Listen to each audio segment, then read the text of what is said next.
came from Latin and Greek.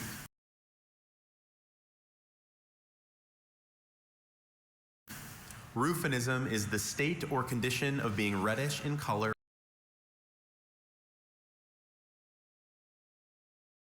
F-I-N-I-S-M, Rufinism. That is correct. Thank you. So Risha moves on to the next round. He's a great story. He's got a wild card kind of entrance into this bee. I'll tell you more about that later. Hello. The next round. Hello, Avi. There's Avi, tied for 12th last year. Procellus. Definition, please. Procellus means stormy. Okay, origin, please. It's from Latin.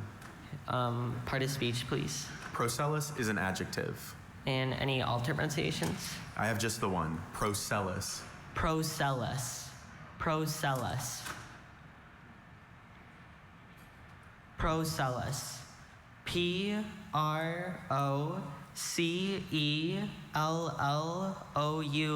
Procellus. That is correct. Thank you. Between Avi and his siblings, 8 straight years in this competition. So there's a pretty broad base of knowledge. Morning. Good morning. Nithika, your word is cognatus. Cognatus is a relative by blood, especially on the mother's side. Cognatus. Cognatus, can I please have all the information? Cognatus is a noun. I have just the one pronunciation, cognatus. This word is from Latin. Cognatus means a relative by blood, especially on the mother's side. Kevin's cousin Alex is his favorite cognatus. Cognatus, can you please repeat the language of origin? Latin. Cognatus, what was the part of speech again? It's a noun. Cognatus. Can you please repeat the word one more time? Cognatus. Noun should clear up the end of the word for us. Cognatus. Can you repeat the definition? A cognatus is a relative by blood, especially on the mother's side. Cognatus. Cognatus. C-O-G-N-A-T-U-S.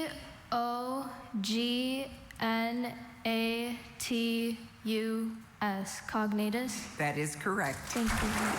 So Sacramento's Nithika Rangan moves on to the next round. Morning, Shrey. Morning. Lucretian. Lucretian means of, relating to, or having the characteristics of Lucretius or the Epicurean philosophic system expounded by him. Lucretian. Can I have the language of origin?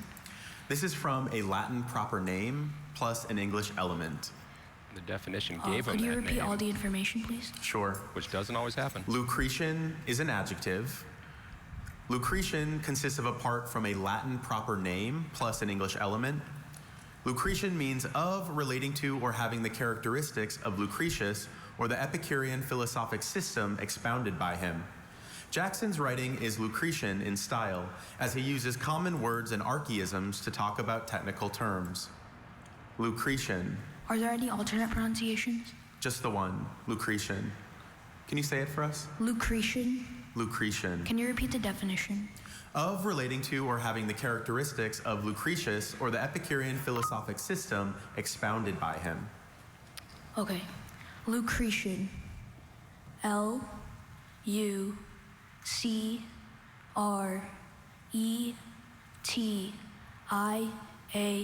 Lucretian. That is correct. Thank you. School hasn't started yet at Day Creek Intermediate in San Bernardino, but their spellers moving on to the next round. Well done, Shrey. Morning, Shrikant. Morning. Nectocalyx. Nectocalyx. Can I have all the information, please? Sure. Nectocalyx, also nectocalyx. Nectocalyx is a noun. This word was formed in Latin from 2 Greek parts. Nectocalyx is a swimming bell of a siphonophore, which is a free swimming or floating pelagic form. In an investigation of the stomach contents of damselfishes, bits of the nectocalyx of various siphonophores were frequently found. Can you repeat the word? Nectocalyx, nectocalyx. Nectocalyx. Nectocalyx,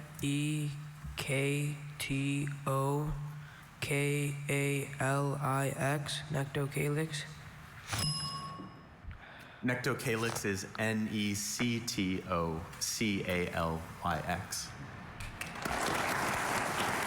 Sometimes if you haven't seen it before, you come up with all kinds of imaginations of what letters might Morning, end up Ben. there. Morning. It's extremely tempting. Torchère. Could you repeat that? Torchère. A torchère is a tall ornamental stand for a candlestick or a candelabrum used in the 18th century and usually set on a tripod base. Torchère. Could I have the language of origin It's from French, which formed it from Latin. and the part of speech? Torchère is a noun.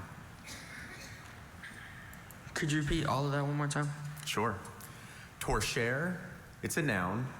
Torchère is from French, which formed it from a Latin word. A torchère is a tall ornamental stand for a candlestick or candelabrum used in the 18th century and usually set on a tripod base. When Philip saw the antique torchère that Brandon had bought for the sitting room, his only response was to ask how to say tacky in French. Are there any other pronunciations? Just the one, torchère.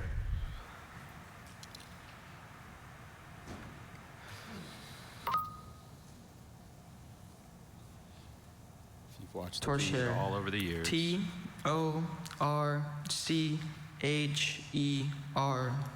Torchère. That is correct. You know, French-derived words can be tricky, but that was pretty true to those French roots. Well done by Ben. Good morning, sir. Good morning. Sarvadnia from Visalia, California. Sarvadnia. Your word is, and listen closely because this could be confused with another word, Platonist. Platonist is a noun and it means a blind cetacean about 8 feet long, resembling a dolphin with a long, slender, slightly spatulate beak and inhabiting the larger rivers of India. Platonist. Platonist. Could you repeat the word, please? Platonist. Platonist. Platonist. Is there any alternate pronunciations? Just the one. Platonist. Platonist. What's the language of origin? This word is from a Greek-derived Latin word. Platonist. Can you repeat the definition? Platonist, this is a blind cetacean about 8 feet long, resembling a dolphin with a long, slender, slightly spatulate beak, and inhabiting the larger rivers of India.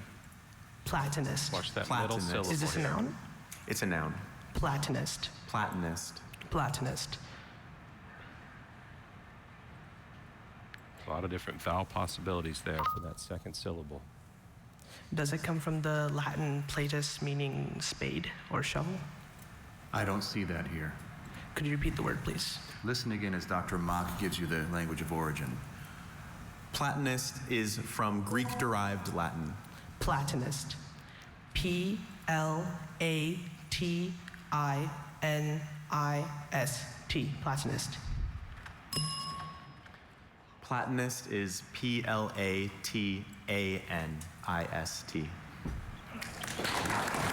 That schwa, always so diabolical. Could have been a Y, could have been an I, but it's an A. He'll never forget it. He very likely will be back next year. Morning. Good morning. Ready, Arshan? Yes, maybe. Just take a deep breath. Fourth grader from north of the border. Okay? Yeah. Gavial. Gavial. May I have all the information, please? Gavial is a noun. It means a large crocodilian of India, distinguished from the typical crocodiles by long, slender jaws with teeth of nearly uniform size and soft, swollen, and inflatable nose tip, and by completely webbed feet. This word is from Hindi-derived French. The gavial is known for swallowing rocks, which some theorize is a way to regulate its buoyancy in its primarily aquatic environment. Gavial. Gavial. Can you repeat all the information again, please? Gavial is a noun. It's from Hindi-derived French. A gavial is a large crocodilian of India, distinguished from the typical crocodiles by long, slender jaws with teeth of nearly uniform size and soft, swollen, and inflatable nose tip, and by completely webbed feet. The gavial is known for swallowing rocks, which some theorize is a way to regulate its buoyancy in its primarily aquatic environment. Gavial. Gavial. G-A-V-I.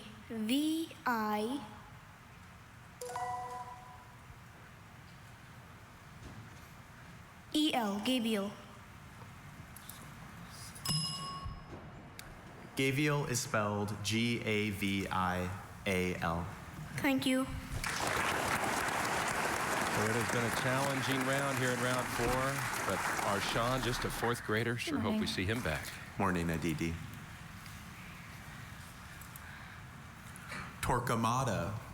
Torquemada, could I have the definition, please? A torquemada is one who harasses in a manner to injure, grieve, or afflict, usually because of some difference of outlook or opinion, an oppressor. May I have the language of origin, please? It's from a Spanish name. Could I have the part of speech? Torquemada is a noun. Are there any alternate pronunciations? I have a few. Torquemada, Torquemada, Torquemada. Torquemada. T-O-R-Q-U-E-M-A-D-A. Torquemada. That is correct. Thank you. Relief for Denver's Aditi Kumar.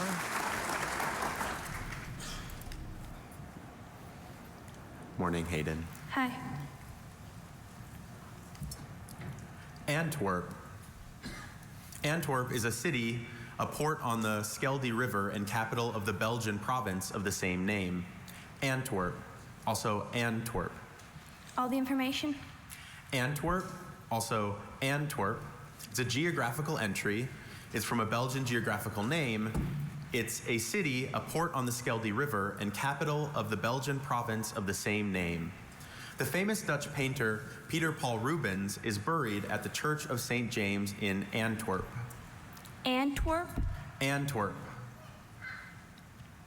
Part of speech? It's a geographical entry. And the language of origin? It's from a Belgian geographical name. Antwerp? Antwerp.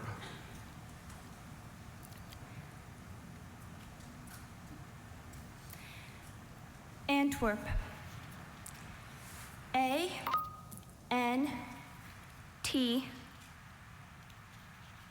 W E R P. Antwerp. That is correct. Of course, the term's difficult. P. Antwerp. That is correct. Of course, the term's difficult. Enjoyed that word. That's the way this competition works. So hard to keep it all even and You ready? uniform. Okay. Listen closely, because this could be confused with another word. Anbury. Anbury is a papilloma or warty growth of the skin or mucous membranes of cattle and sometimes horses, often occurring in great numbers. Anbury, also Ambury, Anbury. Can I have all the information, please? Anbury. Anbury is a noun. I have a couple of alternate pronunciations. Ambury, Anbury. Anbury is probably from an English word. It means a papilloma or warty growth of the skin or mucous membranes of cattle and sometimes horses, often occurring in great numbers. An 18th century manual of horse care suggests that one should treat an Anbury by applying a hot iron and then treating the wound with vinegar and the juice of the plantain leaf. Anbury. Can you repeat the language of origin? It's probably from an English word. Anbury. Anbury, also Anbury. A-N-B-E-R-R-Y. Anbury. Anbury is A-N-B-U-R-Y. Anbury. That pronunciation could have led him down the right track. Once you get something in your mind, though, and you visualize it, it's Morning, hard Claire. to Good morning. stick yourself. Picuda. Wait. Picuda is a grayish-brown barracuda that often attains a length of over 6 feet, may be dangerous to swimmers, and is highly regarded as a food and sport fish, though the flesh is reputed poisonous in some areas. Picuda. Picuda, may I please have all the information? Picuda is a noun. Picuda is from Spanish, which formed it from a Latin word, ultimately of Gaulish origin. A picuda is a grayish-brown barracuda that often attains a length of over 6 feet, may be dangerous to swimmers, and is highly regarded as a food and sport fish, though the flesh is reputed poisonous in some areas. Whenever Miroslava swims in a race, she pretends that she is being chased by a picuda, and she hasn't lost yet. Picuda. Picuda. May I have the language of origin again? It's from Spanish, which formed it from a Latin word, ultimately of Gaulish origin. Picuda. Are there any alternate pronunciations? Just the one. Picuda. Picuda. Picuda. Picuda. P-I-C-U-D-A. Picuda. That is correct. Oh, that look of wonder or surprise, always refreshing. Claire Smith from DeLand, Florida advances. Good morning. Good morning. Nicasio, your word is arcosolium. Arcosolium is a singular noun, and it means an arched cell in a Roman catacomb, especially one designed to receive a sarcophagus. Arcosolium. Arcosolium, can I please have all the information? Arcosolium is a noun. It's from Latin. An arcosolium is an arched cell in a Roman catacomb, especially one designed to receive a sarcophagus. During a tour of the catacombs, Min excitedly pointed out to her father every arcosolium they passed by. Arcosolium, A-R-C-O-S-O-L-E-U-M.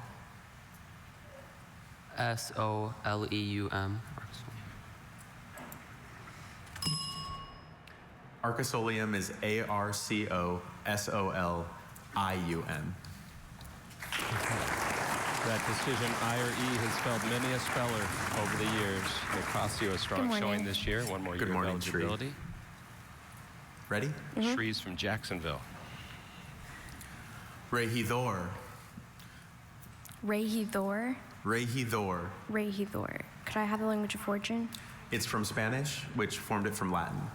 Are there any alternate pronunciations? I have just regidor.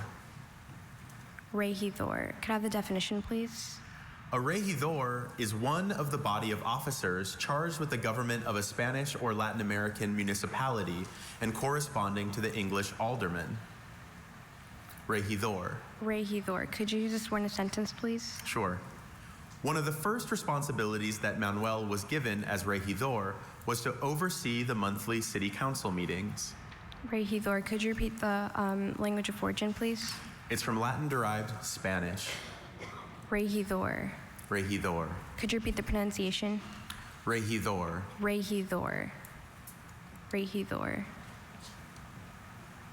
Could I have the part of speech, please? It's a noun. Regidor.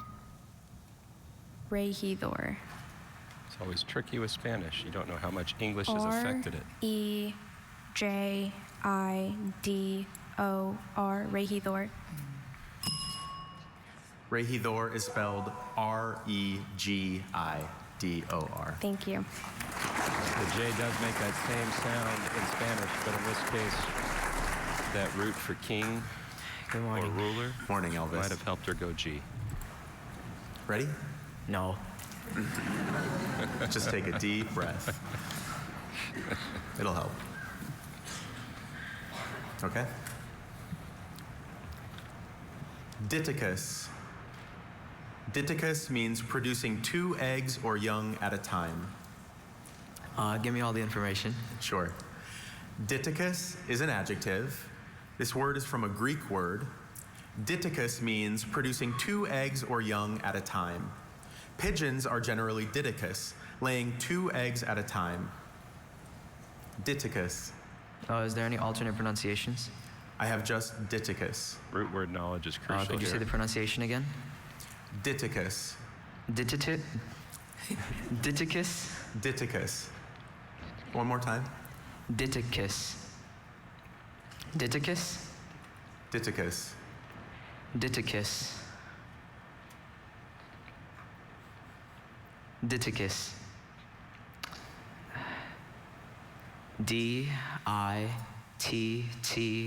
D-I-T-T-I-C-U-S. Diticus. Diticus is spelled D-I-T-O-K-O-U-S. Thank you. T-O-K comes from the root for childbirth. And it was a hint in the definition, but a tough one Morning, if Val. you haven't studied Hello. that specific root. Levanter. Levanter. May I have the definition, please? A levanter is a strong easterly Mediterranean wind. May I have all the remaining information, please? Levanter is a noun.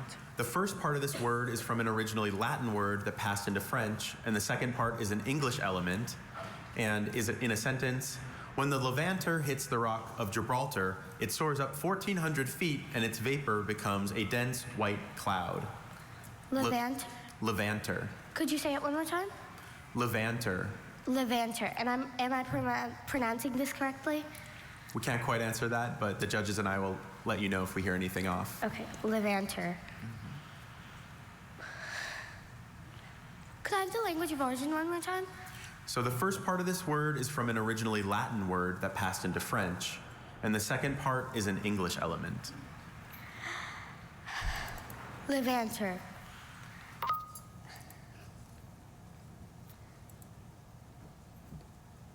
L-E-V-A-N-T-E-R, levanter. That is correct. Thank you so much. Val may have known that Levant is a name given to the eastern Mediterranean area of West Africa. Morning, Amara. Morning. Could have been a big clue for her there. Ephectic, also ephectic. Ephectic means given to suspense of judgment. It's used of a school of ancient skeptics. Can I have Ephectic. all the information? Sure. Ephectic, also ephectic. This is an adjective, and it's formed from a Greek word. Ephectic means given to suspense of judgment, used of a school of ancient skeptics. The German philosopher Friedrich Nietzsche had little patience for ephectic strains of Pyrrhonist philosophy. Can you repeat the pronunciations? Ephectic, also ephectic. I think it all hangs on this first consonant sound. What's the language of origin? It's from Greek. Okay. Amara. Can you repeat it again? Ephectic, ephectic. E F F E C T I C T, ephectic. Ephectic is spelled E-P-H-E-C-T-I-C. Thank you. Comes from the root for holding back. I think a lot of you at home are probably putting two F's as well until we put it on the screen for you. Hello, morning, Bruhat. Morning. So listen closely. This word could be confused with another. Your word is archaeology. Archaeology is a noun that means the science of first principles. Does this come from Greekology, meaning study of? I don't see that here. Think about that Greek root again. Can you repeat the origin? This word is from a word formed in Latin from a Greek part, and I think another Greek part. Greek logos, meaning word? Yes. Okay. Greek arc, meaning first? Yes. Okay, can I have all the information? Yep, archaeology is a noun. This word is from a word formed in Latin from two Greek parts. Archaeology is the science of first principles. Robin refused to show his work on the math test, claiming that he had never read Aristotle's Metaphysics and thus was completely ignorant in matters of archaeology. Archaeology? Archaeology. Archaeology. Can you repeat the definition again? The science of first principles. Archaeology. A-R-C-H-E-L-O-G-Y. Archaeology. That is correct. Thank you. Bruhat Soma here in Washington for the third time clearly has that base of root word knowledge that came in handy. Morning, Jordan. Good morning. You ready? No. You know the drill. Deep breath. Quit asking, Kevin. Okay. Okay, let's try this. I have two pronunciations. Gallifagus, also Galliphagus. Galliphagus means feeding on galls or gall tissue as the larvae of gall insects. Galliphagus, Galliphagus. Can I get all of the information, please? Sure. Galliphagus, Galliphagus. Galliphagus is an adjective. It was formed from a Latin part and a Greek part. It means feeding on galls or gall tissue as the larvae of gall insects. And in a sentence, Hector spotted a black-capped chickadee, a Galliphagus bird, pecking at a swollen area on a stalk of goldenrod. Galliphagus, Galliphagus. The second half of this word's a pretty common root. In the first half, there's Okay. some clues in the definition. Galliphagus. Galliphagus, Say it one more time. Galliphagus. Galliphagus. G. A. L. L. I. F. I. G. O. U. S. Galliphagus. Galliphagus is spelled Galliphagus. Okay, thank you. The PHAG means feeding on. Unfortunately, Jordan didn't pick that one Morning, up. Matthew. It's Matthew Baber from Tucker, Georgia. Bisotaxi, Bisotaxi. bisotaxi. Can I have all the information, please? Bisotaxi is a noun. It means a light, usually covered three-wheeled vehicle that is propelled by a cyclist and used like a taxi cab to transport customers. The first part of this word was formed in French from a Latin part and a Greek part, and the second part of this word passed into French from German, which formed it from a Latin part. Pablo whistled and waved, but the bisotaxi did not stop for him. Bisotaxi. Bisotaxi.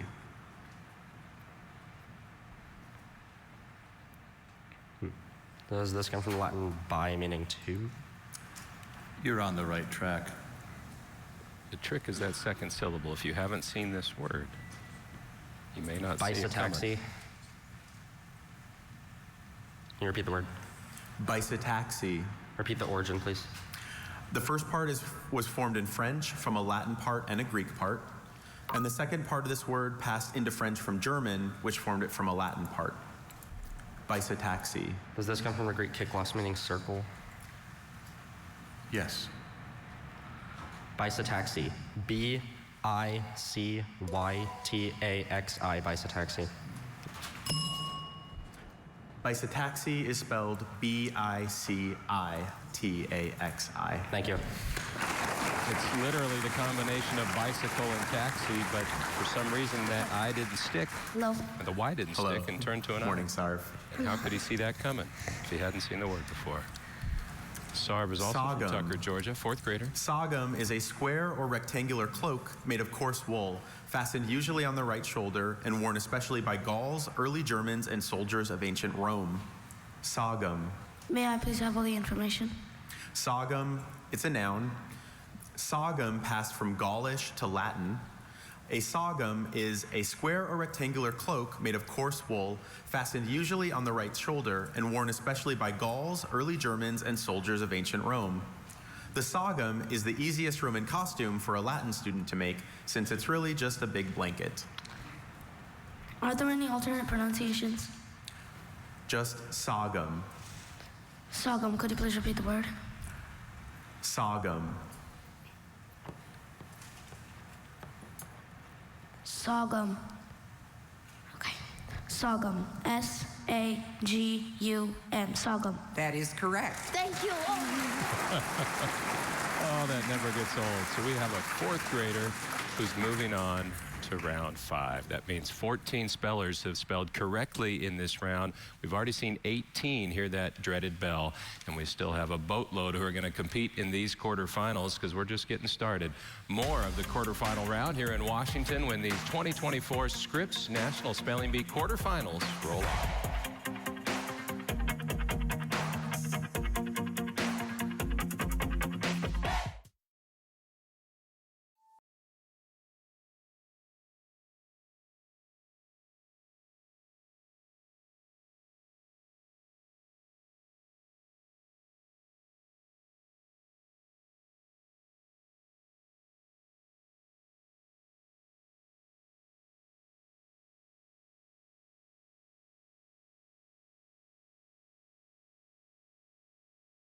yesterday's competition, there were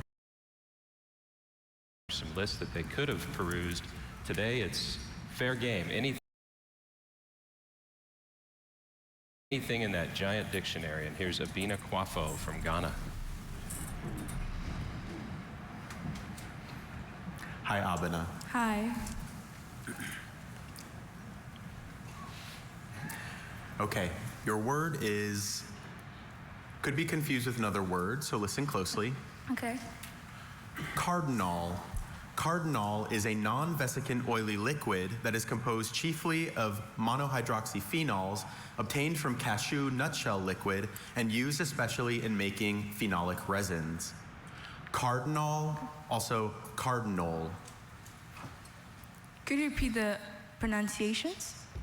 Cardinal, cardinal. Can I have the origin?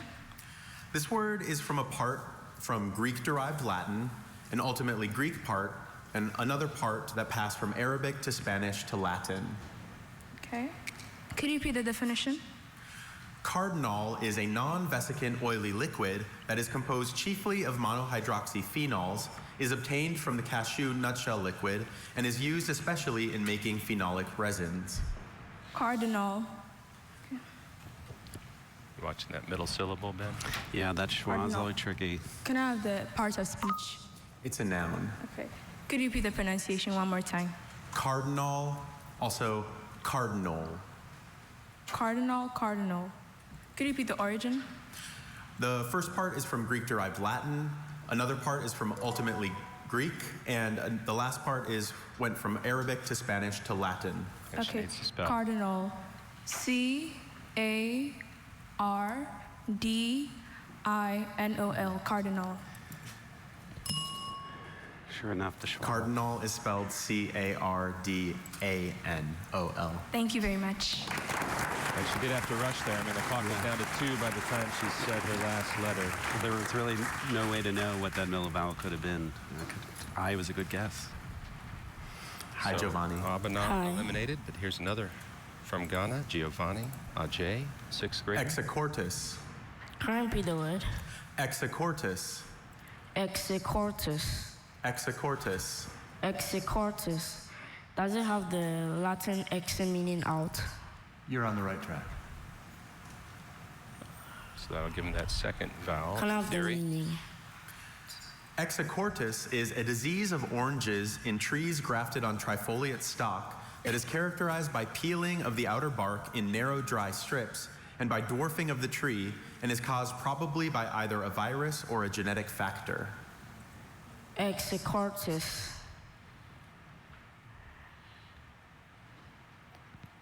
Execortus. E-X-I-C-O-R-T-I-S. Execortus.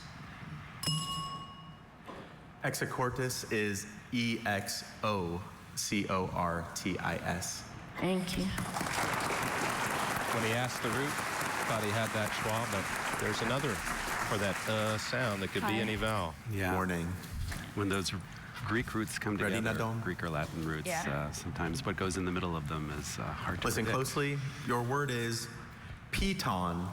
Piton. Piton is a spike, wedge, or peg that is driven into fissures or cracks as of a rock or ice surface so as to serve as a support, as for one climbing a mountain, and that often has an eye at one end through which safety ropes may be passed.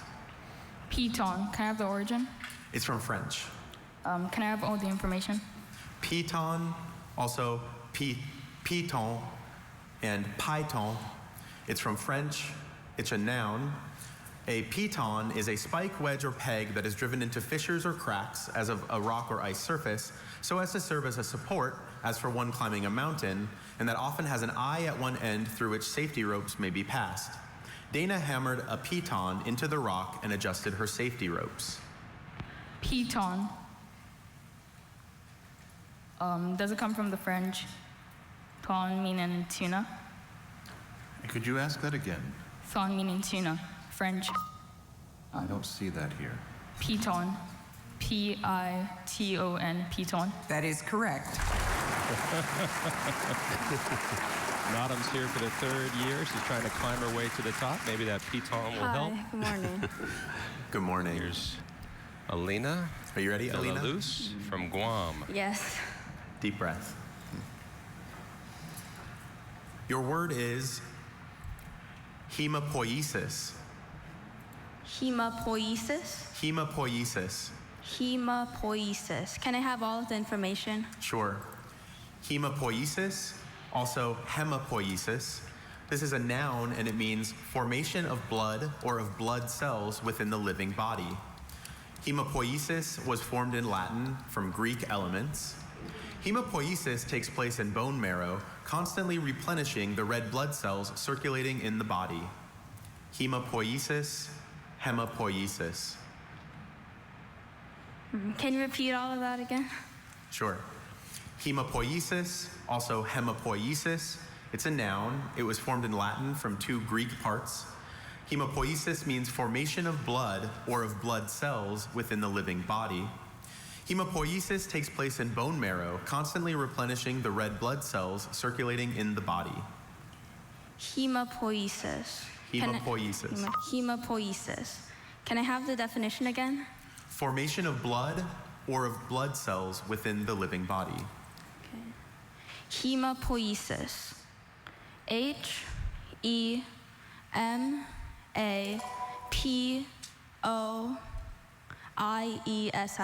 Hemapoiesis. That is correct. Oh, thank you. That blood root was the easier part. That's the second root that she might have stumbled over, but she managed to figure it out. Hi. Ready, Nidhi? Yeah. So listen closely to this word. It could be confused with another one. This word is an adjective. It's papabile.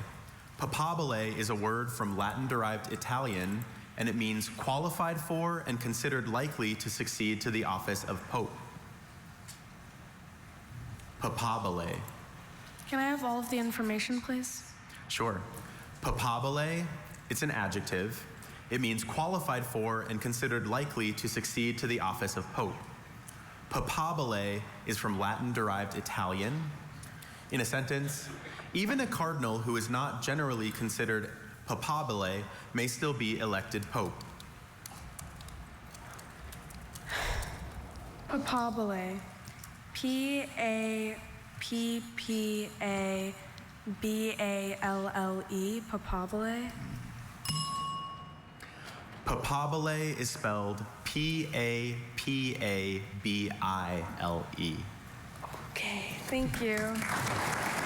Hard to know with those Italian-derived words. Sometimes they've got a little more English accents than others. And this one was more Morning, strictly Deb. Italian. Huh? Yeah, very much so. Iridochoroiditis. Iridochoroiditis. Iridochoroiditis. Iridochoroiditis. Can I have all the information for this word? Sure. I have 2 pronunciations. Iridochoroiditis, also iridochoroiditis. It's a noun. It means inflammation of the opaque muscular contractile diaphragm in front of the lens of the eye and the vascular membrane between the retina and the sclera. Iridochoroiditis was formed in Latin from Greek parts. Iridochoroiditis, diagnosed in horses, was historically referred to as moon blindness. Itis meaning inflammation in Greek. I don't see that root given here. Iridochoroiditis. Are there any alternate pronunciations? I have 2. Iridochoroiditis, also iridochoroiditis. Iridochoroiditis. I don't know if he's hearing the choroiditis. Yeah, that's what I'm worried about there. R-I-D-O-R-I-D-C-S.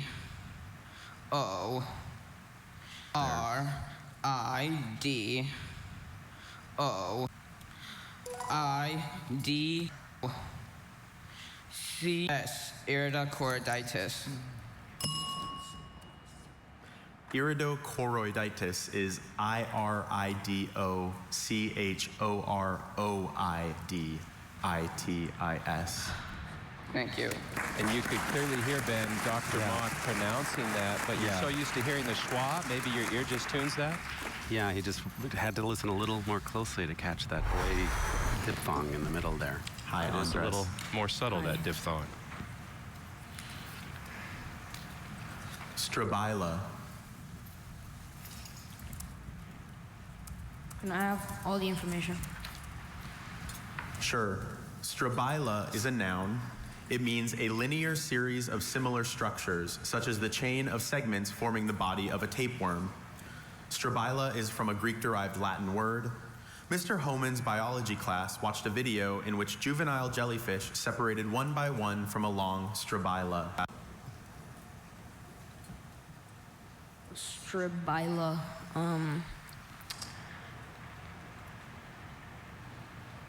Can you repeat the origin? It's from Greek-derived Latin. Strabila. Strabila. Strabila. Strabila. Say it toward the judges slowly, please. Strabila. So that schwa, the first syllable, could be a lot of things.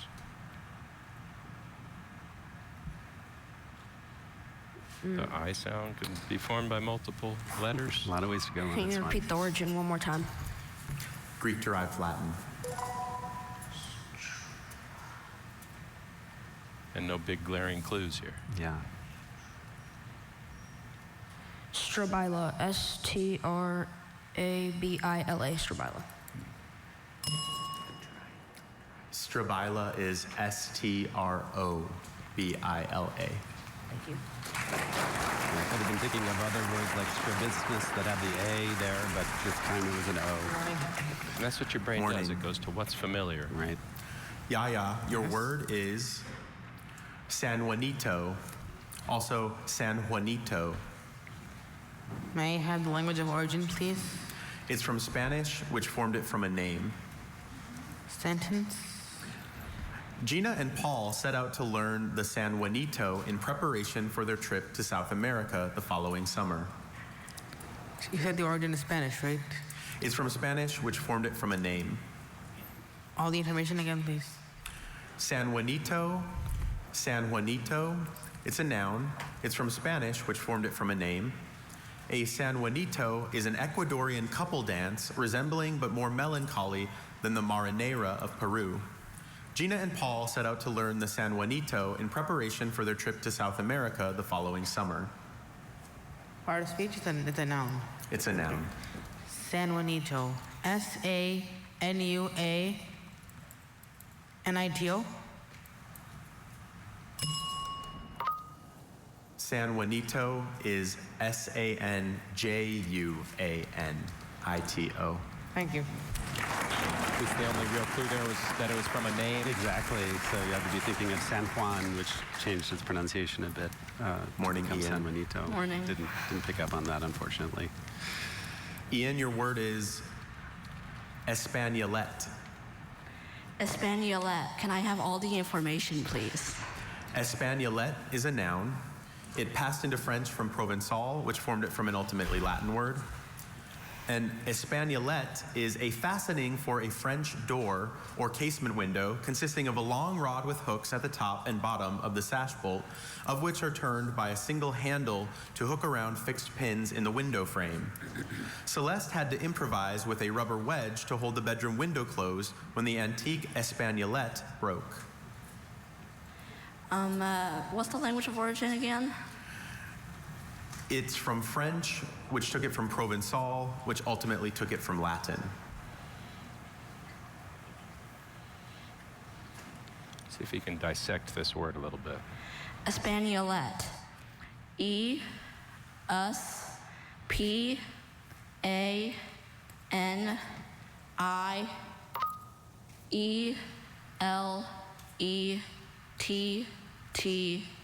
Espagnolette.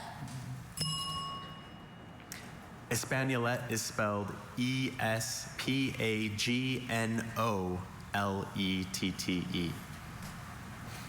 Yeah, that G-N that you see in words from French took them at that time. We went from a Spanish word to a French word about Spanish things. Exactly. Ready for your word, Reed? We'll see. Okay. Canatillo, also Cañatillo. Is this from Spanish? It's from Spanish. It's formed in Spanish from a word that passed into Arabic, probably from Latin, which formed it from a word ultimately of Semitic origin. Can I have all the information, please? Canatillo, also Cañatillo. It's a noun, and it means a drink made from a plant of the genus Ephedra, also called Mormon tea. Canatillo was formed in Spanish from a word that passed into Arabic, probably from Latin, which formed it from a word ultimately of Semitic origin. Cañatillo is made from the dried twigs of several plants and was used medicinally by indigenous peoples and early settlers.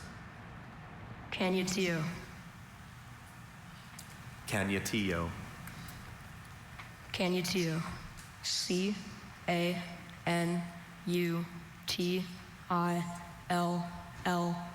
Cañatillo. That is correct. Also a suburb of El Paso, Texas, with some very fine Mexican restaurants. So, Canatillo. Hi, Achud. Hi. So listen closely to this word. It could be confused with another. Your word is cystine, also cystine. This is a noun that means a pale blue that is redder and deeper than average powder blue, greener and stronger than average cadet gray, redder and stronger than old blue, and greener and darker than average wedgwood blue. Cystine, cystine. Does it come from the Latin root cis meaning sac? Ask that again, please. Latin root cis meaning sac? I don't see that here. This word is from a Latin-derived Italian name. Cystine, cystine.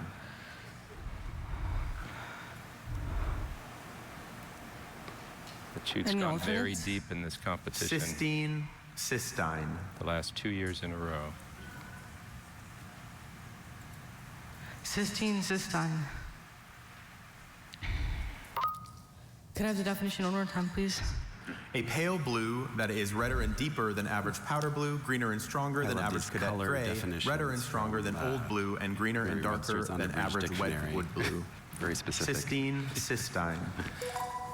Cystine, cystine. C-I-S-T-I-N-E, cystine, cystine. Cystine is spelled S-I-S-T-I-N-E. Oh, all right, thank you. It's tough.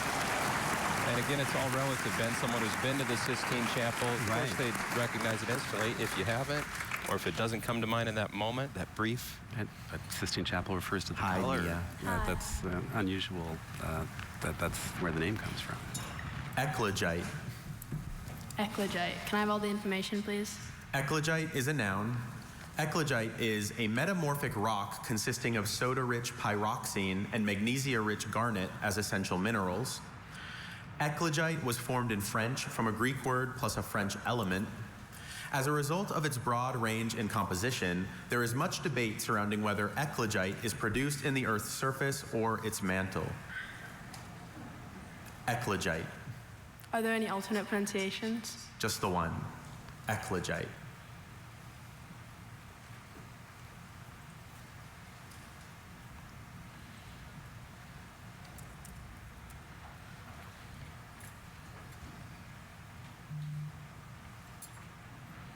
Can I have all the information again? Eclogite is a noun. It was formed in French from a Greek word plus a French element. Eclogite is a metamorphic rock consisting of soda-rich pyroxene and magnesia-rich garnet as essential minerals. As a result of its broad range in composition, there is much debate surrounding whether eclogite is produced in the Earth's surface or its mantle. Eclogite. E-C-H-L-I-G-I-T-E. Eclogite. Eclogite is spelled E-C-L-O-G-I-T-E. Thank you. So many of these words in this round are those that if you've seen it before, fine. If you haven't, too many possibilities in your brain to choose from. Hi. Yeah. Charanya, your word is paiche, also paichi. Paiche is a large-scaled predatory freshwater fish of the rivers of northern South America that has a toothed tongue, may reach a length of nearly 10 feet, and a weight of over 300 pounds, but is typically smaller, and is an esteemed food fish. Paiche, paichi. May I have all the information, please? Paiche, paichi, it's a noun. Paiche is from Spanish, which probably formed it from a Native American language.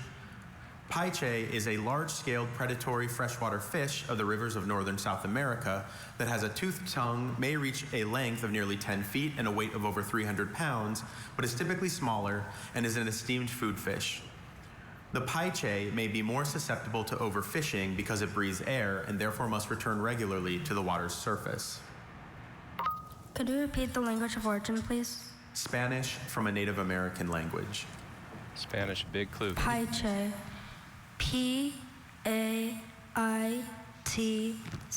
P-A-I-T-C-H-E. Paiche. Paiche is P-A-I-C-H-E. Thank you. So close. Just added an extra T in the middle there. Which wouldn't have been as characteristically Spanish. But Charanya has 2 more years of eligibility. Hi, Leo. Comes Hi. Leo, just a 5th grader from Muncie, Indiana. You ready? Brevetoxin. Brevetoxin? Brevetoxin. Can I please have the definition? Brevetoxin is any of several neurotoxic substances that are produced by a dinoflagellate found in red tides and that may cause massive fish die-offs and sicken or kill marine mammals and birds. Can I have the language of origin, please? It was formed from Latin and Greek parts. Can you please use it in a sentence? Eating seafood that is contaminated with a brevetoxin can cause shellfish poisoning so severe that it causes damage to the nervous system. Brevetoxin. Can you Hanging repeat on the the definition, please? Connecting schwa? Any of several for sure. neurotoxic substances that are produced few by a different ways. dinoflagellate found in red tides and that may cause massive fish die-offs and sicken or kill marine mammals and birds. Brevetoxin.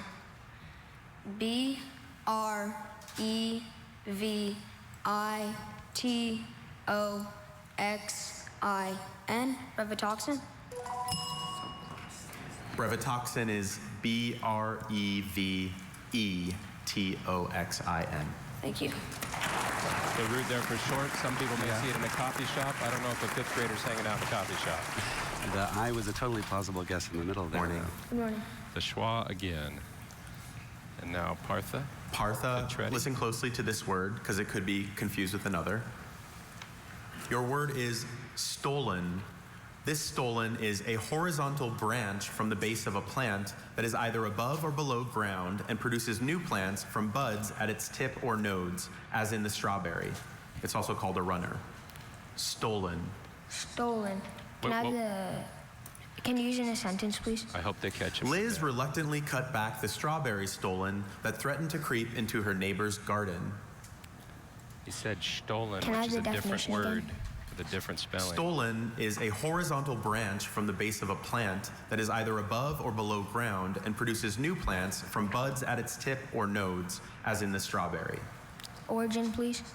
It's from Latin. I'd love to Stolen. see. Here, Are there any sounds a little alternate better. pronunciations? Just the one. Stolen. Stolen. Stolen.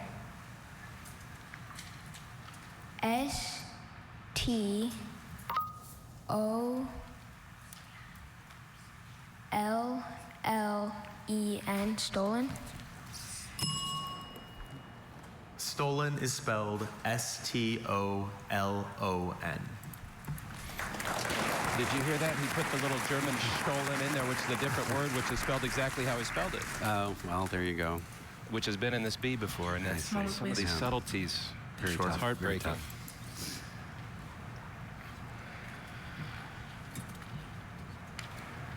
All right, I'm ready. Okay, Carrie. Chouette. Definition, please. Chouette is a method of scoring by which more than two persons can participate in a two-handed game, such as backgammon, one player accepting the bets of all other players on the result of a game between that player and one other active player. Chouette. Also, chouette. Can I have the language of origin, please? This is from a French word. Can I have all the information? Sure. Chouette, chouette. This is a noun, and it's from French. Chouette is a method of scoring by which more than two persons can participate in a two-handed game, such as backgammon, one player accepting the bets of all other players on the result of a game between that player and one other active player. Bob and Jill used a chouette to include Carla and James in their game. Does this include the French root et, meaning small? I don't see that given here. Chouette. He's on the right track, though. C-H-O-U-E-T-T-E. Chouette. That is All right. correct. And he didn't let that answer throw him off. And to be clear on the previous speller, Partha, Kevin said it correctly. And I think the second time Partha said it, he said it right, too. Right. But it was that first time you could tell Morning, he was Ian. thinking of the other word. Yeah, easy to get confused. Listen closely to this word. Your word is symphysis. Symphysis means an immovable or more or less movable articulation of various bones in the median plane of the body. Symphysis. Can I have all the information, please? Sure. Symphysis is a noun. Symphysis means an immovable or more or less movable articulation of various bones in the median plane of the body. It was formed in Latin from Greek-derived parts. And in a sentence, if the symphysis of the left and right parts of the jaw is not complete, a cleft chin may result. Symphysis. Symphysis. Could you say it again? Symphysis. Symphysis. Symphysis. Is he getting the M sound there? I hope so. Not an easy word to say. No.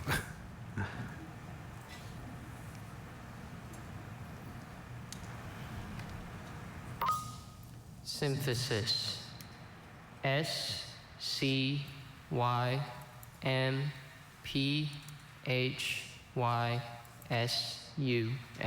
Symphysis. Symphysis is S-Y-M-P-H-Y-S-I-S. Thank you. I know they're very proud of Ian at Bowling Green Junior High School. They received a grant to start a local competition there the last couple of years. Hope we can see it continue there in Hopkinsville. Zachary, listen closely to this word. Your word is recollect, also récollet. It means a gregarious American passerine, chiefly brown bird with a yellow band on the tip of the tail and a pale yellow body. Recollect, récollet. Can I have the definition? A gregarious American passerine, chiefly brown bird with a yellow band on the tip of the tail and a pale yellow body. Can I have the language of origin? It's from French, which formed it from Latin. Can you use it in a sentence? The recollette, also known as the cedar waxwing, gets its name from the resemblance of the bird's crest to a friar's hood. Recollette. R-E-C-O-L-L-E-T. Recollette. That is correct. Very nice. How about that etymology, huh? Yeah. Maybe the alternative pronunciation of récollet helped him realize it was just E-T and not E-T-T at the end of that one. Good insight. Aiden, your word is thyristor. May I have the definition, please? A thyristor is any of several semiconductor devices that act as switches, rectifiers, or voltage regulators. May I have the language of origin? Thyristor was formed from a trademark plus a part formed from originally Latin elements. May I have all the information, please? Sure. Thyristor is a noun. This word was formed from a trademark plus a part formed from originally Latin elements. A thyristor is any of several semiconductor devices that act as switches, rectifiers, or voltage regulators. Dave replaced the thyristor in the light dimming circuit so that he could turn the lights down but not off. Thyristor. Can you repeat the word again, please? Thyristor. Could you say it? Focused on that last syllable there.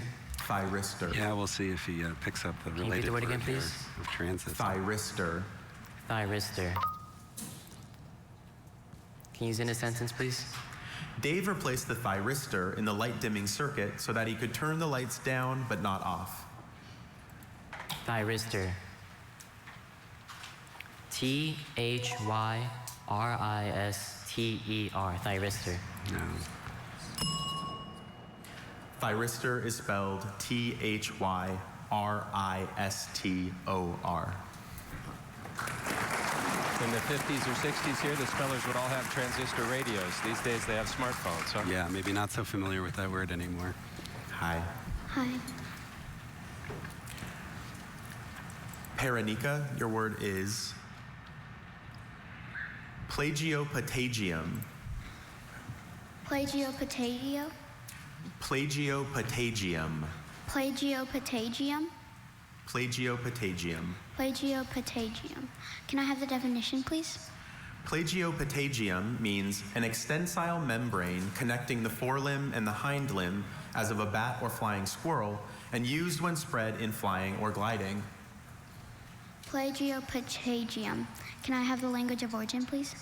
This word was formed in Latin from a Greek word and a Latin word. Plagiopatagium. Can you use it in a sentence for me, please? Sure. Isadora and JP argued whether the Falcon superhero was a human with a plagiopatagium or a bird with some human traits. Plagiopatagium. Are there any alternate pronunciations? I have plagiopatagium, also plagiopatagium. Ooh. Plagiopatagium. Plagiopatagium. That may have solved the schwa for her. Yeah, that helps a lot. Plagiopata. Can you repeat the word for me? Plagiopatagium. Plagiopatagium. Plagiopatagium. Plagiopatagium. P-L-A-G-E-U-P-A-T-E-G-E-U-M. Plagiopatagium. Plagiopatagium is Plagiopatagium. Thank you. Just a third grader. I have a feeling we're going to see Paranika a few more times here. For sure. And 7 syllables. Holy moly. Yeah, that was a long one. Nayara, your word is autapomorphy. Could I have the definition, please? Autapomorphy in biological taxonomy is a specialized character or trait that is unique to a monophyletic taxonomic group. Autapomorphy. Could I have the language of origin, please? It's from a German word that was formed from Greek elements. Could you repeat the word, please? Autapomorphy.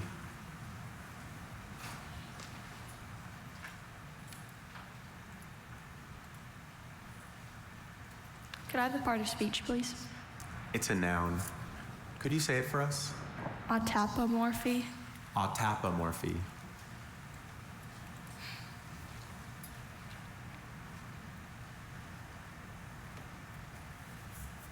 Could I have the definition again, please?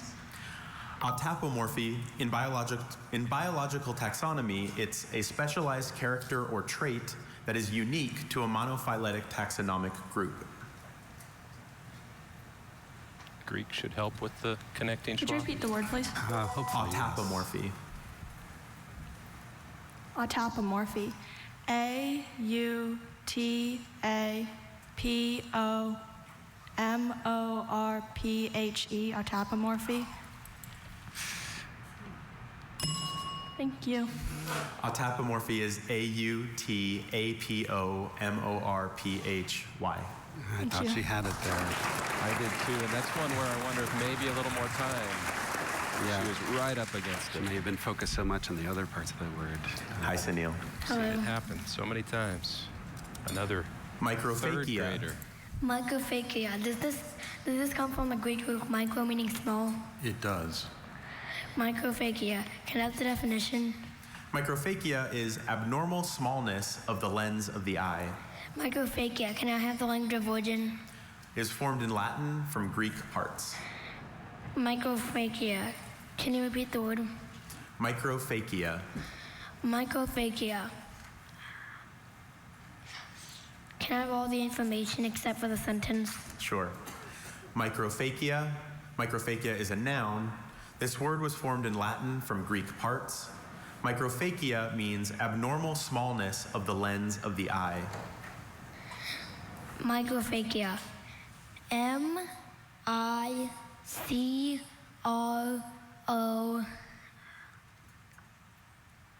Can you repeat the word? Microphakia. Can I start over? Yes. M-I-C-R-O-P-H-A-C-I-A. Microphakia is M-I-C-R-O-P-H-A-K-I-A. The K is more Greek style. You know, he went with the Latin style of C. Yeah, it just so happened that this one had more of that Greek element in it. And you hear from the roar of the crowd how popular Sunil is here. Hi, Quint. Hello. One of the youngest ones, yeah. 5 more years to come Your back word from is Shreveport. Ashtanga. Ashtanga, could you give me all the information besides the sentence? Okay. Ashtanga is a noun. It means a system of yoga in which the practitioner moves through a series of poses, usually in a prescribed order. Ashtanga is from Sanskrit. Ashtanga, could you repeat all the information? Ashtanga, it's a noun. Ashtanga is from Sanskrit. It's a system of yoga in which the practitioner moves through a series of poses, usually in a prescribed order. Lily finds the predictability of Ashtanga soothing. Ashtanga. A S H T A N G A Ashtanga. That is correct. Quint Carlson can pose any way he wants because he's moving on to round 5. Good for him. Hi, Sue. Hi. Listen closely to this word. It could be confused with some others. Your word is latifondo. Latifondo is a word that went from Latin to Italian, and it means a great landed estate as in ancient Italy, often held by an absentee owner and typically employing servile labor and primitive agricultural techniques in Italy. Latifondo. Latifondo. Latifondo. Latifondo. Latifondo. Can I have all information on it, please? Sure. Latifondo is a noun. It went from Latin to Italian. A latifondo is a great landed estate as in ancient Italy, often held by an absentee owner and typically employing servile labor and primitive agricultural techniques. Although feudalism, of which the latifondo is an integral part, was legally abolished in Italy in the early 1800s, it has persisted in many areas. You always wonder about Latifondo. that single or double Are consonant. there any alternate pronunciations? Yeah. Just the one, latifondo. Latifondo. And there's that Listen schwa, closely. second syllable. Latifondo. Latifondo. Latifondo. Latifondo. L-A-T-A-P-H-O-N-D-O. Latifondo is L-A-T-I-F-O-N-D-O. Thank you. Sue Lang, another speller we hope we might see next year. She's got one more year of competition. Good morning. Navia's from Columbia, Maryland. 1 second. Sheet 2 is a 7th grader, was here last year, tied for 74th. Navia, are you ready for your word? Sure. Deep breath. Yeah. Okay, your word is chrysiasis. Chrysiasis. Can I have all the information? Yep. Chrysiasis is a noun. It means a grayish purple to grayish blue pigmentation of the skin and whites of the eyes due to the deposition of gold particles in the tissues following therapeutic injections of gold salts. Chrysiasis does not have an origin listed in our dictionary. In a sentence, chrysiasis can occur as a result of treatments for rheumatoid arthritis, but most modern medicines do not contain enough gold to produce this side effect. Does this come from the Greek Christos, meaning gold? Yes. Can you repeat the word? Chrysiasis. Does this come from the Greek ending osis, meaning a disease? I don't see that given as a root here. That could Can you repeat the word once more? Chrysiasis. Chrysiasis. Am I saying that right? Yeah, We'll let you know if we hear anything wrong. Say it again for us. She's got a good hunch for the first Chrysiasis. part of this. Chrysiasis. Can you use it in a sentence? Chrysiasis can occur as a result of treatments for rheumatoid arthritis, but most modern medicines do not contain enough gold to produce this side effect. Chrysiasis. C-H-R-Y. Could you repeat the chrysiasis? S-I-A-S-I-S. Chrysiasis. That is correct. Right. Thank you. How about Navia? Beat the buzzer, change course on the osis versus an A there. Hold it out at the end. Impressive. Morning. 1. Okay, Connor. Your word is Molokai. Molokai, or Molokai, is an island of central Hawaii with an area of 259 square miles. Molokai, Molokai. Can I have all the information? Sure. Molokai, Molokai. It's a geographical entry, and it's from a Hawaiian geographical name. Molokai is an island of central Hawaii with an area of 259 square miles. From about 1860 to 1960, Molokai was a colony for patients suffering from leprosy. Molokai. M-O-L-O-C-A-I. Molokai.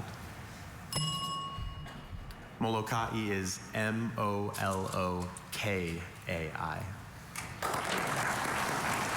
That K shows up in other Hawaiian place names, from a Polynesian root, but I didn't quite figure that one out. Hi, Tenoshi. Morning. Tenoshi decked out again today. So listen closely to this word. Your word is tontine.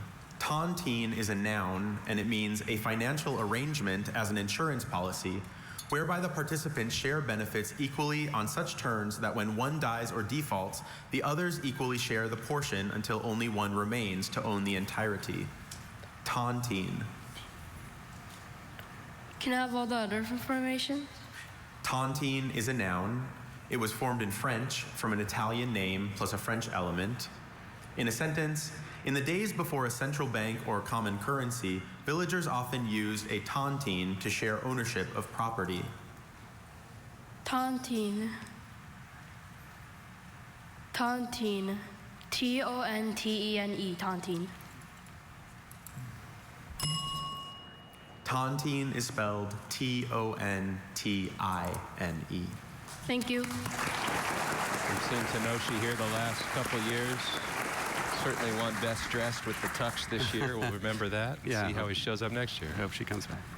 Hi, Adarsh. Hi. So listen closely to this word. Your word is Orpharian. Orpharian is a noun, and it means an old musical instrument of the cittern family having 6 to 9 pairs of metal strings played with a plectrum. Orpharian. Orpharian. May I have all the information? Orpharion is a noun. This word was formed from two Greek names. An orpharion is an old musical instrument of the cittern family having 6 to 9 pairs of metal strings played with a plectrum. The crown jewel of Stefano's Renaissance instrument collection was a 17th century orpharion. Orpharion. Does this word come from the Greek Orpheus? The Greek name Orpheus? Yes. Well spotted. May I have the word again? Orpharion. Could Orpharion. that throw them off on the Are there, second are syllable there any in that alternate vowel? pronunciations? That's the danger. We'll see. Just orpharion. Orpharion. What's the part of speech? Noun. Orpharion.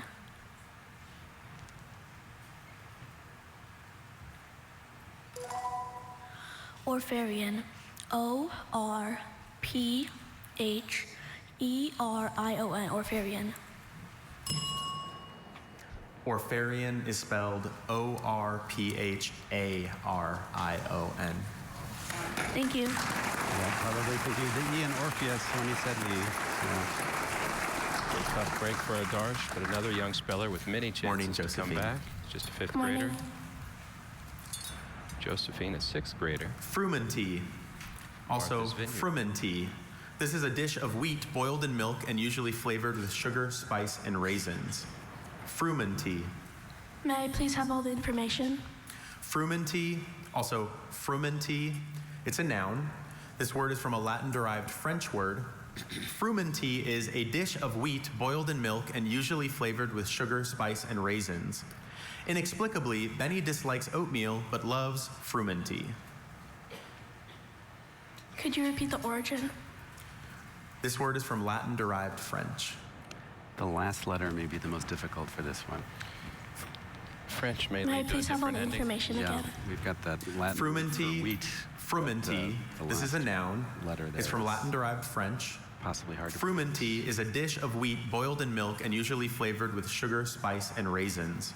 Inexplicably, Benny dislikes oatmeal but loves frumenty. Frumenty. F-R-U-M-E-N-T-I. Frumenty is spelled F-R-U-M-E-N-T-Y. Thank you. Well, you nailed it, Ben. That was going to be the tricky spot. Oh, we feel the weight of each letter. morning. Good morning. Divya? Divya. Divya. Your word is Carnaba. Carnava. Can I have all the information, please?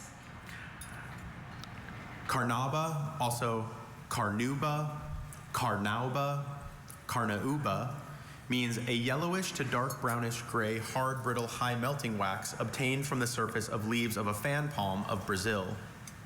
Carnauba is sometimes used as a protective coating for wooden furniture. Carnauba. Carnava. Can I have the language of origin again? It's from Portuguese.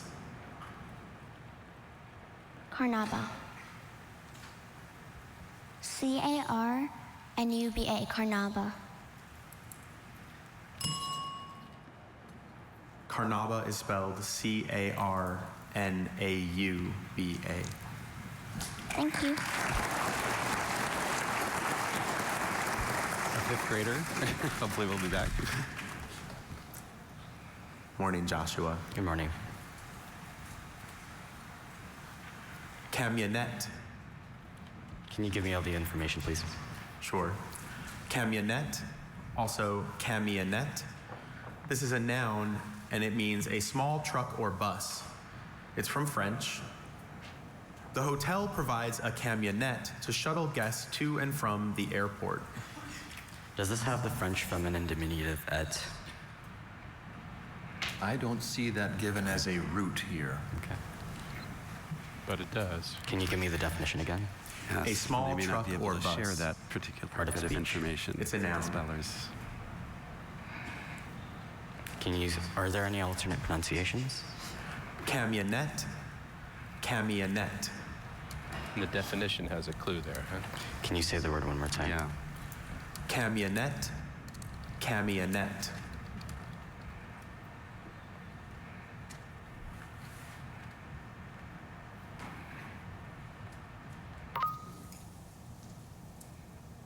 French or Spanish. Camionette. Truck or bus in the first half of the C-A-M-I-O-N-E-T-T-E,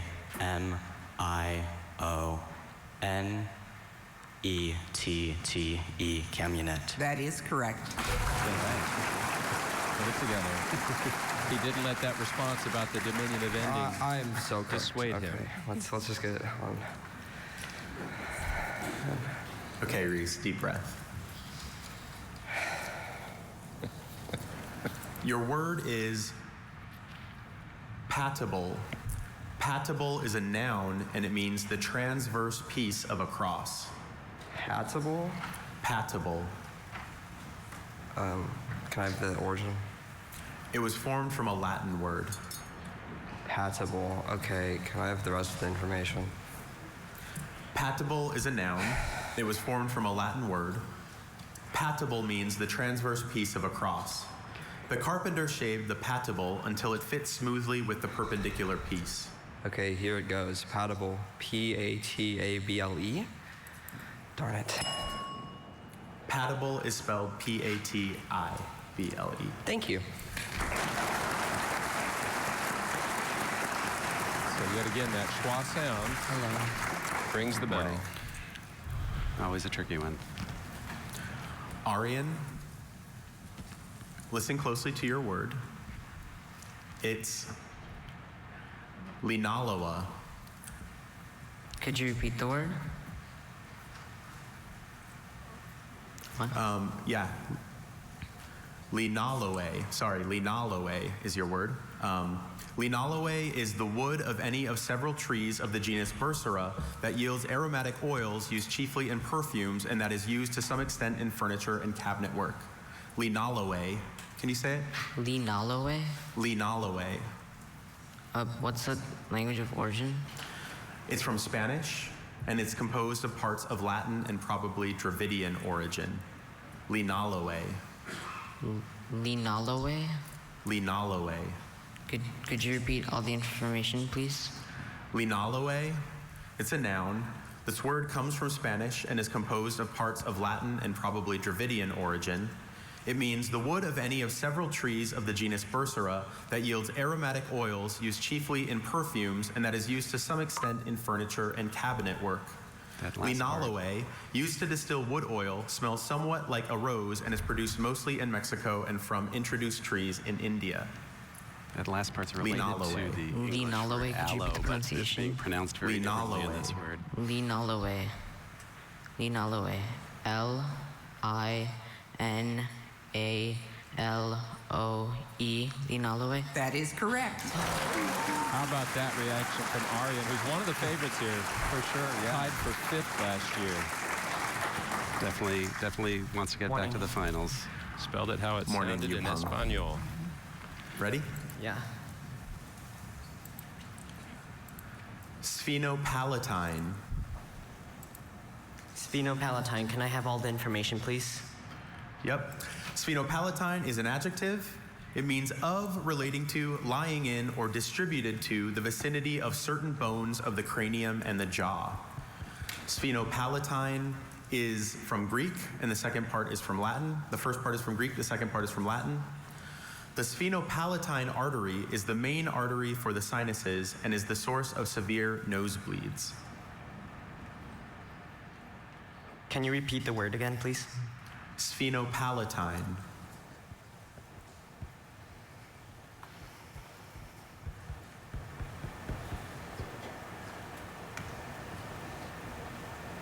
Sphenopalatine.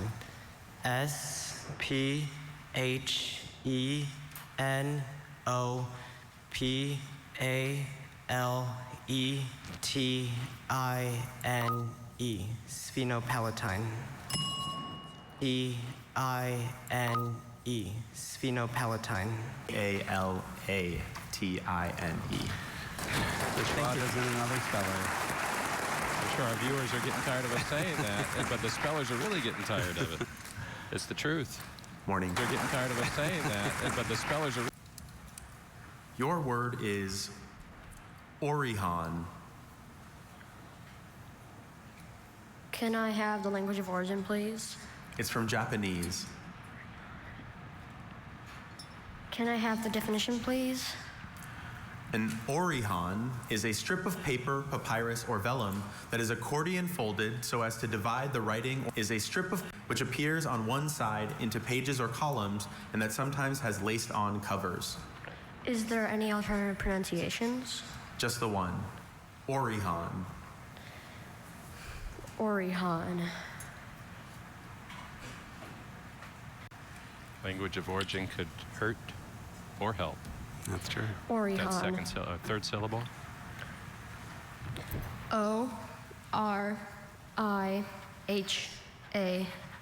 Orihan. Orihan is spelled O-R-I-H-O-N. Thank you.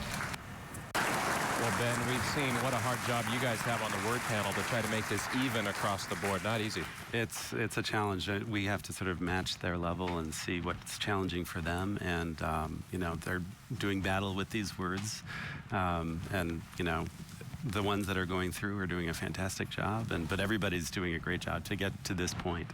Without a doubt, but a tough round. We've seen 23 correct responses. 44 have heard the bell already here in the quarterfinals. Remember, we started the day with 148 spellers, so we're winding our way down to about 50 or so semifinalists later today. The 2024 Scripps National Spelling Bee comes right back after this.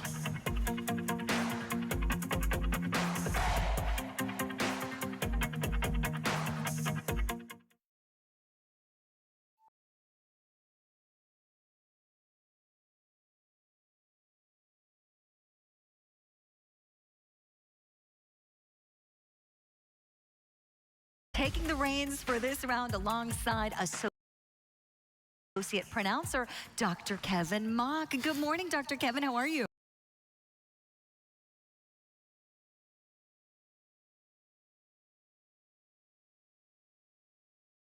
What does it feel like being on the other side of the stage? You know,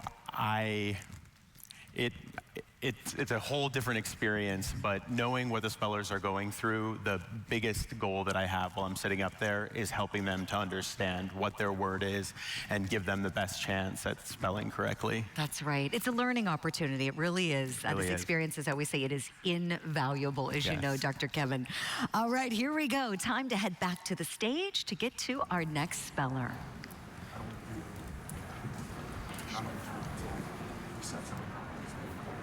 Hi, Dr. Bailey. Howdy, Jaden. How are you doing? Good. Kind of nervous. Okay, well, let's try a word, okay? Okay. Epigone. Can I have all the information, please? Epigone has only one pronunciation. Epigone is a noun that's from a word that went from Greek to Latin to German. An epigone is an inferior imitator of a distinguished writer, philosopher, musician, or artist. In her junior year, Marnie took a seminar that compared the poetry of her favorite writer to that of a little-known epigone of that poet.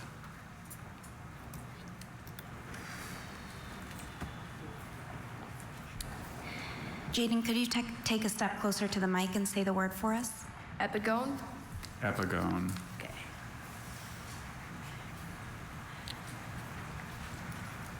Can I have the origin again? Greek to Latin to German.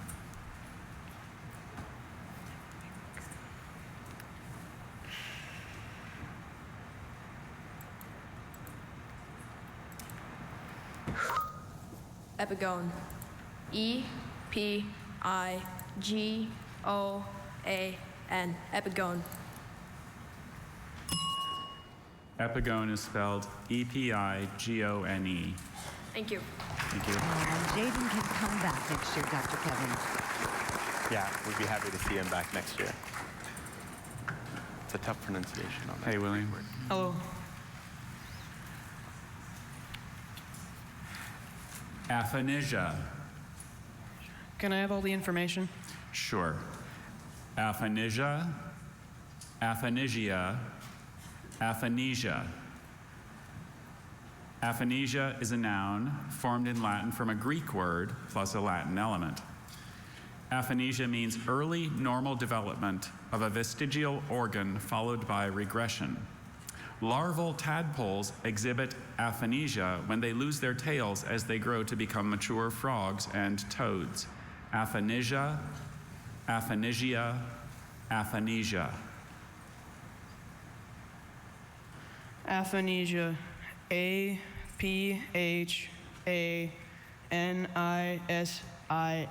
Aphanesia. That is correct. William nailed it. Moving on to round 5. Really Hello, Dr. zoned in on Bailey. those Greek roots there. Hi. How are you, Anya? I'm sleepy. Sleepy? Okay. Marite. Marite. May I have all the information, please? Marite is a noun formed from an English proper name plus an English element. Marite is a mineral that occurs as a well-characterized substance of unknown composition in minute equant monoclinic crystals in the dolomite at Langenbach Valley, Switzerland. Marite. May I have the origin once again? It's formed from an English proper name plus an English element. Marite. Marite. Are there any alternate pronunciations? Just the one, Marite. Marite.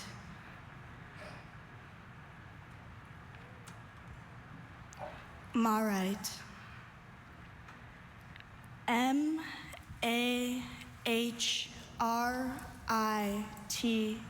Marite. Marite is spelled M-A-R-R-I-T-E. Thank you. An impressive performance by Anya. This is her 3rd time on the national stage. Hi, Garrett. Hi. Umbonulate. Can you repeat the word, please? Umbonulate, also umbonulate. Can I have all the information, please? Umbonulate, umbonulate is an adjective formed from Latin elements plus an English element. Umbonulate means slightly having or forming a rounded elevation, often accompanied by a corresponding depression on the opposite surface. As he traversed the rainforest, Eli came across an unusual fruit with an umbonulate base. What's the origin of the word? It's formed from Latin elements plus an English element. Umbonulate, umbonulate. Umbonulate. U-M-B-O-N-U-L-A-T-E. Umbonulate. That is correct. And Garrett moves on to round 5, his 2nd time competing in the National B. Howdy. Howdy. How are you, Kanal? Nervous. Okay. That's natural. Natricine, natricin. Can you give me all the information? Sure. Natricine, also natricin, is a noun formed from a Latin word plus an English element. Natricine is any of the various predominantly aquatic snakes belonging to a large, widely distributed genus of colubrid aquatic snakes, or colubrid also. Both the garter snake of North America and the common keelback of Australia are species of natricine. Are there any alternate pronunciations? Just the two. There's natricine and natricin. Can you say it? Natricin. N-A-T-R-I-C-I-N-E. Natricin. That is correct. Kunal nailed it. Oh, look at Mom. That was a tough spelling with that C there, and he nailed it. Sure was, Dr. Kevin. Hi. Lumpen or lumpen. This is of, relating to, or being an amorphous group of dispossessed and uprooted individuals set off by their inferior status from the economic and social class with which they are identified. Lumpen, lumpen. Lumpen. Can I have the language of origin, please? It's from an originally German word. Can I have all of the information, please? Sure, I have two pronunciations. lumpen and lumpen. Lumpen is an adjective from an originally German word, meaning of, relating to, or being an amorphous group of dispossessed and uprooted individuals set off by their inferior status from the economic and social class with which they are identified. Though he was a member of the Communist Party, Jerome considered himself an intellectual, not one of the lumpen proletariat. Lumpen? Lumpen or lumpen.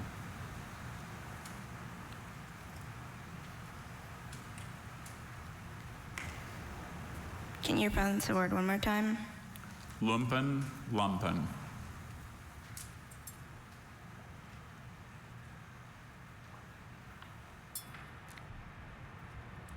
Can I have the definition again?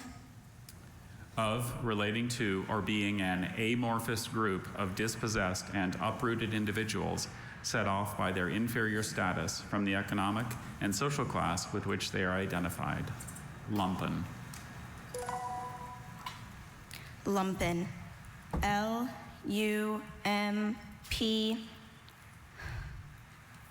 lumpen?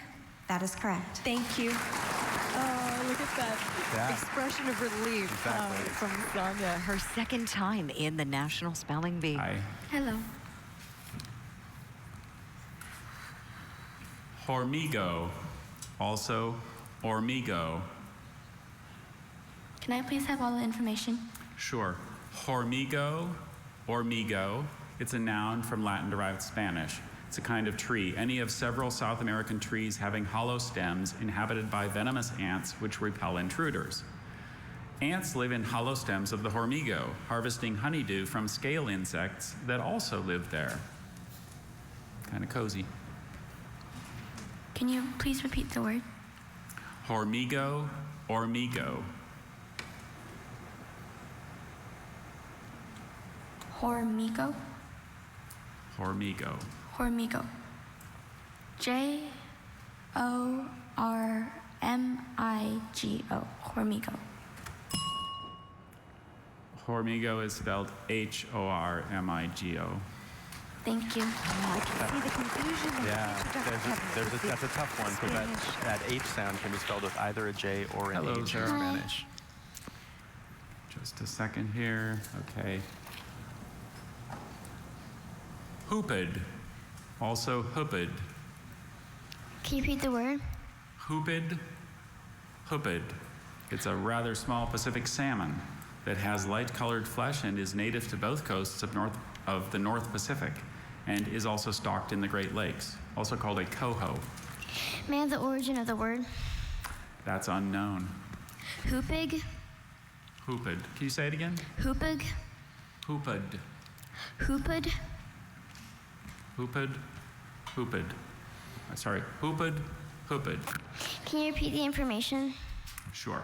I have two pronunciations, slightly different. Hooped and hooped. It's a noun of unknown origin. A hooped is a rather small Pacific salmon that has light-colored flesh and is native to both coasts of the North Pacific and is stocked in the Great Lakes, also known as a coho. After 20 minutes of fighting, the feisty hooped jumped high out of the water and broke Sven's fishing line. Hoopid.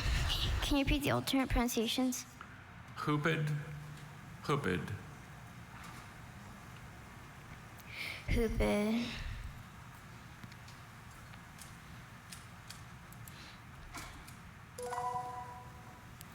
H-O-O-P-I-D, hoopid. That is correct. Thank you. He kept it simple, and that was the right way to go. Often the right move with these words of unknown origin. Yes, there was only 12 in her second time in the bee. So this word has homonyms. The word is gray.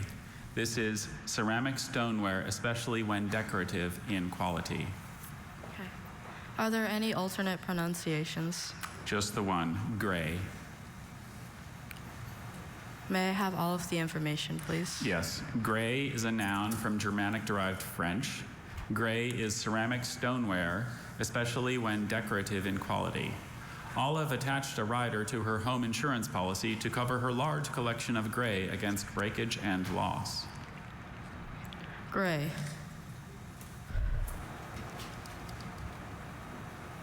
G-R-E-C-Q-U-E,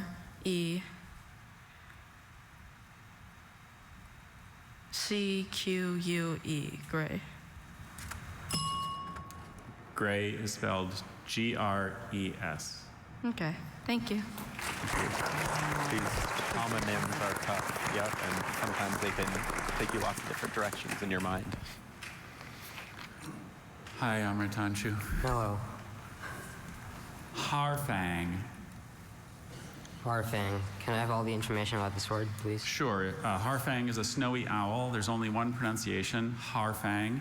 It's a noun from Swedish, which formed it from a Swedish word and an originally German word. It means a snowy owl. As in Claire's sculpture of a lemming was so realistic, a harfang flew away with it. Harfang. Are there any alternate pronunciations? Just the one, harfang. Can I have the definition again, please? A snowy owl. From a Swedish word and an originally German word. Harfang. H-A-R-F-A-N-G.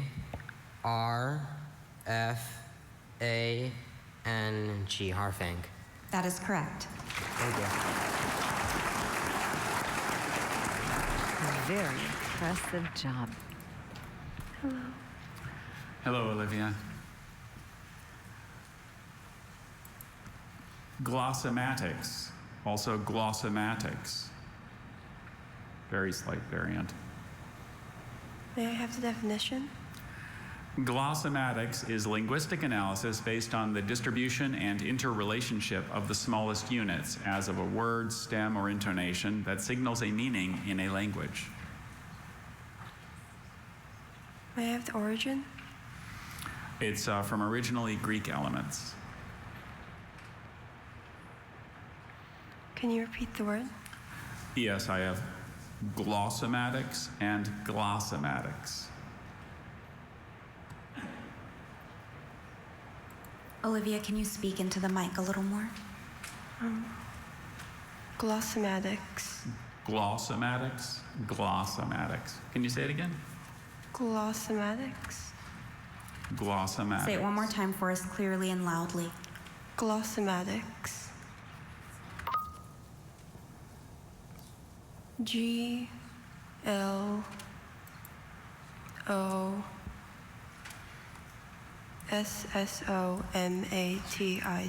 Glossomatics. Glossomatics is spelled Glossematics. Thank you. That's a tough one. That schwa in the middle there. You could want to go with an O, but there's the word glosseme that's hiding under there. Hi. Unigravida. Unigravida? Unigravida. Can I have the language of origin, please? Latin. Can I have all the information but the sentence? Yes. Unigravida is the only pronunciation I have. Unigravida is a noun from Latin, and it means a woman in her first pregnancy. Can you repeat the origin? Latin. Unigravida? Unigravida. Unigravida. U-N-A-G-R-A-V-I.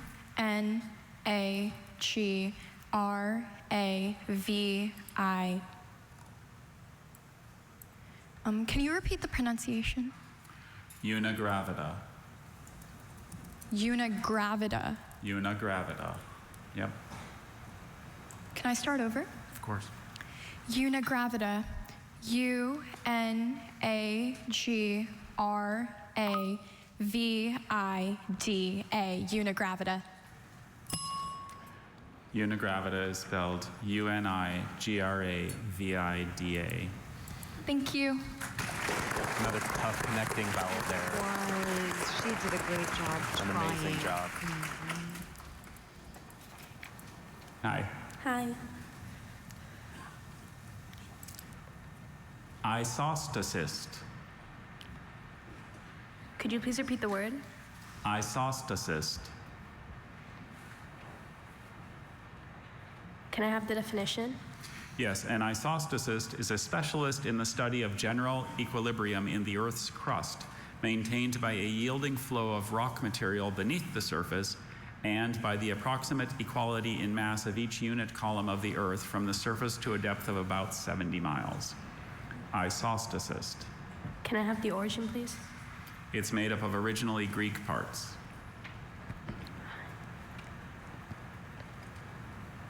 Can I have the part of speech? Noun. Can I have the definition again?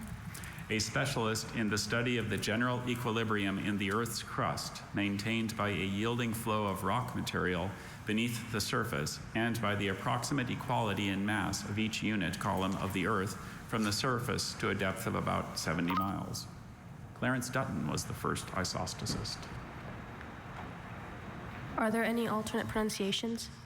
Just the one, isostasist. Isostasist. Isostasist. I. Hurry. She's almost out of time. Almost out of time. And there's the clock. C. She's out of time. S. T. E. S. I. S. Isostasist. And unfortunately, none of those letters will have Isostasist counted. is spelled Yeah, I-S-O, even if she had spelled it Even correctly. if it were correct. Yes, Right, IST. Dr. Kevin. Thank you. That's one of the things that's so challenging about this bee is that you're under time constraints. I think a lot of Exactly. people don't realize that. Yep, you have to be a master of time management. Just a second, Harini.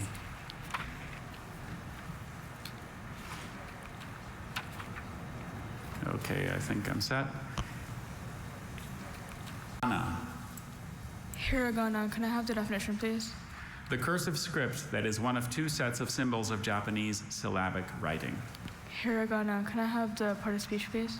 Noun, Japanese syllabic writing.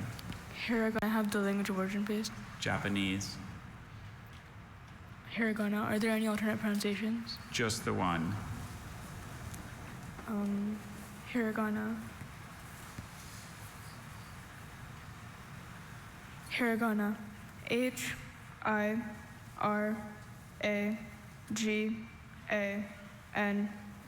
Hiragana. That is correct. Thank you. Excellent. Harini's third time in the bee, Dr. Kevin. Very impressive. Maybe third time will be a charm for her, huh? Guess we'll see. Catoctin. Catoctin. Catoctin. Can I have all the information? Yes, catoctin is the only pronunciation I have. A catoctin is a noun from a U.S. geographical name. A catoctin is a residual hill or ridge that rises above an erosion surface of considerable area and preserves on its summit a remnant of an older such area. As in, an area of the Blue Ridge Mountains consists of a catoctin, where an older geographical area of greenstone survives on a ridge pushed up during the collision of two land masses. Catoctin. K-A-T-O-K-T-I-N. Catoctin. Catoctin is spelled C-A-T-O-C-T-I-N. These words from geographical names are sometimes kind of like words of unknown origin. You just have to take a guess. Hello. Hello, Noah. Right, Dr. Kevin. Cothurnus. Cothurnus, are there any alternate pronunciations? Just the one, cothurnus. Can I have the definition? Cothurnus is a thick-soled, laced boot reaching halfway to the knees, worn by actors in the Greek and Roman tragic drama. Cothurnus, can I have the language of origin? It went from Greek to Latin before English. Can you repeat the word? Cothurnus. Can you say it again? Cothurnus. Cothurnus. Can I have the definition again? A thick-soled, laced boot reaching halfway to the knees, worn by actors in the Greek and Roman tragic drama. Cothurnus. C-O-T-H-E-R-N-U-S. Cothurnus. Cothurnus is spelled C-O-T-H-U-R-N-U-S. Thank you. Very nice try. Another tricky schwa, that sound in the middle. Schwa will get you every time on it, Dr. Kevin. But Noah can come back. Palberry. This is the second time. Palberry? Palberry. May I have the definition? The edible berry of an Australian tree. Palberry. Palberry. May I have the language of origin? It's from a native Australian name.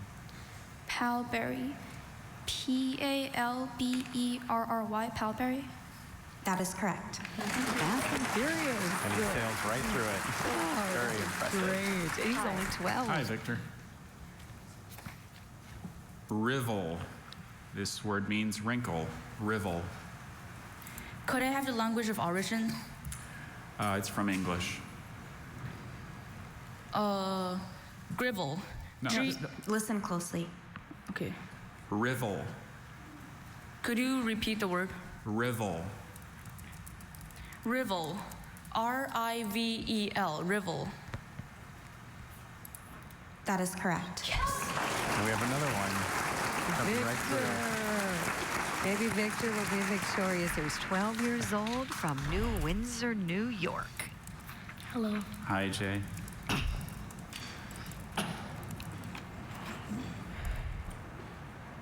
Nimi. Nimi, may I have the origin? It was formed in Latin from a Greek word. May I have all the information except for the sentence? Sure. Nimi has no other pronunciations, just Nimi. It's a noun formed in Latin from a Greek word. Nimi is the persistent or recurrent effect of past experience of the individual or of the race. Nimi. N-I-M-I-E. Nimi. Nimi is spelled M-N-E-M-E. So hard, Dr. Kevin. Very tricky. Initial silent M, right? Another word people might know, mnemonic, has that Howdy, same Ryan. root. Same thing, yes. So tricky. Appleman. Could I have all the information, please? Yes. Appleman is a noun that came from German, which probably formed it from words that consist of originally Latin and Egyptian-derived Greek elements. Appleman is a neurotoxic polypeptide in the venom of the honeybee that is used especially in biomedical research. Research shows that Appleman has positive effects on memory and could help in treatments of memory disorders if its toxicity is controlled. Appleman. Appleman. Could I have the origin again, please? Formed in German, probably from words that were originally Latin and Egyptian-derived Greek. Appleman. Appleman. Appleman. Appleman. A-P-O-M-E-N. Appleman. Appleman is spelled A-P-A-M-I-N. All right, thank you. Some more tricky schwas in there. Ryan gave that a very good effort. That was a challenging word. Hi. Hi. Lenticelat. Pardon?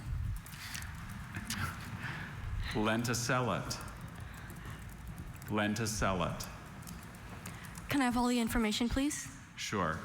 Lenticelat is an adjective from Latin.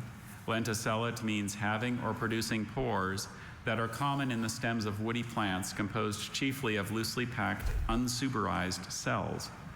Whether the branches or the bark of a plant is lenticelat is used to differentiate and identify species of many plants. Lenticelat. Lenticelat. Can you say it again? Lenticelat. Lenticelat. Could you repeat that, please? Lenticelat. Okay. Lenticelat. L-E-N-T-I-C-E-L-L-E-T. Lenticelat. Lenticelat is spelled L-E-N-T-I-C-E-L-L-A-T-E. Okay. Nice job. Yeah, I forgot that. That final E. Pardon. I know. So These cute. words are so long. All right, Dr. Kevin, they all make me want to say I beg your pardon. Just to say, there we go. Astragal. Astragal. May I have the definition? Astragal is a molding encircling a cannon near the muzzle. Astragal. May I have the language of origin? It's from an originally Greek word that passed into Latin. Astragal. Does this come from the Latin astra, meaning star? I don't see that here. Astragal. Are there any alternate pronunciations? Just the one, astragal.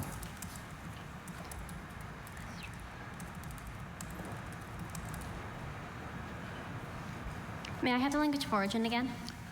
An originally Greek word that passed into Latin before English.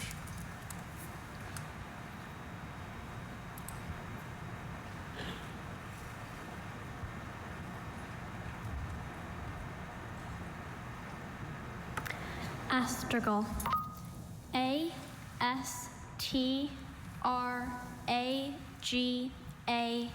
Astragal. That is correct. Thank you. Her gut, and she got it. Look at that smile and smiles from mom and dad in the audience, too. Hello. Hi. Hi. Extasiate. Also extasiate. Okay. Extasiate. May I have all the information except for sentence? Sure. Extasiate. Extasiate is a verb that was formed in French from a part that passed from Greek to Latin, plus a Latin-derived English element. Extasiate means to go into a state of exaltation or rapturous delight. Wait, can I have the language of origin, please? Formed in French from a part that passed from Greek to Latin to French, plus a Latin-derived English element. Does this come from Greek ex, meaning not? I don't see that given here.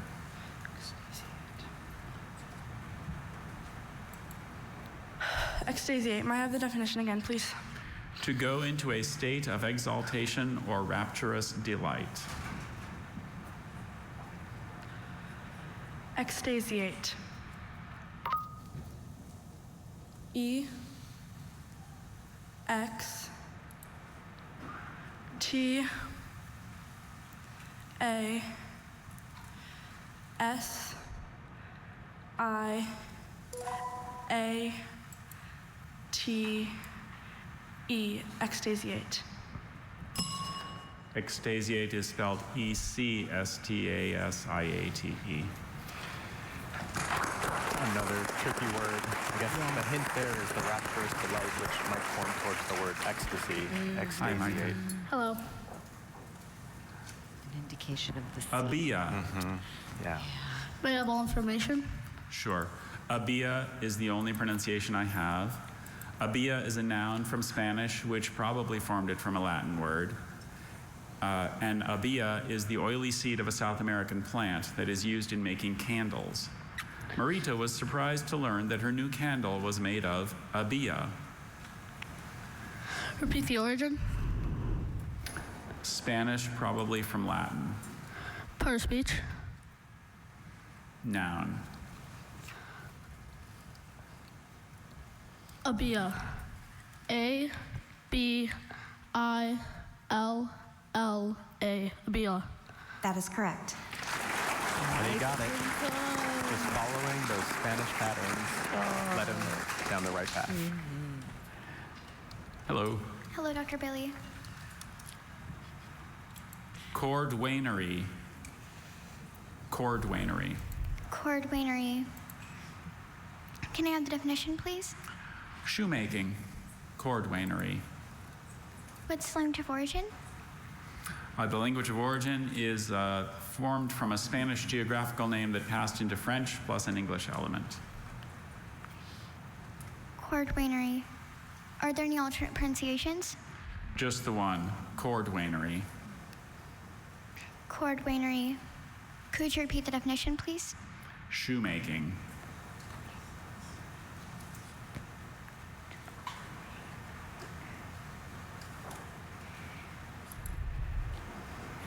Cordwainery. Could you repeat the word, please? Cordwainery. Cordwainery. Cordwainery. C-O-R-D-W-A-I-N-E-R-Y.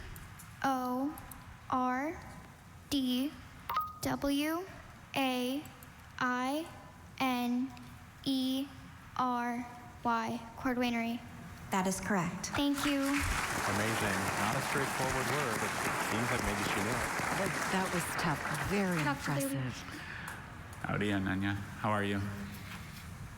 I'm scared, but I don't know why. Okay. Who could blame her?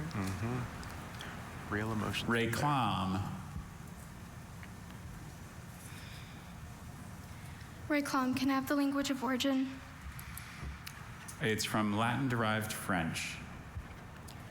Reclam, are there any alternate pronunciations? Just the one. Reclam.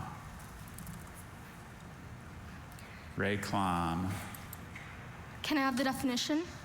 Public attention or acclaim, not necessarily based on or proportionate to real value or achievement. Publicity.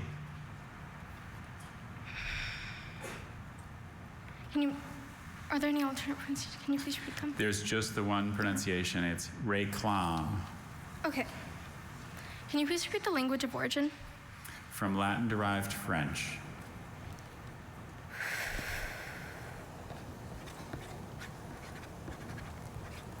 Reclam. Can you please repeat the definition? Public attention or acclaim, not necessarily based on or proportionate to real value or achievement. Publicity. Reclam. R-E-C-L-A-M-E.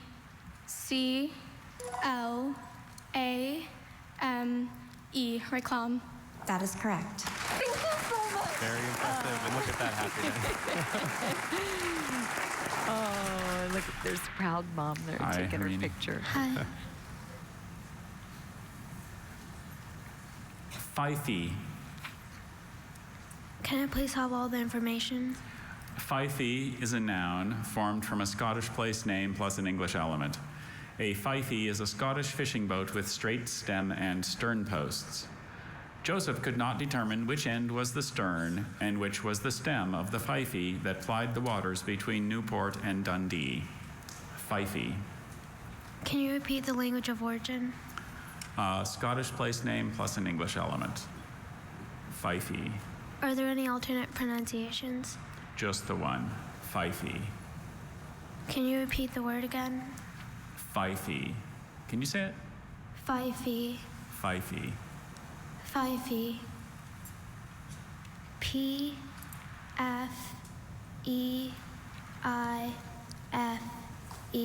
Fifey. Fifey is spelled F-I-F-I-E. Thank you. Another tricky one. The hint there is the Scottish place name, a place called Fife. Hopefully Hello, she will be Phaedra. back. She's only 11. Polygala. Polygala, can I get the definition? Any plant of a genus of herbs and shrubs of temperate and warm regions having many colored, often showy flowers, with the three sometimes crested petals united below into a tube and an irregular calyx with two petaloid sepals. Polygala, does this come from the Greek polis, meaning many? Yes. Polygala, can I get the language of origin? Formed in Latin from Greek parts. Can I get the part of speech? Noun. Does this come from the Greek like gala, meaning like a gal? Like a, Gal? I don't see that here. Polygala. P-O-L-Y-G-A-L-L-A. Polygala? Polygala is spelled P-O-L-Y-G-A-L-A. Thank you. I think he was looking for a gall, a plant gall that was growth on a plant. That last root there actually means milk, like galactic. Oh, that's interesting. Hi, Dr. Bailey. To gel it. To gel it? To gel it. Can I have the definition? Characterized by a short or rudimentary stem. To gel it. Can I have the language of origin? It's formed from a Latin word derived from a French word that ultimately came from a different Latin word. It's used of plants. To gel it. Can you repeat the definition? Characterized by a short or rudimentary stem, to gel it. To gel it. Are there any alternate pronunciations? Just the one. To gel it. To gel it. To gel it.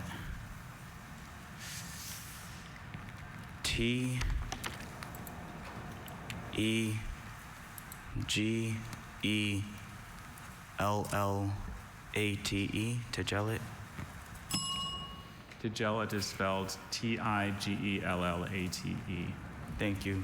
Nice job on the word there. Hi, Luna. Hi. So this word has a homonym. The word is loon. This loon is a hawk's leash. Loon. Can I have the language of origin, please? It's from a word that went from Latin to French to English. Loon. Can I have the definition again? A hawk's leash. It's from falconry. Can I have the part of speech? Noun. Can you repeat the language of origin, please? It's from a word that went from Latin to French to English. Can you repeat the word? Loon.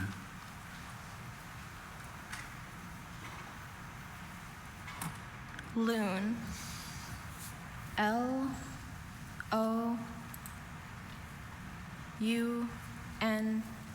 Loon. Loon is spelled L-U-N-E. Thank you. So short, kind of tricky. No, I'm happy to see Luna. I represented North Dakota myself when I was in the B. Yeah. Aw. And she certainly represented them well. Extremely well. Dialypetalus. Yes. Dialypetalus? Dialypetalus. This young gentleman's from Akron, Can you Ohio. please give me all the information? Dialypetalus is an adjective from parts that passed into Latin from Greek. Dialypetalus means consisting of or having petals that are not united. As an event planner, Omar was used to receiving strange requests, but never before had a client requested that only dialypetalus flowers be used in the floral arrangements. Can I please have the part of speech? Adjective, dialypetalus. Dialypetalus. D-I-A-L-E-P-E-T-Y-L-O-U-S. Dialypetalus. Dialypetalus is spelled D-I-A-L-Y-P-E-T-A-L-O-U-S. Thank you. Oh, Zach represented the Buckeye State well. He can come back next year, too. One more year, yeah. Hi, Avinav. Hello, Dr. Bailey. Leonardian. Leonardian. May I have the definition? Leonardian means of or relating to a subdivision of the Permian following the Wolf Camp and preceding the Guadalupian. Leonardian. May I have the language of origin? It comes from a proper name plus an English element. Leonardian. Are there any alternate pronunciations? Just the one, Leonardian. Leonardian. Can you repeat the word? Leonardian. Can you repeat the word one more time? Leonardian. Leonardian. Leonardian.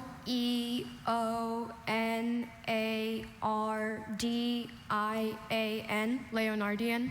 That is correct. Thank you. Nice job. Very nice. Avina. Able to pick up that proper name in there and figure it out. Hi, how are you, Ope? Hi, I'm good. Sanidine or Sanidin. Can I have all the information, please?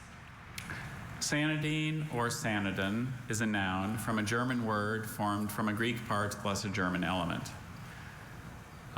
Sanidine is a variety of orthoclase in often transparent crystals in eruptive rock as trachyte that is thought to form at higher temperatures than adularia. Ginny used both X-ray spectrometry and chemical analysis to study the sample of sanidine. Can you repeat the pronunciations again? Sanidine, sanidine, sanidin. Can you repeat the definition again, please? Sure. A variety of orthoclase in often transparent crystals in eruptive rock as trachyte that is thought to form at higher temperatures than adularia. Sanidine? Sanidine. Can you say it once more? Sanidine? Sanidine, sanidin. Sanidine. S-A-N-I-D-I-N-E.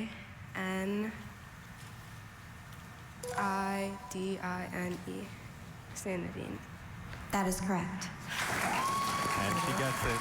Look at that look of relief. Oh, I know. Oh, look at that mom there. Hi, Dr. Bailey. Love to see all Howdy. those beautiful smiles. How are you, Advait? I'm good, a bit nervous. Okay. Well. At least he's honest. Virago. This word has a homonym. It means an engulfing chasm, an abyss. Virago, does this come from Latin? Yes, it does. Does it come from the Latin ver meaning green? I don't see that here. Virago, can I have all the information, please? Virago, it's the only pronunciation I have. Virago is a noun from Latin. A virago is an engulfing chasm, an abyss. Beck gripped the handrails as he crossed the swinging bridge over the virago. Can I have the language of origin again? Latin. Does this come from the Latin vor meaning to eat? You're on the right track. Virago, can I have, are there any alternate pronunciations? Just the one. Can I have, are there any alternate O-R-A-G-O, virago? That is correct. Nice job. Very nice word sleuthing there. Hello. Hi, how are you? Pretty good. Good. Okay. Nisus. This is a striving and an inclination. A nisus. Can I have all the information? Sure. Nisus is the only pronunciation I have. Nisus is a noun from Latin. A nisus is a striving, an inclination. Professor Williams explained that there is a nisus toward the new in art. Nisus. Can you repeat the definition? A striving, an inclination. Can I hear the origin of this word? Latin. Are there any alternate pronunciations? Just the one, nisus. Nisus. N-I-S-C-U-S. Nisus. Nisus is spelled N-I-S-U-S. Thank you. They're simpler than what they may seem. Exactly. Sometimes you have to resist the urge to overdo it sometimes. Right, Hi, Dr. everybody. Kevin. Hi, Joey. Amadelphus. Amadelphus. Can I please have all the information? Amadelphus is the only pronunciation I have. Amadelphus is an adjective consisting of Greek elements plus an English element. Amadelphus means marked by an inclination to associate with others of one's kind, tending to live in a flock, herd, or community rather than alone. As in pride, mob, and murder are three of the many names for specific groups of Amadelphus animals. Can I have the language of origin again, please? It's from Greek elements plus an English element. Amadelphus. Amadelphus. Amadelphus. A-M-A-D-E-L-P-H-O-U-S. Amadelphus. That is correct. Nice job, Joey. Very This is nice. his third time in the National Spelling Bee. Hi, Adora. Hi. Distray, distray, distray. May I have all the information, please? Sure, I have 3 pronunciations: destray, destray, and distray. It's an adjective from Latin-derived French. Distray means inattentive, distracted. Noticing how distray her friend seemed on the bus, Allison asked her what she was thinking about. Destray? Destray is one of the pronunciations. There's dustray, destray, and distray. Destray.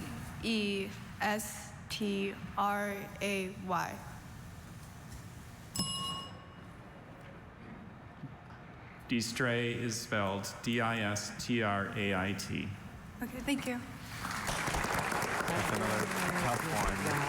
Yes, sure is. Related to our word distract. Howdy, Dr. Bailey. Howdy, Ravina. Ready for this? Darling greeting. Sure. Hope so. Okay. Very excited. Kira. May I have all the information, please? Sure. Kira is a noun from Spanish.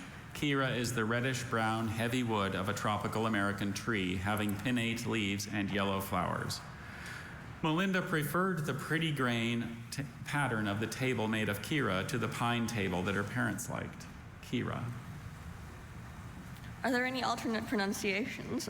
Just the one. Kira.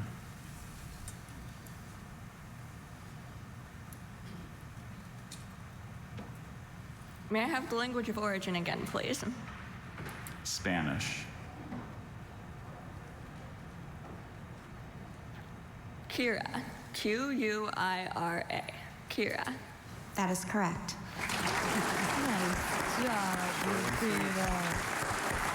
Follow the language patterns, the Spanish once again. Hi, Churan. Hello. Salariat or salariat. Oh, sorry. Salariat or salariat. May I have all the information, please? Salariat or salariat. Those are the 2 prawns I see. Salariat is a noun consisting of parts that pass from Latin to French to English. The salariat is the class or body of persons who receive fixed compensation paid regularly for services, usually as distinguished from wage earners. May I have the language of origin again, please? It's from parts that pass from Latin to French to English. Salariat. S-C-E-L-A-R-I-A-T.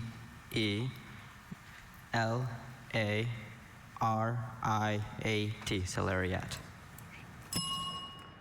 Salariat is spelled S-A-L-A-R-I-A-T. Great effort there. These words are so difficult. Did a great job on that one. Hi there. How are you, Akshaj? Nervous. Okay. Let's try a word. Flugelhorn and flugelhorn. May I have the definition? Flugelhorn is a bugle with valves that differs from the cornet only in having a larger bore. Flugelhorn and flugelhorn. Can you repeat the pronunciations, please? Flugelhorn, flugelhorn. A slight variant. What's the part of speech? Noun. It's from German. Flugelhorn? Flugelhorn. Can you say it once more? Flugelhorn. Flugelhorn. Flugelhorn. F-L-U-G-L-E-H-O-R-N. Flugelhorn? Flugelhorn is spelled F-L-U-G-E-L-H-O-R-N. Judge can come back. He's only 12. That was. Hope to see him again next year. Mm-hmm. Hi, Dr. Bailey. Hi, Indigo. Coritha. Coritha? Coritha. Coritha. Can I have all the information, please? Yes. Coritha is a noun from Latin-derived Spanish. A corrida is a Spanish, Portuguese, and Latin American spectacle in which a bull is ceremonially fought and usually killed in an arena by a matador assisted by picadors and banderilleros. In Spain, many consider the corrida an art form. Corrida. Corrida. C-O-R-R-E-T-H-A. Corrida. Corrida is spelled C-O-R-R-I-D-A. Thank you.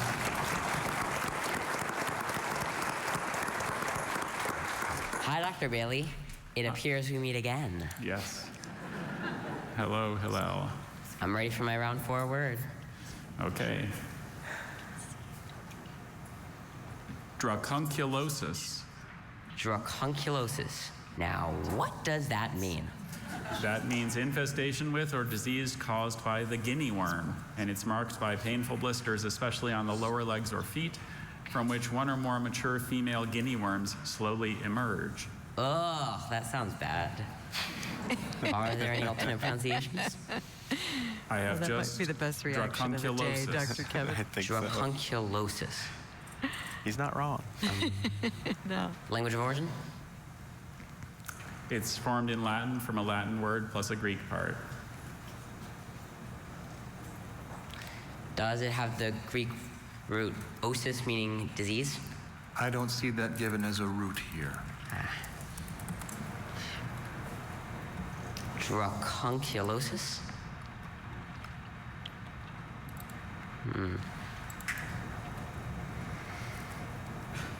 It's a noun, right? It is, yes. Can you say it again? Dracunculosis. Dracunculosis.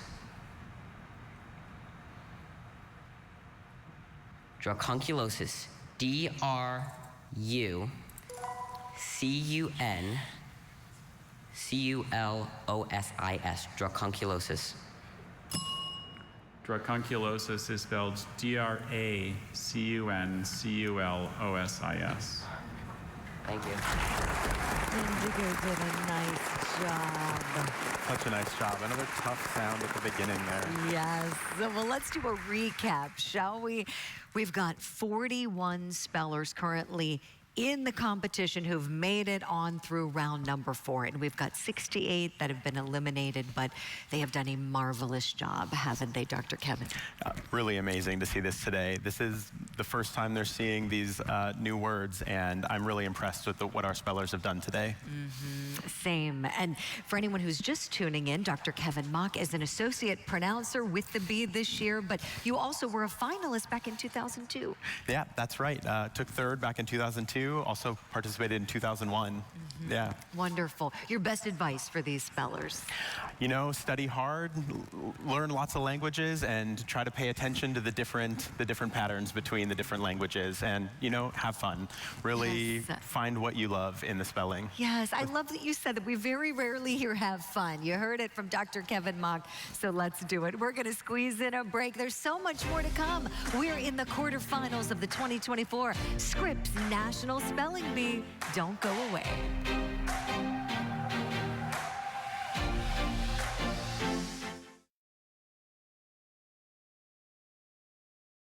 Runner-up, Deb Shaw, Charlotte Walsh.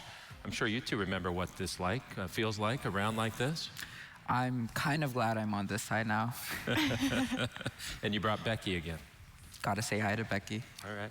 Charlotte, do you remember a round like this where there have been so many misses that maybe it changes how you feel up there on stage? Yes, I'm always at the end of the round, and I remember round 4 in 2022 was really nerve-wracking for that reason. Well, let's see how the spellers handle the rest of round 4 here in the quarterfinals of the Scripps National Spelling Bee. Let's get back to it with speller number 187 from Philadelphia, Jaden Jang.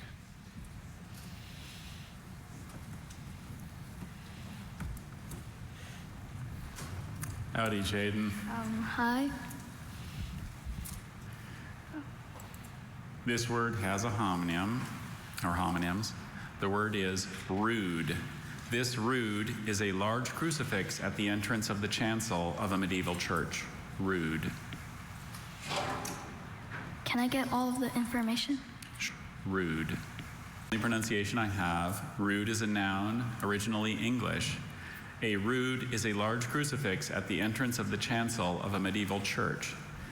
As in, the wooden rood in St. Mary's Parish Church in Charlton on Otmore, England, is decorated twice a year in greenery. Rood. With homonyms, it's easy to overcomplicate. What's the origin? English. Rude. R-O-U-D-E. Rude. Rood is spelled R-O-O-D. Okay, thank you. So we knew it wasn't R-U-D-E and had to guess for something. I think Jaden tried to go Hello too again. French. Hi, Lou. Yeah, very phonetic. Necrologue or necrologue. Necrologue, necrologue. Necrologue. Can I have all the information except for a sentence, please? Yes. Necrologue and necrologue are the only two pronunciations I have. Necrologue is a noun from a word formed in Latin from Greek parts. A necrologue is an ecclesiastical or monastic register in which are recorded the dates of death of persons as benefactors, closely associated with the church or monastery where the register is kept. Does it come from Greek necron, meaning death? You're on the right track. Does it come from Greek logos, meaning expression? Again, you're on the right track. Could you repeat the language origin, please? It's like he got it. Formed in Latin from Greek parts. Could you repeat the word, please? Necrologue, so it's necrologue or necrologue. Necrologue. And you say this is formed in Latin from Greek parts? Yes. Necrologue. N-E-C-R. Could you read the word one more time, please? Necrologue. Necrologue. N. Can I restart? Yes. And does it mean that? Yes. Look at the time. Necrologue. N-E-C-R-O-L-O-G-U-E. Necrologue. That is correct. Thank you so much, sir. Thank you so much. He didn't say, can I restart? So I'm glad they made that decision. Hello, Dr. Bailey. How are you this afternoon? I'm pretty good, Rana. So let's hope you know this one. Diatheism. Can you please repeat the word? Diatheism. May I have all the information, please? Diatheism, that's the only pronunciation I have. Diatheism is a noun made up of Greek elements. Diatheism is a doctrine or system recognizing two gods.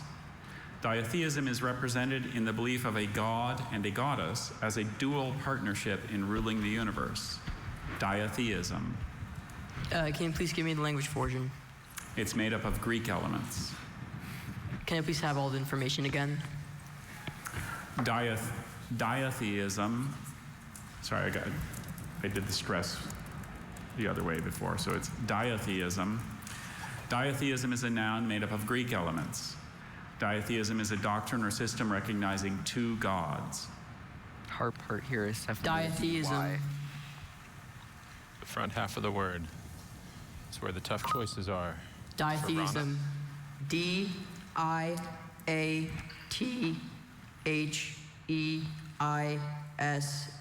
Diatheism. Diatheism is spelled D-Y-O-T-H-E-I-S-M. Thank you. Very tricky with the Y at the start there. He spelled it like you would diametric, but in this case it's D-Y-O. Howdy, Dr. Bailey. Howdy. How are you, Aditya? I'm doing well. I'm a little nervous, though. Okay. How are you? I'm pretty good. Good to hear that. Okay. Aditya, You a little excited, too? Ayer has been quite friendly a throughout. little bit, but Okay. I'm also a little nervous. Philonium.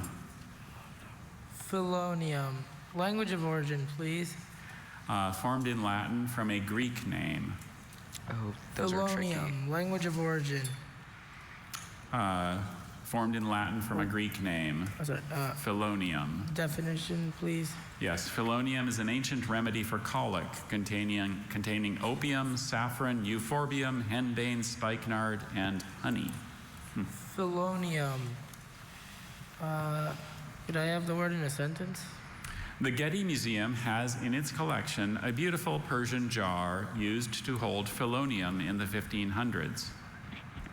Felonium. Could you repeat the definition? An ancient remedy for colic containing opium, saffron, euphorbium, henbane, spikenard, and honey. Felonium. P-H...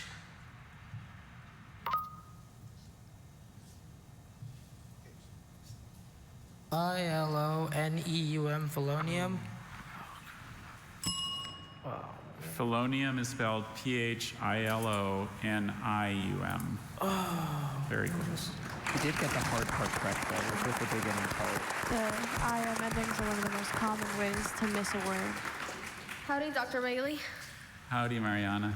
How are you? Good. Good. Okay. Nemertean. May I have the definition? Yes. Nemertean means of or relating to a class of flatworms comprising soft-bodied, often brightly colored, unsegmented worms that have a long, eversible proboscis and are usually marine and burrow in sand or mud. Nemertean. May I have the language of origin? It's formed in Latin from a Greek mythological name plus a Latin element. Seeing a lot of Greek names. Can you repeat the word? Nemertean. And a few worms, too. Nemertean. Yeah. Always important. N-E-R-T-I-A-N.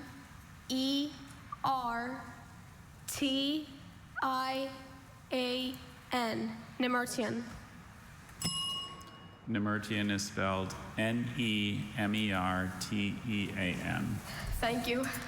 And the reason these names are so tricky is that you can't ask any reach for this. Yeah, you just have to know the exact name. Hello, of the Dr. person. Bailey. If you didn't know Nemertes Hello, was with an Eliana. E, then you're out of luck.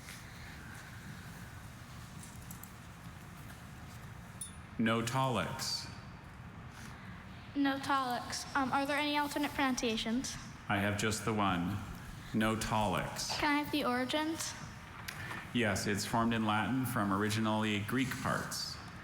Can I have all the information? Yes. Notolix is a noun formed in Latin from originally Greek parts. A notolix is a longitudinal furrow in the anterior part of the mesonotum of various insects. The entomologist identified the groove on the mesothorax of the insect as the notolix, which helped her classify the species of the insect. Notolix. Notolix. N-O-T-O-L-I-X. Notolix. Notolix is spelled N-O-T-A-U-L-I-X. Thank you. Furrow in the definition could have been a clue, but that's a pretty obscure root. Did you guys know that one? The Definitely A-U-L-I-X? about all Good morning. I forgot about Good morning, Kate. Aneroid. Aneroid? Aneroid. Aneroid. What is the definition? Containing no liquid or functioning without the use of liquid. And Okay. means no. Aneroid. What are the origins? It's from a French word formed from a Greek word plus a French element. Aneroid.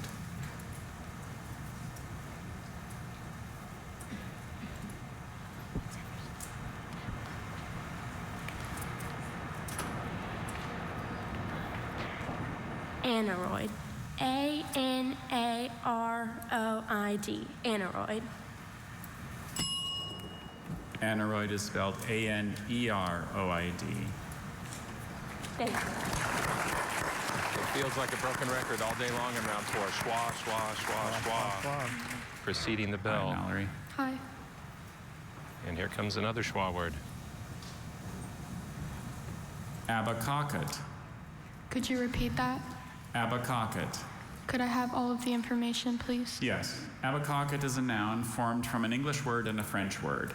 An abacocket is a hat with a high crown and a wide brim turned up at the back and coming to a point like a beak in front. It was worn especially in the 15th century. Robin Hood tucked a hawk's feather into the upturned brim of his green abacocket. Abacocket. Abacocket. Could I have the definition again? A hat with a high crown and a wide brim turned up in back and coming to a point like a beak in front, worn especially in the 15th century. Now, these are tricky because they're variants Could I of the have main the language entry. of origin once more?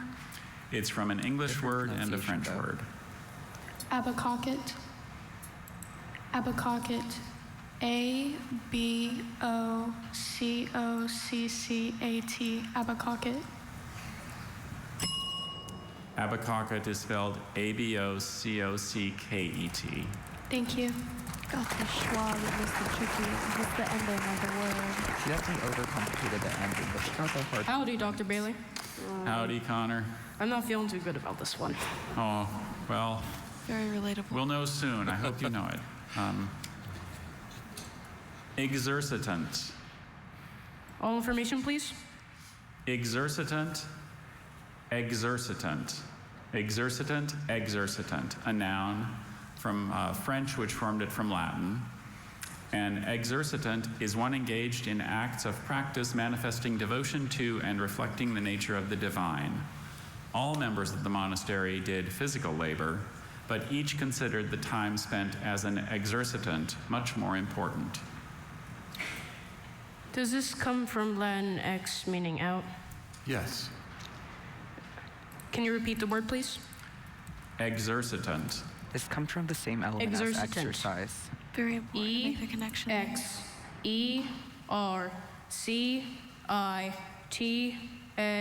E-X-E-R-C-I-T-A-N-T. Exercitant.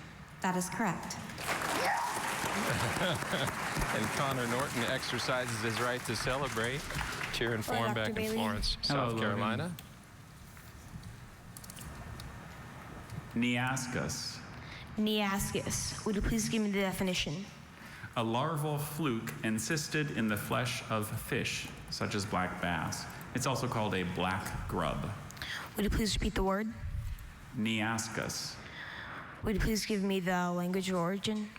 Greek-derived Latin. Neascus. Would you please use it in a sentence? Though rather unappetizing to look at, the presence of neascus in fish poses no health risk, so long as the fish is properly cooked. Would you please repeat the definition? A larval fluke encysted in the flesh of fish.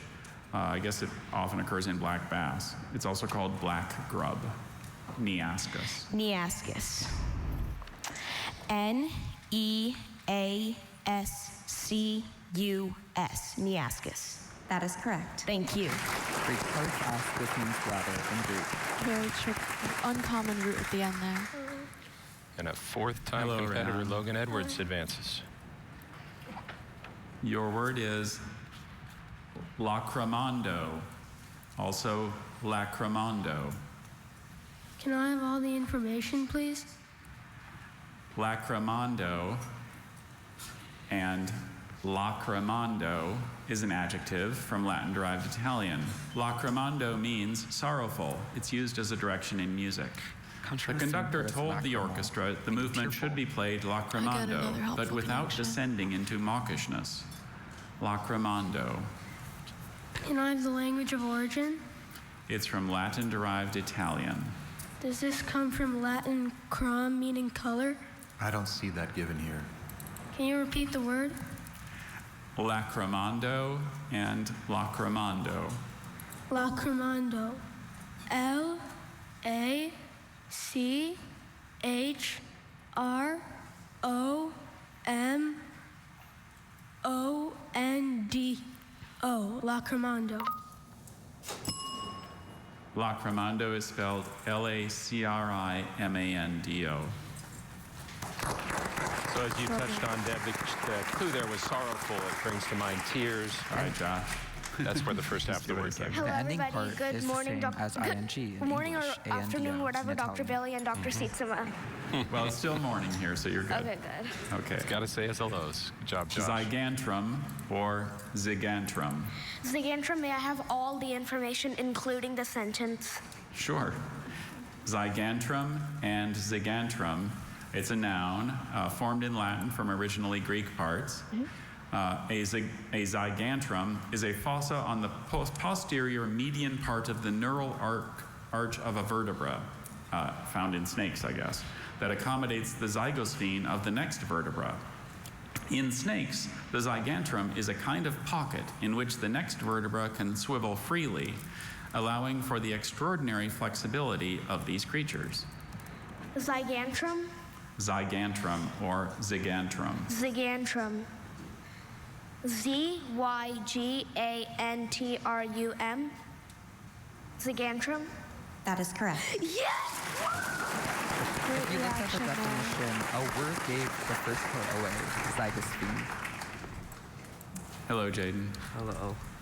And we have a third grader on into round 5. Tulafala. And Josh Verma. Oh, sorry, Excited to see Tulafale. how he does. Tulafale. May I have all the information, please? Tulafale is the only pronunciation I have. Tulafale is a noun from Samoan. A Tulafale is a Samoan chief functioning as an advisor and debater on matters of public policy and expected to be thoroughly informed on matters of traditional lore. The Tulafale took his concerns about extreme weather events in his community to a meeting of officials in Washington. Tulafale. Tulafale. Tulafale.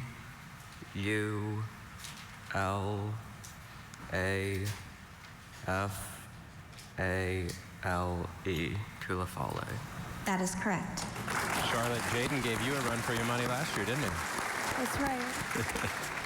Deb Hello, remembers Dr. him too. Billy. Jaden finished tied for 12th. Hello, Tarini. In Tarini's a 2023. great speller too. Yeah, she was 9th place last year. Tarini We go. from Austin, Texas. Paralic. Paralic? Paralic. Paralic. Does this come from the Latin root para meaning through? Yeah, through? Why don't you listen to the language of origin first? Okay. It's made up of originally Greek parts.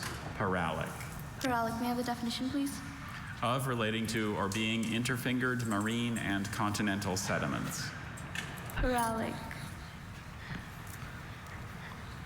Language more time, please. It's made up of originally Greek parts.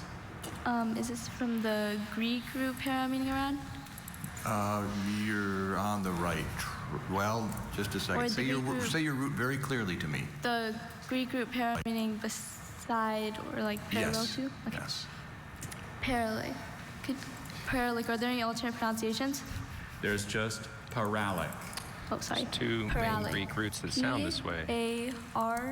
P-A-R-A-L-I-C, paralic. That is correct. Thank you. She has the right one. Right.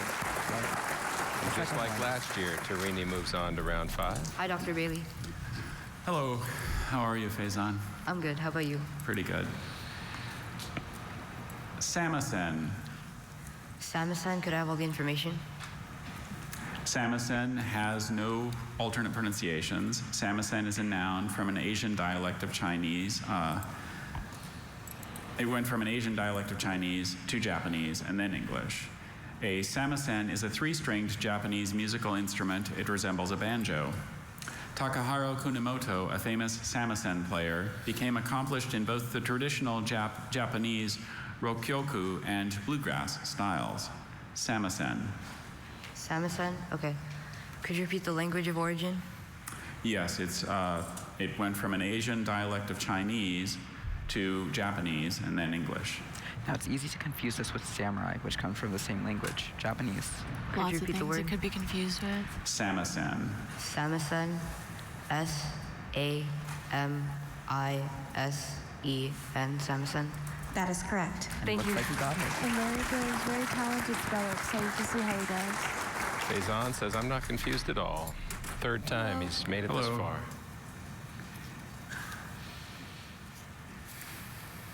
Phenoscandian. Phenoscandian. Can I have the definition, please? Of or relating to the region of Northern Europe, comprising Finland, Sweden, Norway, and Denmark. Phenoscandian. Can I have the language of origin, please? It's from a European geographical name plus an English element. Can I have the part of speech, please? Adjective. Can you please use the word in a sentence? During the last ice age, the Phenoscandian ice sheet covered much of what is now the United Kingdom. Are there any alternate pronunciations? I see just one. Fennoscandian. Now, the ending comes from the same Can you part as repeat the definition Scandinavian. one more time? Of or relating to the region of Northern Europe comprising Finland, Sweden, Norway, and Denmark. It's that first half Can I that have the might be language of confusing. origin one more time, Comes from the please? same idea as Finland. It's from a European geographical name plus an English element. Can you please repeat the word one more time? Fennoscandian. Thank you, Fennoscandian. Fennoscandian.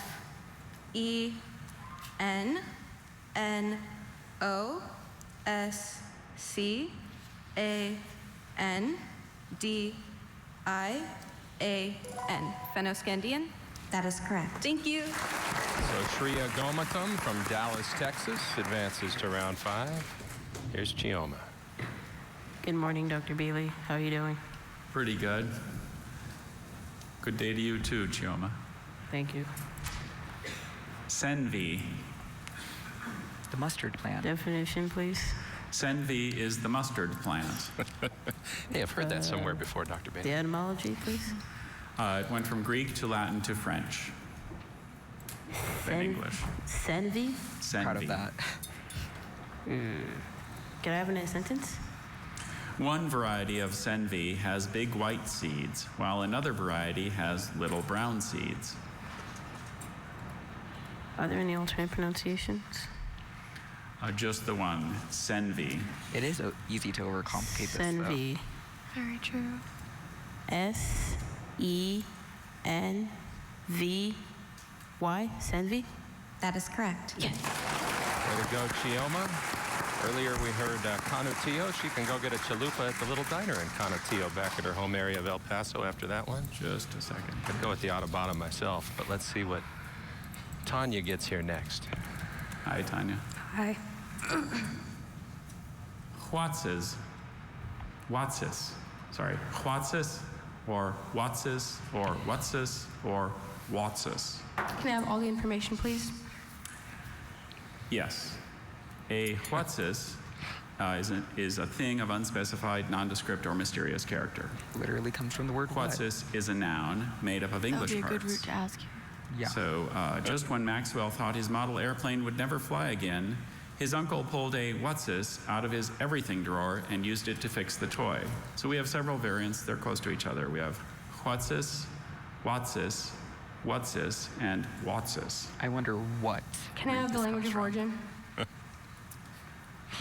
It's made up of English parts. Can we hear you say it? What's his? Yes. That. Listen carefully to the ending. Okay. Watsis, Watsis, Watsis, Watsis, and Watsis. Okay. Could you please repeat the word? Yes. Watsis, Watsis, and Watsis. Even asking the root doesn't distract from the tricky ending. W-H-A-T-S-I-S.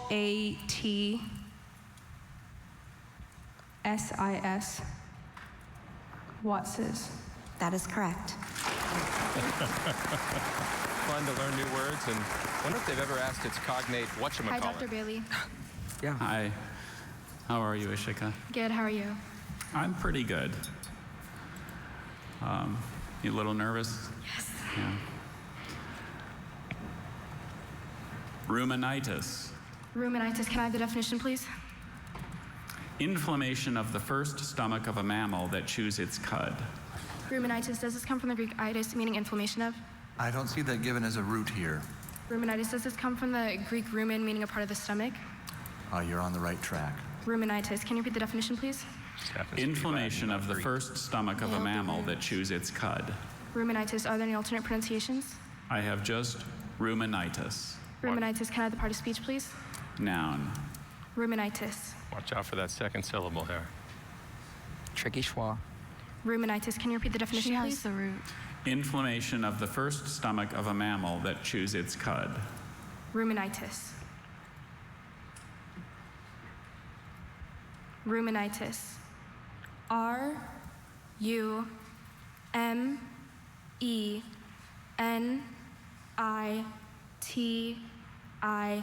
Ruminitis. That is correct. Thank you. Charlotte, you said she had the root. That told her the E instead of an I, like ruminate, which it changes to an I in some of those other words. Right. Hi, Kirsten. Hello. But she trusted the root knowledge. Kirsten's Nehu. strong this year. Nehu. May I please have all the information? Yes, a nehu is a small Hawaiian anchovy, much used for bait. Nehu is a noun from Hawaiian. Keoki baited his hook with nehu and reeled in a big skipjack tuna within minutes. Nehu. Nehu. May you please repeat the word one more time? Nehu. Nehu. It's been such a fishy round, really. And I'm seeing a lot of Polynesian language words. Nehu. Can I please have the definition again? A small Hawaiian anchovy, much used for bait. The little fish. Nehu. Nehu. N-E-H-U. Nehu. That is correct. Thank you. And we know who's moving on to round 5 for the 3rd straight year. Kirsten Santos from Houston. Love the camaraderie here. Hi. Veer's been smiling. Deutoplasm or deutoplasm. Deutoplasm. May I have the definition, please? Yes, deutoplasm is the nutritive inclusions of protoplasm, especially the yolk reserves of an egg. Deutoplasm. May I have the language of origin? It's from a word formed in French from Greek-derived elements. Second part comes from the same idea as plasma. The first one's deuto, meaning double. Deutoplasm. Are there any alternate pronunciations?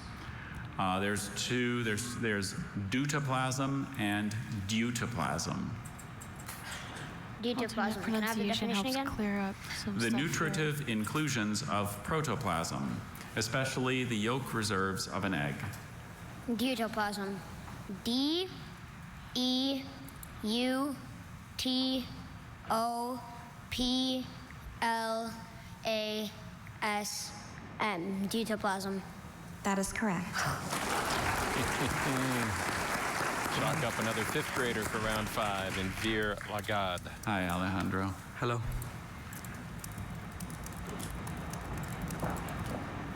Idiocyclophanus. Repeat the word, please. Idiocyclophanus. Wait, can you give me all the information, please?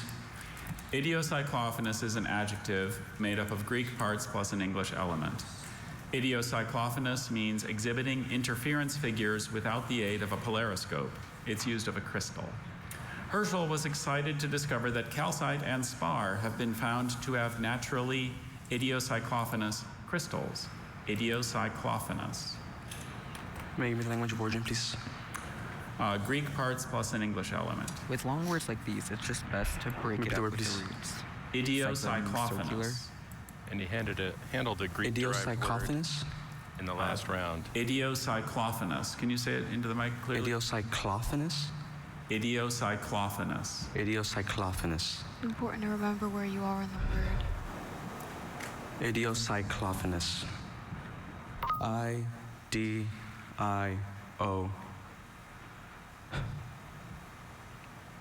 C-Y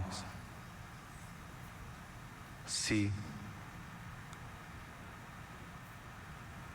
H L-O-P-H-A-N-O-U-S. Idiocyclophanus. Idiocyclophanus is I-D-I-O-C-Y-C-L-O-P-H-A-N-O-U-S. Thank you. So close with that H. Middle part came from the same idea, cyclical. It was 16 letters. He added a 17th. But a strong showing from Alejandro. One more year to come back. Hope we see you. May I have the definition? Anemodont is a reptile of a suborder including a widely distributed group of apparently herbivorous Permian and Triassic reptiles with reduced dentition. Anemodont. May I have the language of origin? Latin from Greek parts. So it's formed in Latin from Greek parts. Does it have any alternate pronunciations? Just the one. Anemodont. You could get the schwa here by asking homo, meaning same. It's just the H drops. So you just have Okay. O-M-O. Can you say it a little slower and closer to the mic? Animodont. Animodont.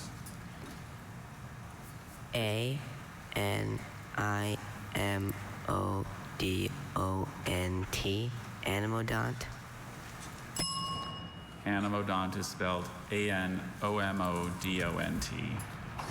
Spelled it like animus, meaning soul.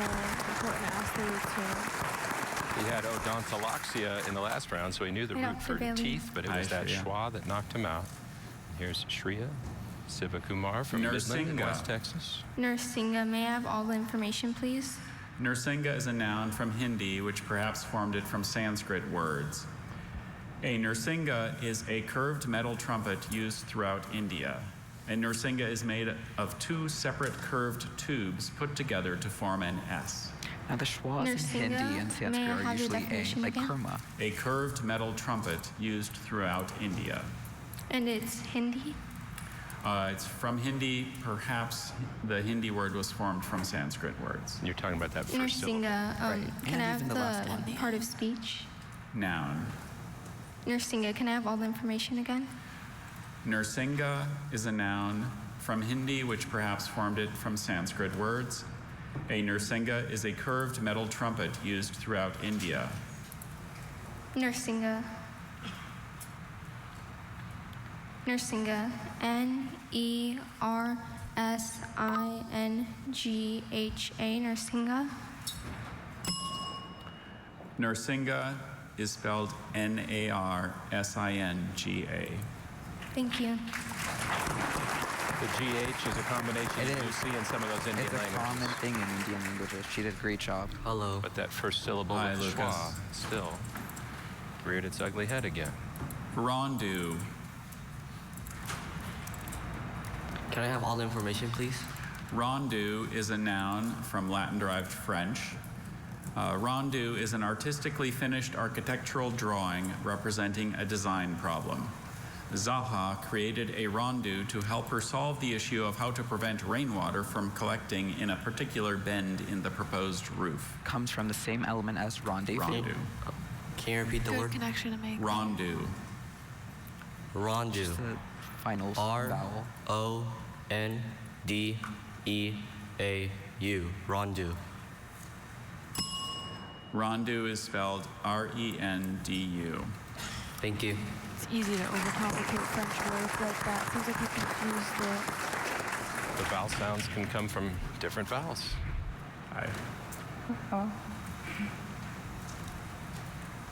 Allegreek.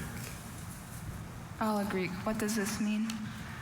An allegreek is a Greek ornamental fret. What's the language of origin? It's from an Italian word formed from originally Latin and Language of origin? It's from an Italian. Can you give me all the information? Yes. Quite literally comes from Allegreek Greek. is the only pronunciation I have. Allegreek is a noun from an Italian word formed from originally Greek and Latin and Greek elements. An allegreek is a Greek ornamental fret. The professor pointed out the repeated maze-like patterns of the allegreek that ran beneath the sculpture. Allegreek?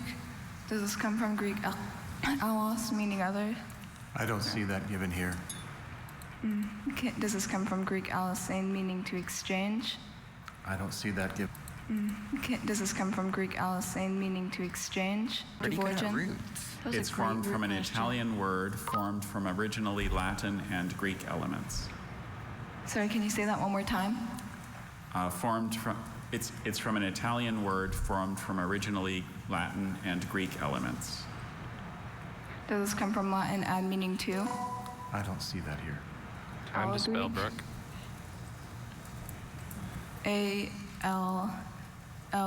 A-L-L-O-G-R-E-E-K.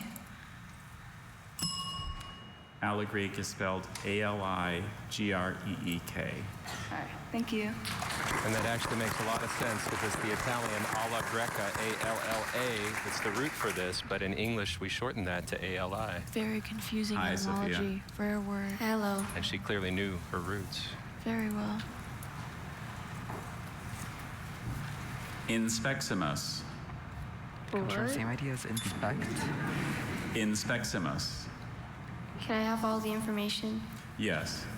Inspeximus is the only pronunciation I have here. Inspeximus is a noun. It's from Latin. And inspeximus is an English charter or letters patent in which the grantor confirms and recites a former charter. An inspeximus was usually sent by a king to honor a grant or charter made by a former king. Someone who inspects things. Inspectimus, can you repeat the definition? An English charter or letters patent in which the grantor confirms and recites a former charter. Can you repeat the word? Inspeximus. Inspectimus. I'll just give it my best shot. Inspectimus. Inspectimus. INSPEXYMUS.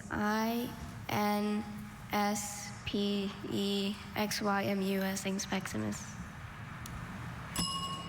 Inspeximus is INSPEXIMUS. But in Latin, you Okay, usually bye. don't use a Y. Y would be more Greek, She Latin. did give her her best shot. Yeah, and a great showing this year for Sophia Montana, who has 2 more years to come back. Hi, Ovia. Had 53 correct responses this round. With about a dozen left to Nostratic go. or nostratic? Nostratic. May I have all the information, please? Nostratic, nostratic. Those are the 2 variants I have. It's a noun formed from a Danish word that was formed from a Latin part plus a Danish element. Nostratic is a hypothesized family of languages ancestral to several of the established language families of Eurasia and Northern Africa, and including in some classifications the Indo-European, Uralic, Altaic, Kartvelian, Dravidian, and Afro-Asiatic languages. Those are good spelling words. The still controversial hypothesis regarding nostratic was first put forward in 1903 by the Danish linguist Holger Pedersen. Nostratic, nostratic. Nostratic. May I have the language of origin again? It's formed from a Danish word that was formed from a Latin part plus a Danish element. The key word in that definition Nostratic. was family. Nostratic.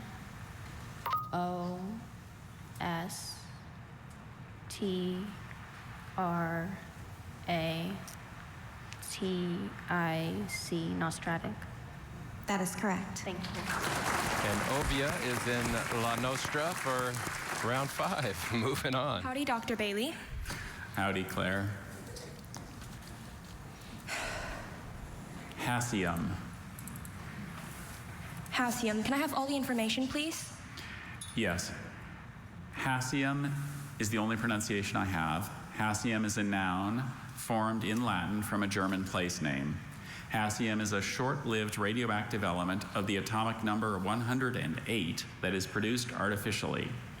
Scientists bombarded atoms of radium with calcium to form a few short-lived atoms of hassium. Elements that Hassium. come from names are really tricky. Can I hear the Can't ask sentence words for again? that. Scientists bombarded atoms of radium with calcium to form a few short-lived atoms of hassium. You said it was from a German name? It's Or- formed in Latin from a German place name, German yes. place name. Okay. Unfortunately, that German place name spelled a little differently than this Hassium. word. Hassium. Hassium. That is correct. Thank you. It's like Claire still got it. She knocked it right out. Would you have been tempted to overcomplicate that, make it harder than she Howdy, did? Mr. Bailey. It depends on how nervous Howdy, I was. Anthony. Great answer. This word has homonyms. The word is pontal.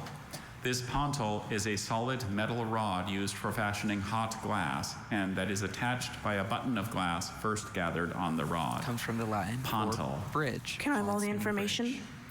Pontal is the only pronunciation I have. Pontal is a noun formed it's from French, which probably formed it from a Latin-derived Italian word. And a pontal is a solid metal rod used for fashioning hot glass and attached by a button of glass first gathered on the rod. Pontel? Pontal. Pontal. Pontal. Pontal? Pontal. Okay. Watch P- the ending. O-N-T-A-I-L. Pontal. Pontil is spelled P-O-N-T-I-L.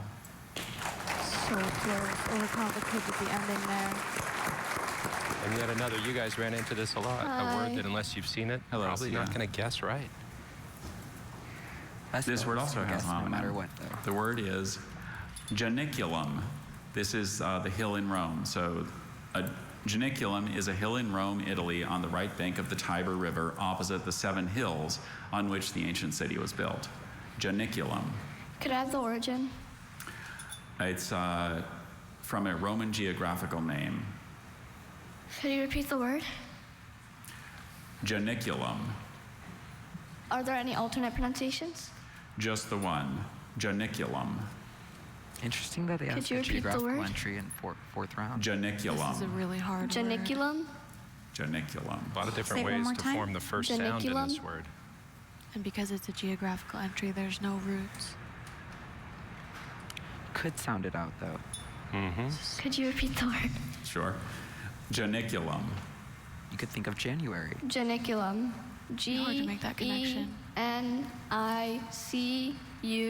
G-E-N-I-C-U-L-U-M. Janiculum? Janiculum is spelled J-A-N-I-C-U-L-U-M. As you guys highlighted, not a whole bunch of clues there. Unless maybe you pick up on Rome and you go to Janice, the root for January, as you said. Hi, I'm Keitha. So tricky. She's very talented, very So another homonym. Yeah, 3 more years for Sia. and now Baria. This is the hard, heavy, smooth, elastic, dark-streaked brown wood of either of 2 tropical American timber trees. I thought they said Baria. Maria. Can I have the like language of Zaida's origin, word. please? Sure. Baria is a noun from Spanish. Can you read the definition, please? The hard, heavy, smooth, elastic, dark-streaked brown wood of either of 2 tropical American timber trees. super tricky because of the homonym. Can you read the language of origin? Spanish. And you Are don't there know any if alternate it's pronunciations? single Just the R or one. double, And it's easy to Baria. confuse it with barrio, meaning a quarter in a city. which would have 2 And R's. it's homonym. Can I have all the Maria. information again except the sentence? Let's see how she does. Baria is a noun. Baria came from Spanish.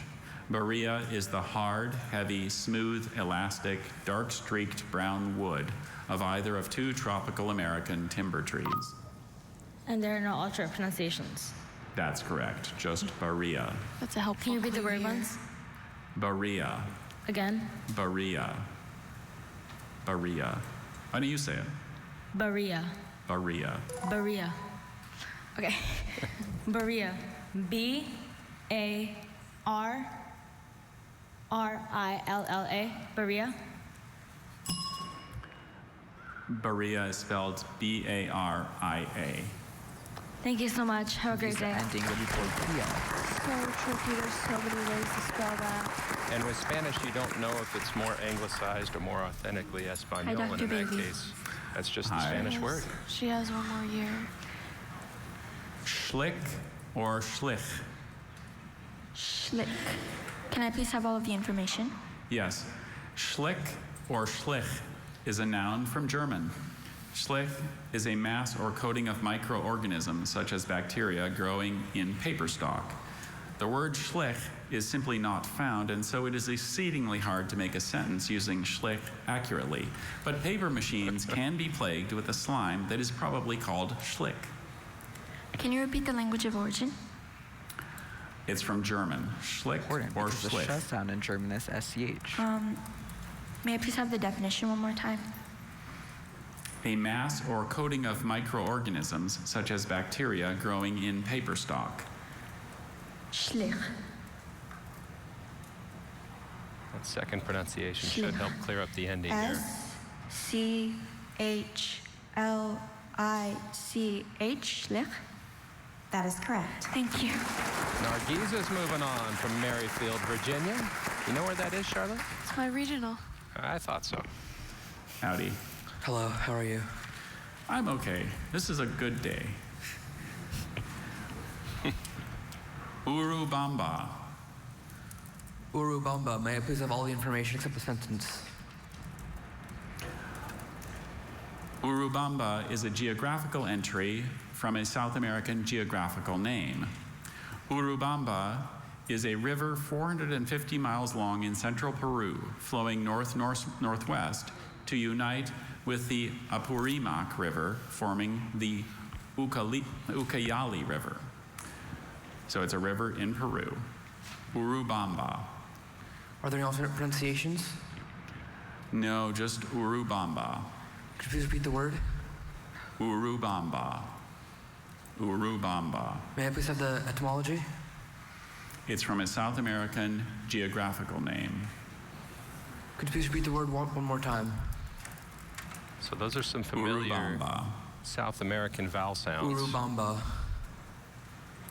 There's a country that has the same Urubamba. beginning. Urubamba. Urubamba. That is correct. Thank you very much. Well done. Very for nervous, Rohit. but he got it. Dev, is the Urubamba where Becky came from, your angry bird? I don't know. She fell in a river Hi, Audrey. yesterday, by the way. Oops. Palorum. May I have the definition? Yes. Palorum is salmonellosis of the chicken and less commonly of other birds that is caused by infection with a bacteria transmitted both through the egg and from chick to chick. Pellis in Could I Latin get means all the young information chick. except for the definition? Yes. Palorum is a noun from Latin. By 1970, palorum was practically eradicated from the U.S. after a control plan was implemented to target the bacteria causing it. Palorum. What's the language of origin? Latin.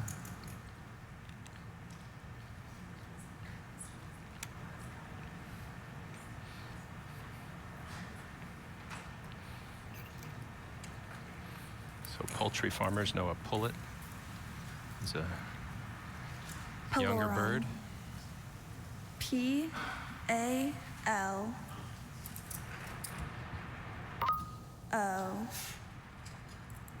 P-A-L-O-R-U-M, palorum. Palorum is spelled P-U-L-L-O-R-U-M.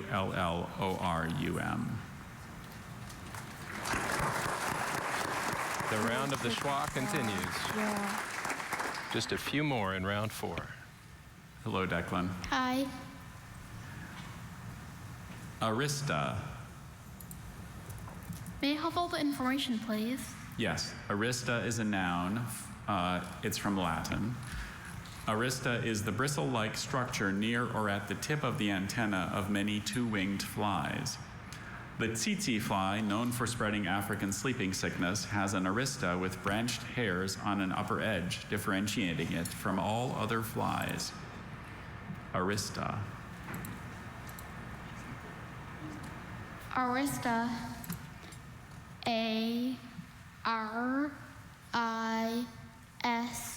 A-R-I-S-T-A. Arista. That is correct. Ripping the Band-Aid off. Yeah. We could make a record of that. He's on to round 5. Hello, Isaac. Hello. Parthenata. Parthenata. May I please have all the information except the sentence? Certainly. Parthenata, and that's the only pronunciation I see. Parthenata is a noun formed in Latin from a Greek word. A parthenata is a juvenile trematode worm. Parthenata? Worms. Does it have the Greek root para, meaning beside or alongside? I don't see that here. Does it have the Greek root par, meaning through? I don't see that here. Parthenata? Parthenata is a juvenile trematode worm. Can you please repeat all the information? Parthenata, that's the only pronunciation I have, is a noun formed in Latin from a Greek word. A parthenata is a juvenile trematode worm. Does it have the Greek root thanatos, meaning to destroy? Don't see that here.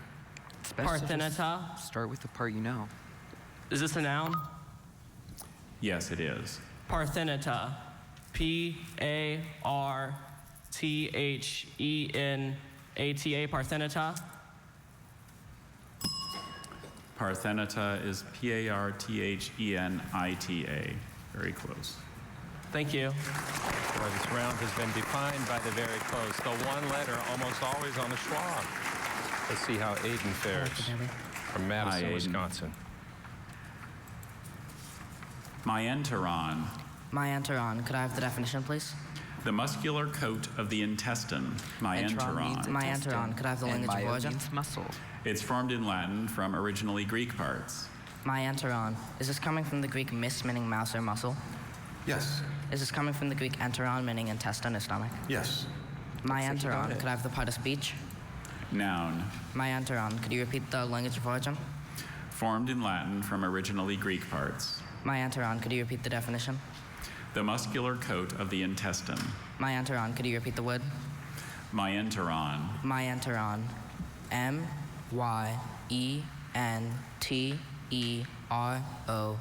Myenteron.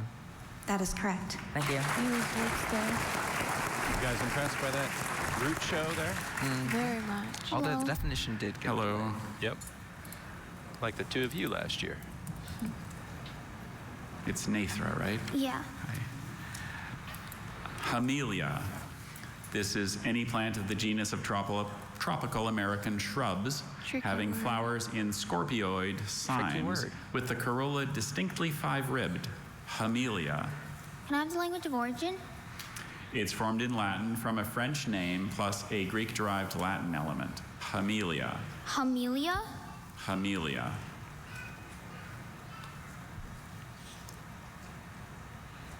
Can you repeat all the information? Hamelia is a noun formed in Latin from a French name plus a Greek-derived Latin element. A hamelia is any plant of the genus of tropical American shrubs having flowers in scorpioid cymes with the corolla distinctly five-ribbed. Keith planted a hamelia in his garden, hoping that its colorful tubular flowers would attract hummingbirds. Hamelia. Can you repeat the language of origin one more time? Formed in Latin from a French name plus a Greek-derived Latin element. Hamelia. Can you pronounce it one more time? Hamelia. Hamelia. H-A-M-I-L-I-A. Hamelia. Hamelia is spelled H-A-M-E-L-I-A. Thank you.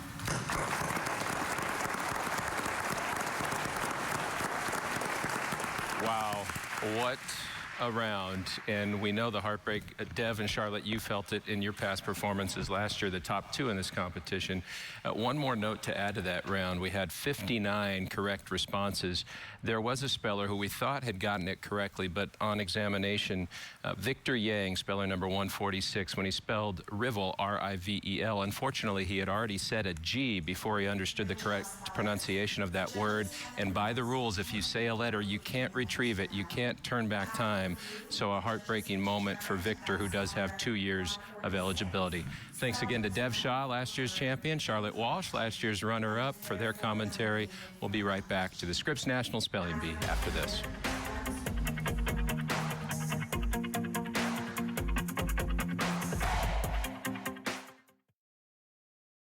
Through this next round here. Thanks for being here. Thank you. All right, here we go. Round 4 was all spelling. Round 5 is word meaning. So this is the multiple choice round, 30 seconds on the clock for each competitor. And we start the round with 59 would-be champions still in the mix. Let's head to the stage. Aaliyah Alpert is up first, homeschooler from Phoenix. Hello, Aaliyah. Hi, Dr. Bailey. Your vocabulary word is heterodox. If something is heterodox, it A, consists of a variety of volcanic rocks, B, diverges from a traditional point of view, C, makes a loud cacophonous sound. If something is heterodox, it B, diverges from a traditional point of view. That is correct. Thank you. So Aaliyah moves on. Howdy, Dr. There's Bailey. Arav. Howdy, Arav. Tandem. Something described as tandem, A, has no logical order or arrangement. B, consists of two elements arranged one behind the other. C, is necessary, indispensable, or unavoidable. Could you repeat the word, please? Tandem.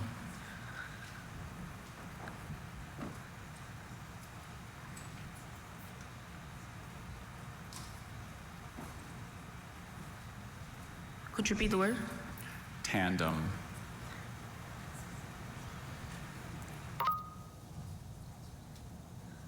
Something described as tandem. A has no logical order arrangement. Something described as tandem. B consists of two elements arranged one behind the other. Thank you. Sounds like he was thinking random there. It rhymes, and he just must not have come across tandem before. Hi, Shraddha. Hi, Dr. Bailey. Sobriquet. What is a sobriquet? A collection of flowers. B, a sumptuous feast. C, a fanciful nickname. A sobriquet is C, a fanciful nickname. That is correct. Thank you. So last year's third place finisher moves on. Great word.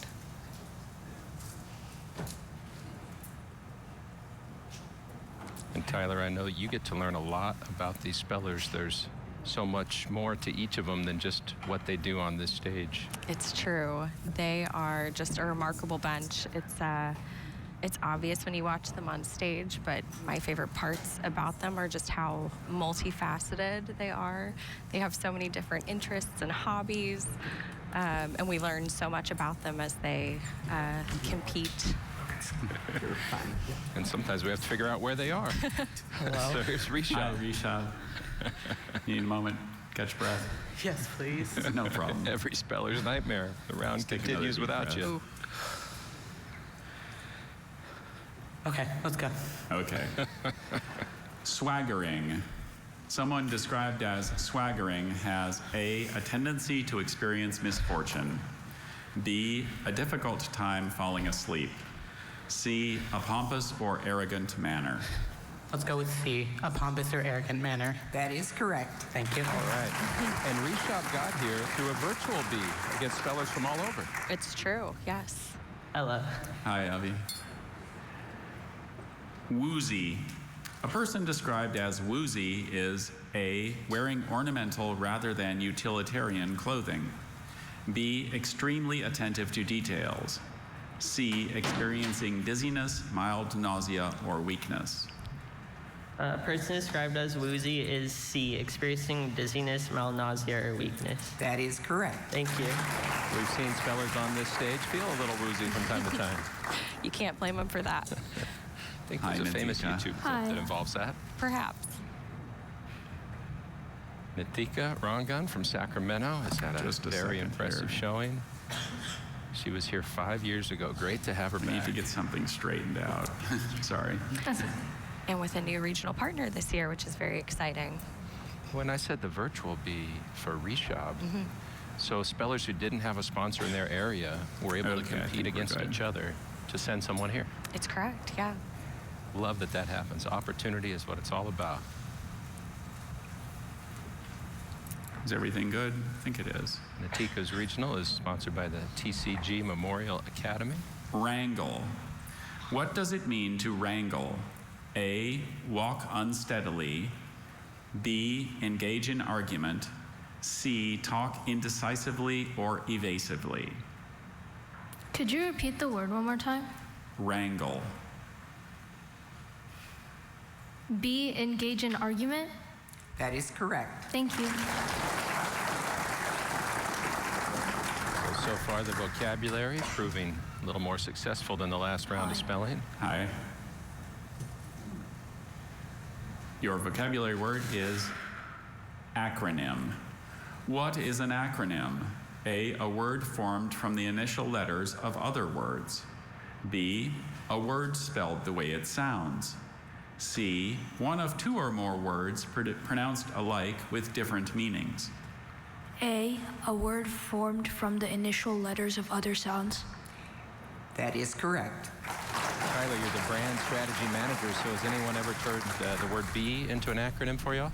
Oh, that's a good question. I don't think we have. Sectarian. Maybe we can come up Something with one. described as sectarian. A is A related to the consumption of fish. B, confined to the limits of one group.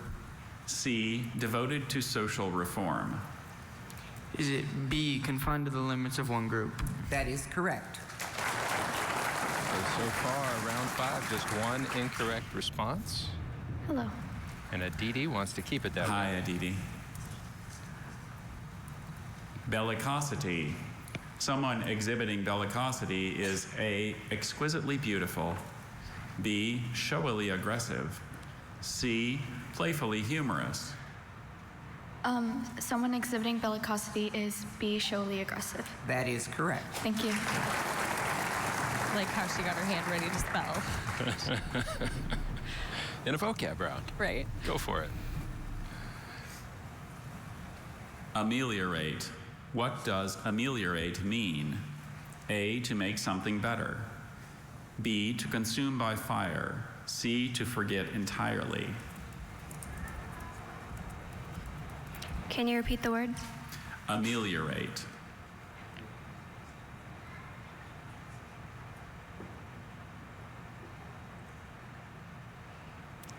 A, to make something better. That is correct. I think the start of this round is ameliorating the emotions of the spellers still left to go up for their word meaning Absolutely. choices. Calliope. What is a calliope? A lizard with colorful patterns on its skin. B, a musical instrument consisting of a series of whistles. C, a device for measuring the distance between 2 points.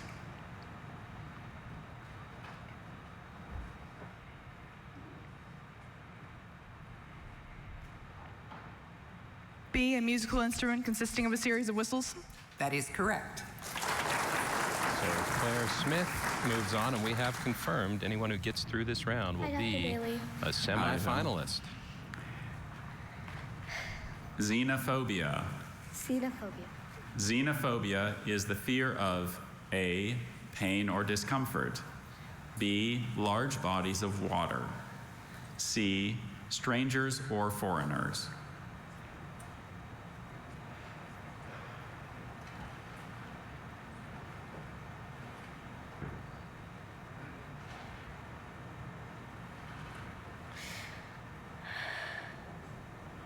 Xenophobia is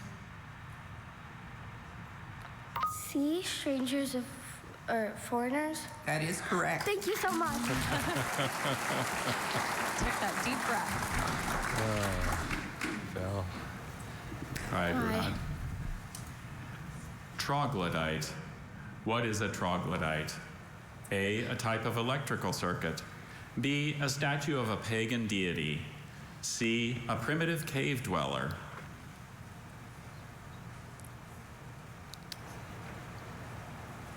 C, a primitive cave dweller. That is correct. Thank you. To the best of our knowledge, we've never had a troglodyte champion of the Scripps National Spelling Bee in almost a Hello, century. Dr. Bailey. Hello, Sarv. Ideogram. What is an ideogram? A symbol that represents a thing or an idea, but not a particular word or phrase for it. B, a speech pattern of an individual at a particular period of their life. C, a specialist or student of the origin and nature of ideas. I believe an ideogram is A, a symbol that represents a thing or an idea, but not a particular word or phrase for it. That is correct. Thank you. That's a long answer. And I believe Sarv Dorabne is on to the semifinals as a fourth grader. Hi, Nadom. Hi. Rife. What does it mean to be rife with something? A, to be disappointed with it. B, to be finished with it. C, to be abounding with it.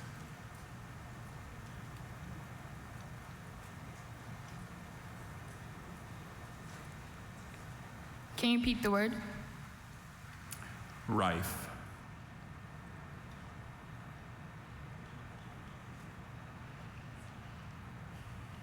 C, to be abounding with it. That is correct. We will see Nadom in the semifinals. Tyler, you were saying these spellers are rife with hidden talents. Hi, Maybe you Dr. can tell us Bailey. one of your favorites. Hi, after Alina. Lackluster. If something is lackluster, it is A, dull and uninspired. B, soft and fluffy. C, bright and colorful. If something is lackluster, it is A, dull and uninspired. That is correct. Thank you. Yes, so they have so many talents. The one that always gets me is the ones who can do Rubik's Cubes quickly. We have many of those. Blindingly fast. Someone described as strapping has A, an abundance of money, B, a vigorously sturdy physique, C, an unkempt or disheveled appearance.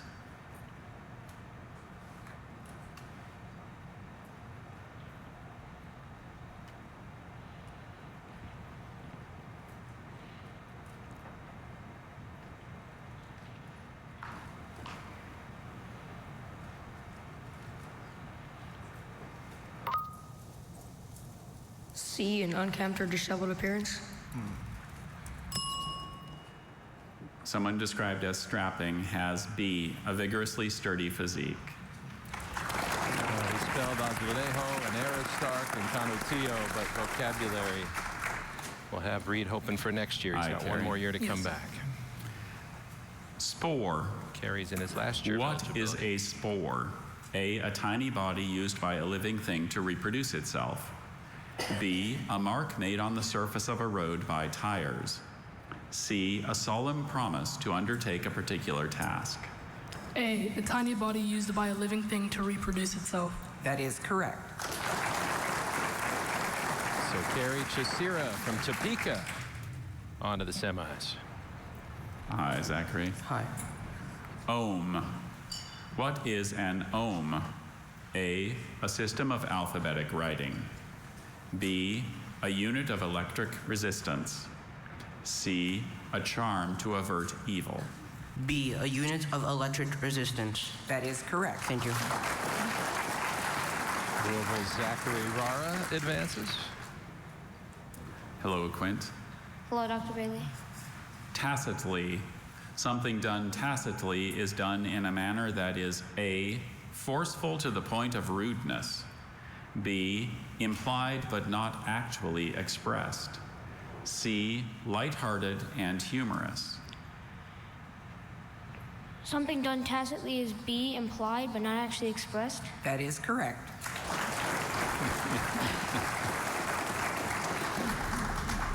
Howdy. Howdy, Navya. Just a second here.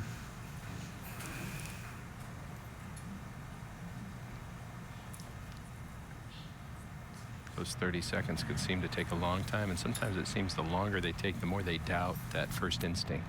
Absolutely. See if not, Sorry, they it's just recognize taking it a minute to refresh. more quickly. Good day today? Sure. How about yours? Pretty good. I imagine you field a lot of questions about Dr. Bailey too, Tyler. Oh, absolutely. Everyone loves Dr. Bailey. We have new merch actually on our website that has howdy, which of course is his catchphrase. And yes, everyone loves Dr. Bailey. In fact, I saw that T-shirt out on one of the tables in the lobby. There's it's like a caricature of Dr. Bailey, and it says howdy, and is his face one of the letters in howdy? Is that what it was? It's he's within the O. He's wearing a really cool pair of sunglasses. So yes, we love Dr. Bailey. Our spellers love Dr. Bailey. He's an institution, right, for the spelling bee. And he signs everybody's autographs. He told us yesterday he asked all the kids for their autographs. Something tells me those T-shirts are going to have a few Sharpie marks on them too. That's a good idea. He might even sign howdy. And I think he's ready to move on with Maybe Navya. not. Just a second. He's still working on it.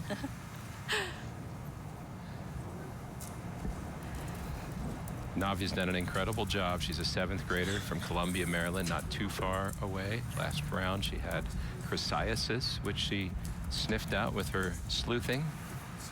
So impressive. Her first vocab word yesterday was stevia. We'll see what she comes up with here. Again, you have 30 seconds to choose the best choice out of those 3 potential definitions. Right. Spurn. There we go. What does it mean to spurn something? A, rotate it with great force. B, reject it with contempt. C, grind it to a powder. Could you repeat the word? Spurn.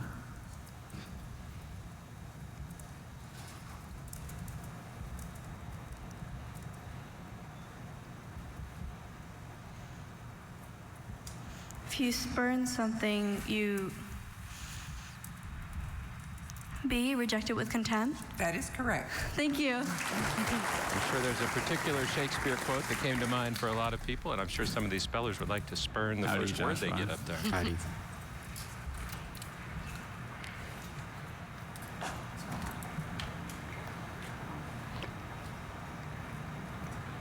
It's like we need another few seconds. Sometimes the spinning beach ball shows up at the spelling bee, too. They just want to ensure that everything's fair, so the words are randomized, and they pop up, usually right in time. Again, we've been talking to Tyler Hyde, who's the brand strategy manager for the Scripps National Spelling Bee. We talked about some of who these spellers are, and the other thing, Tyler, is you get to see some of them come back year after year after year after year. They kind of pick up their own cult following too, don't they? Yes, definitely. You can sit down for a the second. ones who come back as finalists, especially, and then we also have families that come back year after year. So Avi Randhawa was up a couple spellers ago, and he had a sister who competed a few years back. So it's nice to kind of have that spelling bee family and the people that you see year after year. Yeah, when you say that Avi has grown up around the bee, I believe it's 8 straight years now his family has been here with a speller. That sounds about right. I'll have 10 years of the bee later this year, and I'm very familiar with the family, so. They're still trying to get the technical glitch worked out there so we can get the right word for Joshua, and as soon as that's ready, we'll go back to the stage. Tyler, do you ever run into misconceptions when people find out, hey, you work for the Scripps National Spelling Bee, and they think it's X, and you say, no, it's actually more like Y or Z? Sure. So I think one that we get a lot is, oh, that's a full-time job, and it definitely is. You know, our program begins during the school year, so in the fall every year, and then we manage every single step all the way up to here at Bee Week and the national finals. I think that one thing that I really love about our spellers, like I said, they're so multifaceted. They have so many different interests. And I think that when you see them up on stage and the remarkable job that they do at the microphone, it can seem like, you know, perhaps spelling is like the only thing that they're a part of. And you know, coming from a spelling family, that there are so many different things. So we have, you know, musicians, we have published authors, we have one of my favorites, Yupeng Chen, this year is passionate about plants. He has over 100 different orchids in his collection at home, and as someone with a very brown thumb, I'm very you know, impressed with that and his membership in the American Orchid Society. So it's just, we run the gamut of kids and their interests. So while they are remarkable spellers and do such a wonderful job here at the national competition, they're athletes, they're artists, they're you know, mathematicians. You know, they're so impressive in so many ways. And sometimes it's those other interests that help them get a word correctly because they've been exposed to it in that other arena of their young lives. I want to come back to something we talked about a few moments ago. We had Rishab up there. He's from Merced, California. That's actually the area that I represented over 30 years ago here at the Bee, but they currently don't have a sponsor in that region to put together a regional qualifying bee.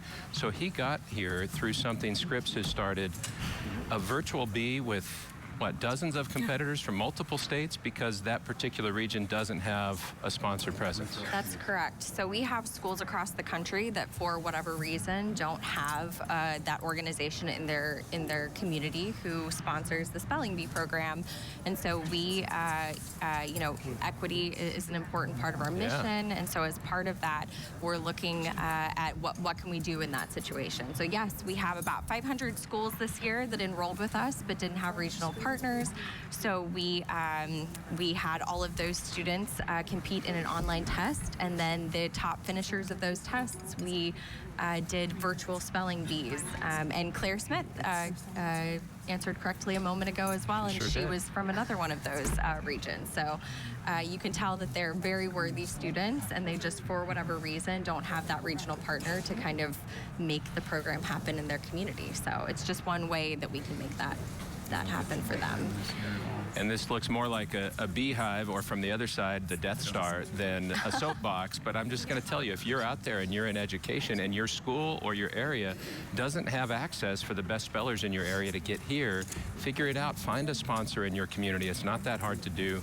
And if no one comes up to sponsor the bee, then maybe you Joshua, can participate in what we talked about there. Yes. We're going to go back to the Working hard stage for a now. little They're bit. ready for the next vocabulary word. Joshua's coming back to the microphone. He's from Grand Rapids, an 8th grader. Was here 2 years ago, did well. Trying to go back to the semifinals. Wean. To wean someone is to A, tease them until they get annoyed or angry. B, have them cease to depend on a mother for nourishment. C, prepare them an elaborate feast as a gesture of welcome. Repeat the word, please. Wean.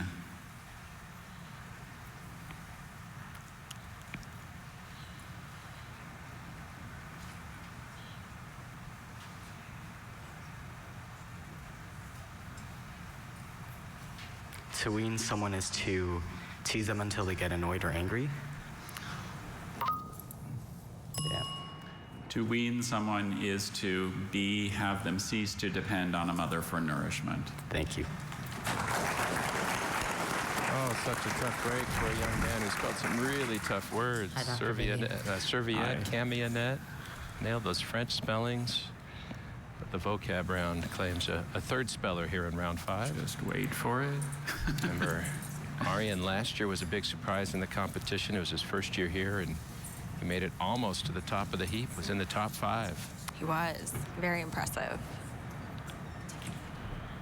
Like you said, it's always fun to see some of the ones come back year after year. And for some reason, the vocab round is proving harder for the computer than the spellers on stage so far. So Arian may have to wait another moment before his word comes up. And Dr. Bailey will let him know as soon as it does. It's a far cry from the old days when I was in it. I don't think they used computers at all for the actual competition. It was paperless and that giant dictionary on stage that the judges would look it up in if there was a question about it. We've come so far, but pretty soon they'll be ready to go with Arian there. A reminder that we'll have the semifinals down, I guess. We'll later on. Get this worked out. And Sorry anybody about that, who Arian. gets the word correctly will move on to the semifinals. So this is still the quarterfinals. We saw that last round where we started with 148. We ended with 59. So that was one of those rounds the spellers dread. Yes. And talk about for years. So far in this vocabulary round, we've had 19 get it right, and 2. So there's a system issue that we're working to resolve. Dr. Bailey's announcing to hopefully it won't take the ballroom that there's a system issue. We'll see. So, Tyler, you and I have been watching this. We've talked about a few things here. Yep. So far in the competition, you said you've been here for 10 years. You've seen a lot of bees. I have. You've seen the Octa Champs. You've seen the first spell off. You've seen all these different elements of bee history.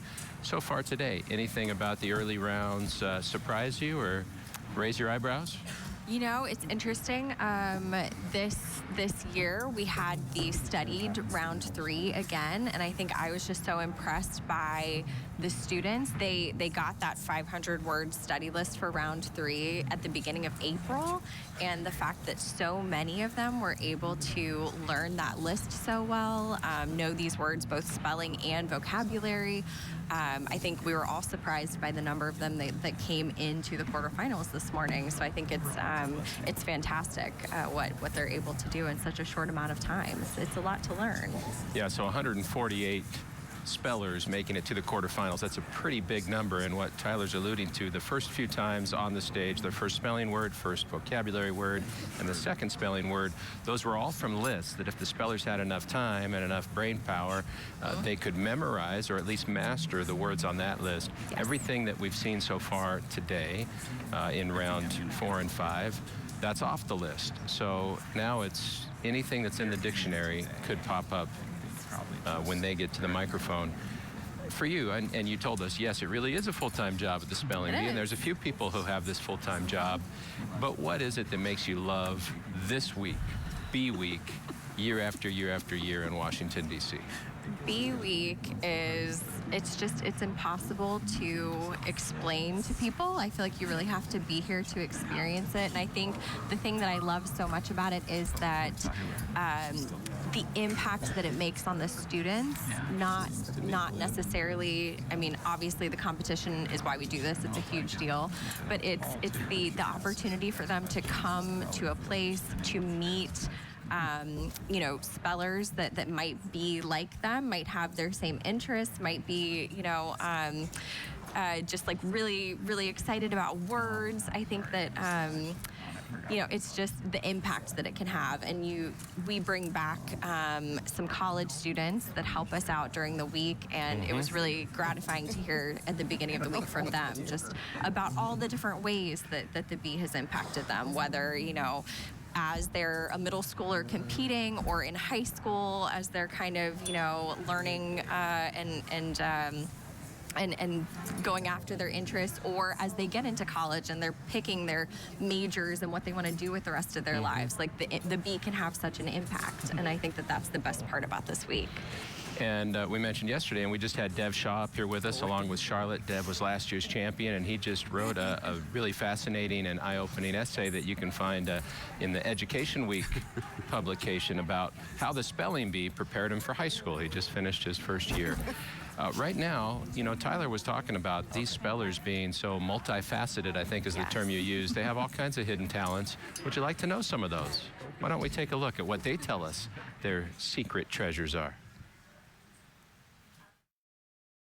My hidden talent is that I'm a singer. I can do card tricks. I can say the alphabet backwards in under 4 seconds. Oh, beautiful for spacious skies.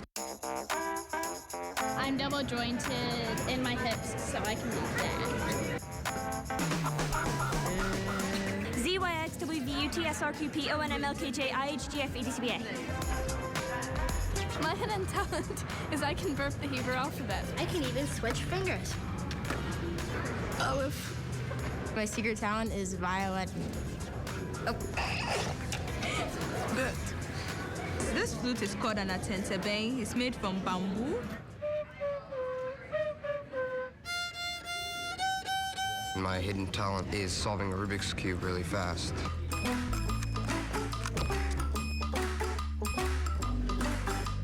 And I'm here to win the big.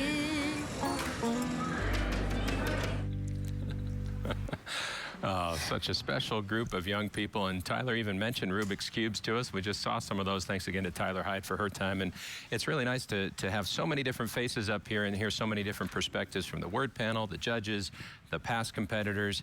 And here's somebody who's a little bit of all of that, because Vanya Shivashankar was the first time we met her here in Washington, her sister's biggest cheerleader. And now you and your sister are both back here. Kavya is one of the judges.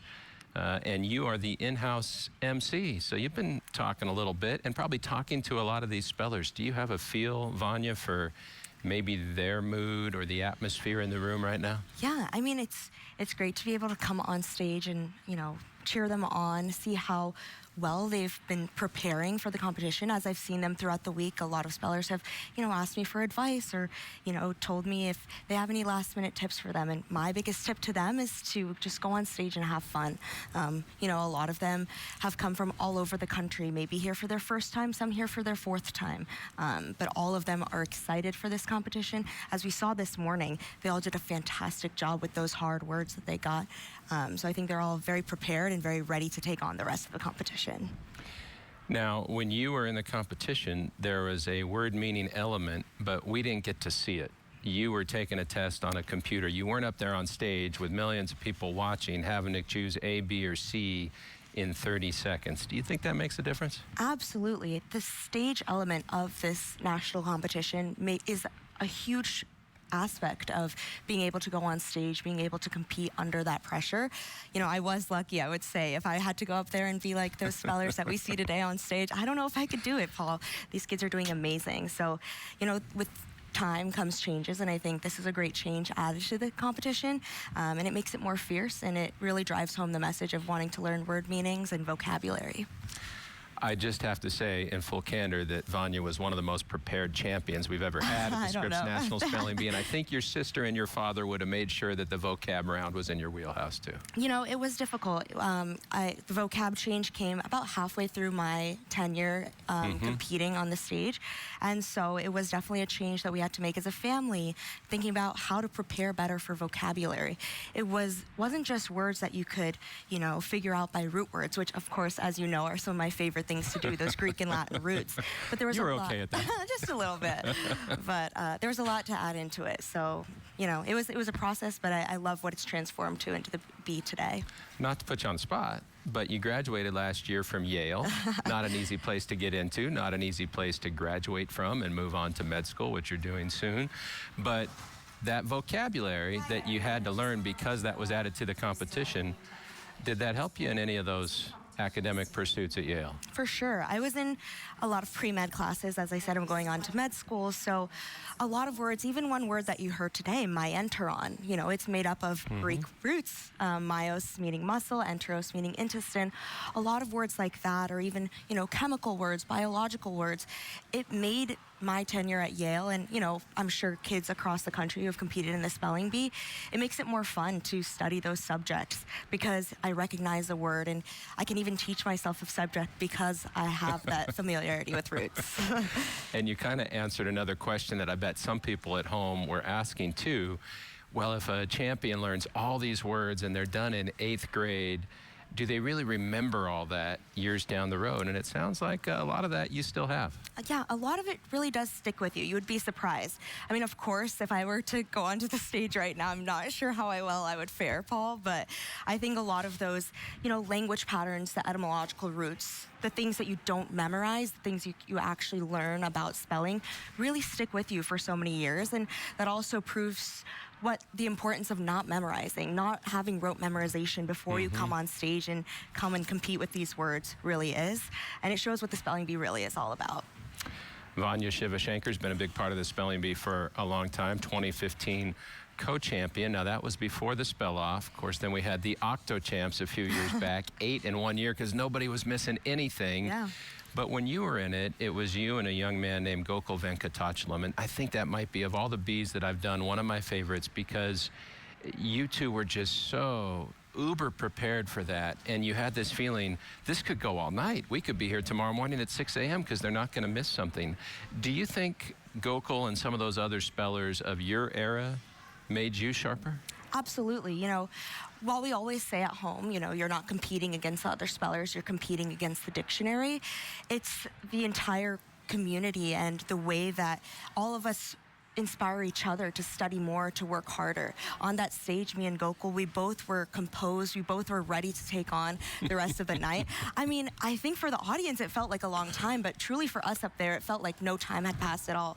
And I think, you know, that friendly competition, that camaraderie between the spellers is really what promotes the spelling bee and helps it get better and better every single year. What made it even more fun was that you and Gokul had such different styles about the way you did everything. It was like an epic NBA Game 7. You know, it was overtime in the Super Bowl. It was extra innings in the World Series. And maybe we'll see something like that this year, although now there is a potential spell-off for this competition when we get to the finals tomorrow night. I'm just wondering, your sister Kavya, national champion, you're a national champion 6 years later.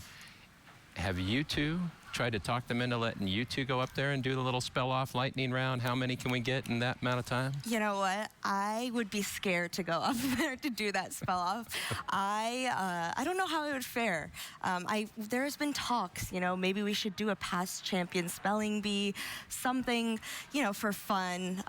But, you know, we'll see how that goes. I think if I were in the spell-off, for fun, but, you know, we'll see how that goes. I think if I were in the spell-off, take my time with the words, but the spell-off kind of adds another element of wanting to be fast and accurate at the same time.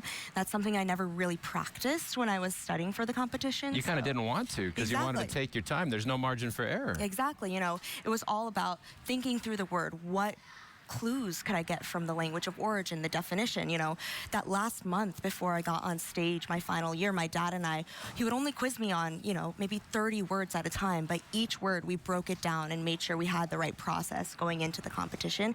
And I think that, you know, ultimately contributed to my performance in 2015. We're talking to Vanya Shivashankar, just waiting for the round to continue with the vocabulary, the word meaning round. As soon as they have it ready to go, we'll take you back to stage. But I'm glad we had this opportunity. And I want to go just a little deeper with you, Vanya. Hope this is okay. But you were in this for so long, and you had the expectation of success, whether you put it on yourself or your family did. Other people did because your sister was a champion, and they saw you on TV. Was there a time in all your years of competition where it wore on you, where you started to feel burnout, where you had to kind of rediscover the joy in what you were doing there? Because I'm sure there's a few spellers here and maybe some of those watching that just missed on making it to Washington. They were so close in their regional and they, you know, went 40 rounds and lost out to someone else, because that happens every year. Every year. Was there ever a time where you dealt with some of that disappointment, frustration, or maybe burnout a little bit? Yeah, that disappointment is very natural. You know, even my second year of eligibility for the competition back in 2011, I missed out on my regional B. And it was a time where we sat down and we kind of reworked. And that was one of the times where I really thought about, why do I love spelling? Why do I want to be on this stage? And, you know, that brought me back 2012 to 2015. I was able to do that 4-year streak. Even in my 7th grade year, I wasn't able to make the finals as I had previously. That was definitely a step for me to think about again. What about spelling am I really continuing this competition for? Am I doing it for myself, which I was? There was truly no pressure from my family. They just wanted me to be happy and enjoy what I was doing. And I think that kind of self-reflection, even as young as a 12-year-old in 7th grade, was really important to coming back in 2015. And so for all the spellers out there who have faced that disappointment, you know, regional, class, school, or even at the national level, that's totally normal. It's totally okay. And I think that actually, you know, helps prompt you to do more and to want to do it more and to want to actually learn rather than just hoist the trophy at the end of the day. Yeah, everybody wants to hoist the trophy. Right. Sometimes what you go through on the path there, you don't ask for, but you're thankful for it down the road. And I kind of want to ask this question of Vanya. I kind of don't, but we still have time, so I'm going to. You just referenced it, that 7th grade year, not making the finals. What was that word that year? There was no word, Paul. It was actually, back then, there was a semifinals test. So there was a test that we took before the semifinals even started. So that was also a little tough for me, knowing that I had spelled all my words right. But, you know, it was that darn vocabulary that I think kind of tripped me up there. But again, it was totally fine. I came back in 8th grade, having really known what my weak spots were, what I wanted to do, studying more holistically. I think that really showed that final year. And I'm sorry for digging deeper at what might be a wound there, but I don't think it is. No, not anymore. There was a word, maybe it was the year before. You got, to me, one of the most diabolical words I've ever seen anyone get here, because there was absolutely zero way to figure it out. Was it Zenaida? Zenaida, that was it. Yeah. Because there was nothing. Yeah. There was no clue. No clue at all. And it was my first time in the primetime finals at night. And, you know, I switched the A and the E. So it's spelled Zenaida. But She'll never forget it. Oh, absolutely not. I mean, you don't forget the word that you missed out on. I only had one of them, though. Oh, okay. I mean, here. I only made it here once. That's what I'm saying. I wasn't here 5 times like she was. No, but I mean, it really does stick with you. And yeah, that one was tough. And there are words, unfortunately, in the competition. You know, as much as I reference language patterns and root words, which really help you, unfortunately, there are words that are unknown or may not have clues. And so it's finding a niche way to learn those words. I'm not saying you can't memorize any words. There are, absolutely, you have to memorize some. But if you can memorize 10% and try and holistically study the other 90, I think it makes for a better process overall. Niche is not a bad spelling word, by the way, either, N-I-C-H-E. Yeah, the Zenaida thing is what I was thinking about, because there are so many parallels between the spelling bee and life, and we're not trying to say the spelling bee is the be-all, end-all of existence. But it's easy in a moment like that where you get that stinky of a word, right? That just rafflesia of a word. It's a fun one we had earlier this week, that you say, it's not fair. You know, that person got this word, I knew it, and you just want to quit. Absolutely. But in life, you can't quit. No. And things are going to happen that aren't fair. And I kind of get the sense that maybe your maturation just as a person was accelerated because of some of the things you went through here. Absolutely. You know, exactly what you said. There are things that happen that you don't want to, but all of it is about learning and learning how to be okay with that failure. I feel like we just had a Dr. Phil. I know, right? We got a lot closer, Paul. She's the one and only Vanya Shivashankar. Thanks so much. Thanks for having And we're me. going to take a closer look now at some of the behind the scenes. You met a few of the people that make this competition and this broadcast possible. Let's meet a few more behind the scenes here at the Bee.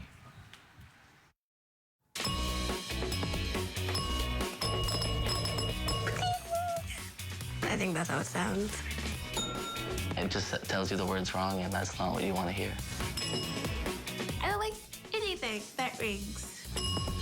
The bell is always a sign of despair for any speller out there. Just hear that bell ding and that sound, it just like infuriates me. The bell is an anxiety-inducing device, to say the least. We're getting closer. It's just going to be a few more moments before we resume that vocabulary round, the word meaning round here at the Scripps National Spelling Bee. Again, anybody who makes it through this round will be in our semifinals later tonight. They're all trying to make the finals tomorrow. I'm sure a lot of you watching right now remember when this young lady was in the finals, was winning the championship in that epic duel with Gokul Venkatachalam all those years ago. You ever talk to Gokul? You know, I haven't talked to Gokul in a bit, but our families are still close, which is great. I think that's the best part of the spelling bee. We all stay friends for years, you know, and it's really great that it's a lifelong connection. Very nostratic, I guess. That was a word we just had. I know. Hard words we've been having. I don't know what the viewers at home are thinking, but the kids are killing it up there.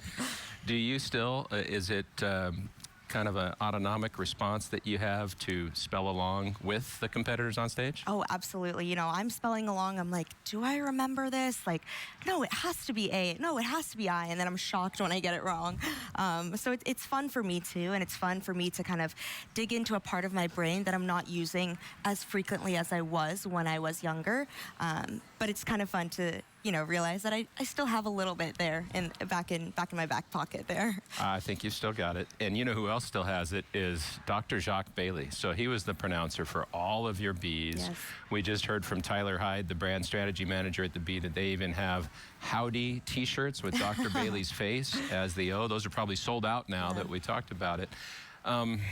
Have you ever tried to be the pronouncer for Spelling Bee? Oh my God, I've been able to pronounce at local spelling bees and, you know, nonprofit bees, which has been great. You know, a great way to really give back to the community and, you know, help other kids kind of learn the love of spelling. But no one can ever be our amazing pronouncer team that we have at the Scripps National Spelling Bee. I would never claim that. But yeah, you know, it's something fun to do, pronounce and judge wherever I can and kind of give back. Well, that was my question. So we've seen Dr. Bailey, Dr. Sietsema, Dr. Mock, Christian Axelgaard has been at the microphone pronouncing. I was just wondering if you're pronouncing local bees, and I've done some of that too. Has that given you more esteem for the consistency of Dr. Bailey? Absolutely. You know, I'm like, I don't know how well I could do under all of that pressure and, you know, the way that his voice kind of comes through and focuses in onto the speller. You know, one of the things my dad used to tell me when we were practicing for the spelling bee was just, when you're up at the microphone, it's just you and Dr. Bailey's voice. Like, he will guide you through what you need to know at the microphone.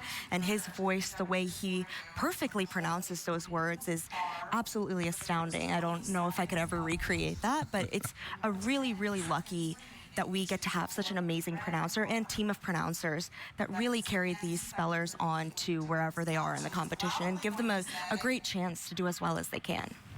Absolutely. They're very dedicated and all in with trying to get that word pronounced exactly as the dictionary instructs them to, even if sometimes they want to add a little more flair that might be a bigger hint. So the spellers have just been instructed that because of some of the technical issues, the way the word is presented to them visually with the options for A, B, and C is going to be a little different as the competition continues. But they are going to be able to continue, and there still will be time cues given to the spellers so they know when those 30 seconds will be up. I'm sure as a speller you had to improvise and roll with the punches a little bit, and it sounds like that's what these spellers are going to have to do. Exactly. It's all about adaptability, you know. You can always practice as much as you want, but when you come up onto the stage, there may be something that's thrown at you that you're not expecting, whether it's a word that you don't know or kind of like this, some technical errors, but I'm more than confident that the spellers are going to do amazing and going to keep their composure that they've had thus far. Well, let's find out. We'll go back to the stage and continue this word meaning round. It's okay.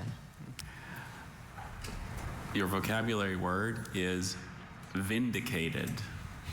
If a person has been vindicated, they have been A, reduced to a state of poverty, B, freed from error or guilt, C, poisoned by tainted wine. Could you repeat the word? Vindicated. Could you repeat the options once more? If a person has been vindicated, they have been A, reduced to a state of poverty, B, freed from error or guilt, C, poisoned by tainted wine. If a person has been vindicated, they have been B, freed from error or guilt. That is correct. Thank you. See, that's where that experience comes in, Paul, you know, being able to work under pressure like that. Without a doubt. And round 5 has been vindicated by that correct response. Your vocabulary word is trite. Something described as trite is A, unique, B, horrifying, C, commonplace. C, commonplace? That is correct. And please forgive me for anything trite that I have uttered on this broadcast or will in the future. Here's Garrett. Hi, Garrett. Hi. Scathing.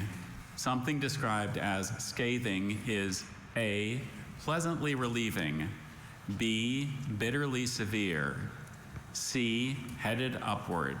B, bitterly severe. That is correct. It was good from Garrett, but it seemed like he knew it right off the bat, so no hesitation at all from him.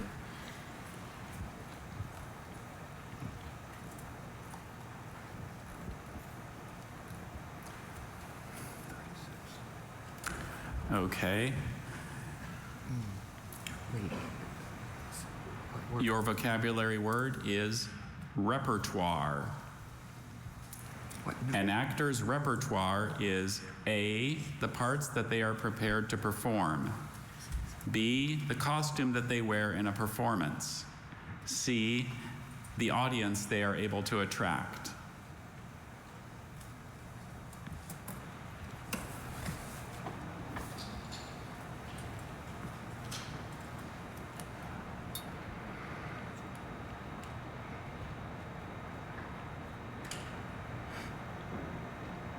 B, the costume that they wear in a performance. An actor's repertoire is A, the parts that they are ready to perform.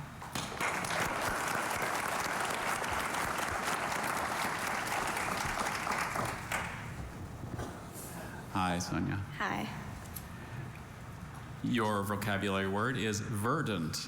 If something is described as verdant, it is A, free from fraud or deception, B, related to the findings of a jury, C, green with vegetation.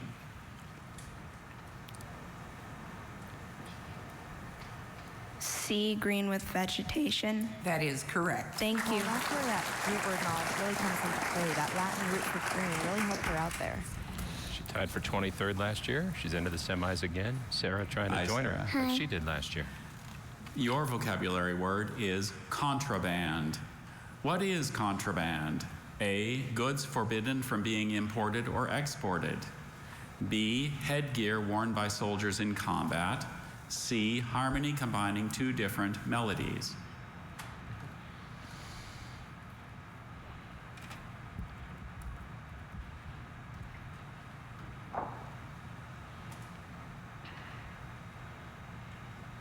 Can you repeat the choices?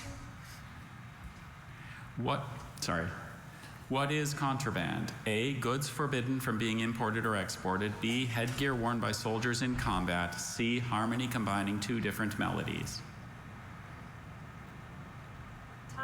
Contraband is A, goods forbidden from being imported or exported. That is correct. Thank you. Buzzer beater, but she got it. And for people watching, the reason they're looking down is they do have a screen displaying the choices. We're no longer able to display Your them vocabulary on the word screen is for you tresses. because of this technical glitch. What that are interrupted the tresses? competition. A, architectural supports. B, rolling hills. C, long locks of hair.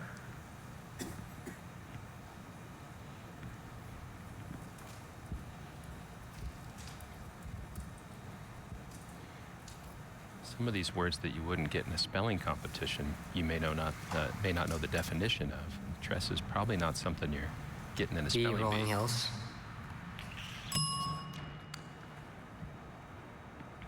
What are tresses? The answer was C, long locks of hair. Thank you. That's another reason why these word meaning rounds are so important. It really helps kids be prepared for whatever they may be seeing in their upcoming classes. Reading a lot of books can really Wayfarer. help in this category too. What is a wayfarer? A, one who collects a toll. B, one skilled in magic or sorcery. C, one who travels, especially on foot. C, one who travels, especially on foot. That is correct. Thank you. I'm seeing her brother at this competition too, so that family siblings Hi, really YY. helps. Hello. You would know, Vanya. Keystone. What is a keystone? A, a tool designed to open several different locks. B, the wedge-shaped piece at the crown of an arch. C, the opening of a cave hidden behind a boulder.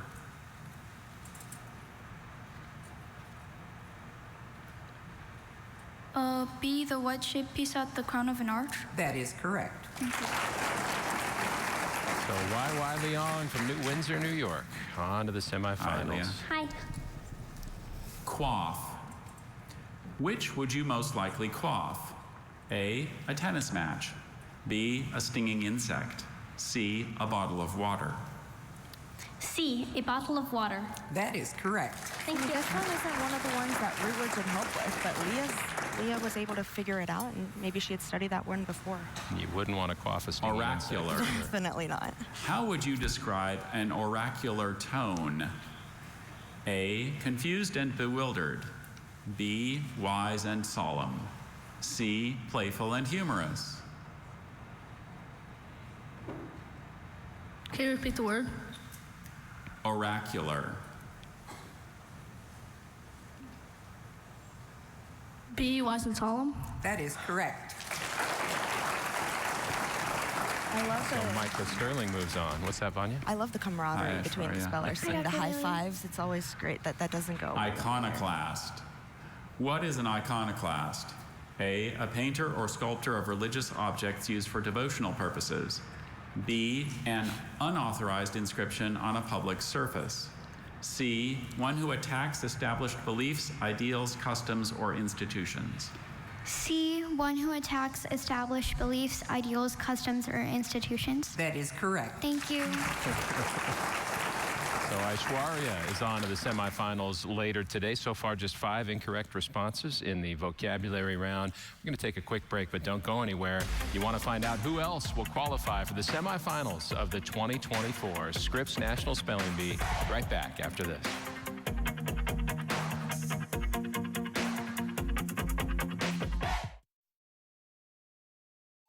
As we like to call it, the ultimate in reality television, because you never know what's going to happen. It's all real. Vanya Shivashankar's here helping us, former champion, now the in-house MC, helping put the spellers at ease and let them know how the competition's going to work. And Vanya, you said something a moment ago, you know, you have to be on your toes, ready to react to anything that can happen. And these spellers have experienced some of that this afternoon. Exactly. You know, it's about adapting to the changes. And the spellers, it didn't faze them at all. We saw so many spellers do such a great job. And let's see more of it. We'll continue with round 5. Anyone who gets it correct this round will go on to the semifinals.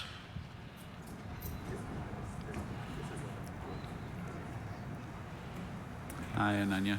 Hi, Dr. Billy. Recalcitrant. A person described as recalcitrant is A, deficient in calcium intake. B, stubbornly disobedient. C, overwhelmed by joy.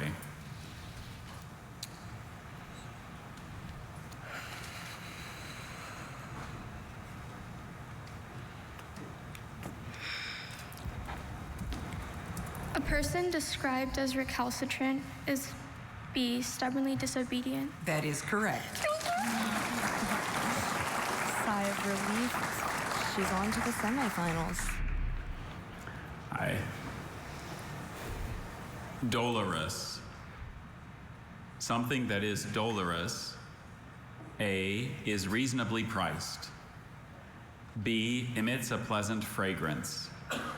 C, expresses sorrow or affliction.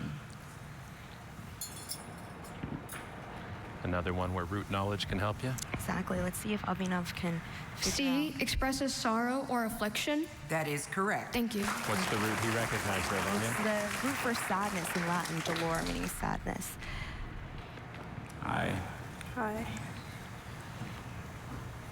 Conscription. What is conscription? A, the printing of an alternate currency. B, medical squeezing of an appendage. C, compulsory enrollment into the armed forces.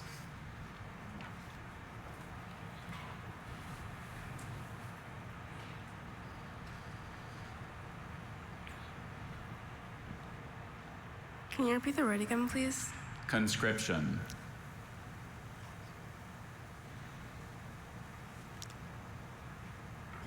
Conscription is A, the printing of an alternate currency. Conscription is C, compulsory enrollment into the armed forces. Even with the root word in there, scriptus from scribere to write, sometimes it doesn't necessarily translate to the definition there, but she did a great job. And not too many 13-year-olds are tuned into the idea of a draft that doesn't exist in our What country is anymore. a clunker? A, a wooden clog. B, a loud and crowded party. C, a dilapidated automobile. Can you repeat the choices again? What is a clunker? A, a wooden clog. B, a loud and crowded party. C, a dilapidated automobile. B, a loud and crowded party. A clunker is C, a dilapidated automobile. Thank you. So 2 returners in a row. Hearing the bell for vocabulary. Joey, another long-time Diatribe. What is a diatribe? A, a nomadic group of people who live off the land. B, a tube made of plastic for moving compressed gases. C, a bitter, abusive, lengthy speech or piece of writing. Is it B, a tube made of plastic for moving compressed gases? A diatribe is C, a bitter, abusive, lengthy speech or piece of writing. You know, these vocab rounds are tough. The spellers have a little less time than they do in the spelling rounds to make their decisions. So. Hi, Rubina. Still jarring to see really talented spellers come out on this kind of Someone question. described as agog is A, full of intense interest or excitement. B, covered in grime and dirt, or dirt and grime. C, self-conscious and awkward. A, full of intense interest or excitement. That is correct. Which Rubina could be right now, but has a little more muted reaction. Hippodrome. What is a hippodrome? A, the part of the brain involved in storing memory. B, an arena for equestrian performances. C, a sustained or monotonous deep sound.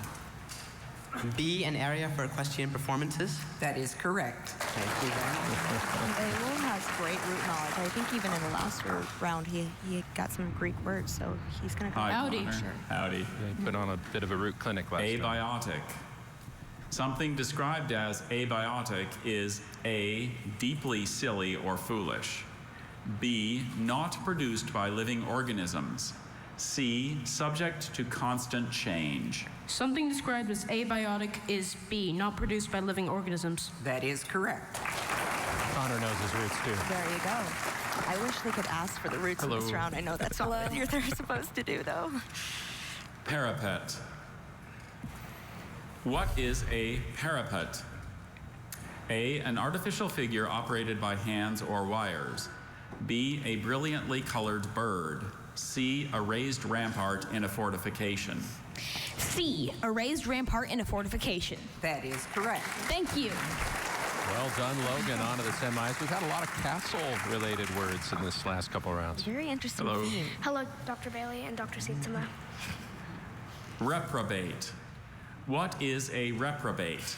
A depraved or unprincipled person. B, an old-fashioned or out-of-date item. C, a sum of money discounted from a purchase. C, a sum of money discounted from a purchase. A reprobate is a depraved or unprincipled person. Thank you. I'm sure we'll be seeing Josh back. He did such a great job this year. And that's tough for a fourth grader. I mean, that's something you'd hear in a college seminary class or something. Exactly. Tete-a-tete. Third grader, not fourth. Pardon me, Josh. What is a tete-a-tete? A, an elaborate hat worn at the 18th century French court. B, a private conversation between two persons. C, a dance of French origin characterized by high kicking.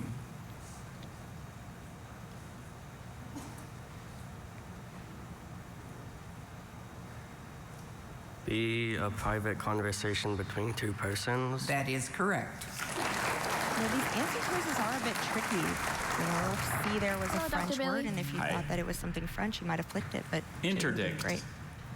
What does it mean to interdict? A, to examine. B, to introduce. C, to prohibit.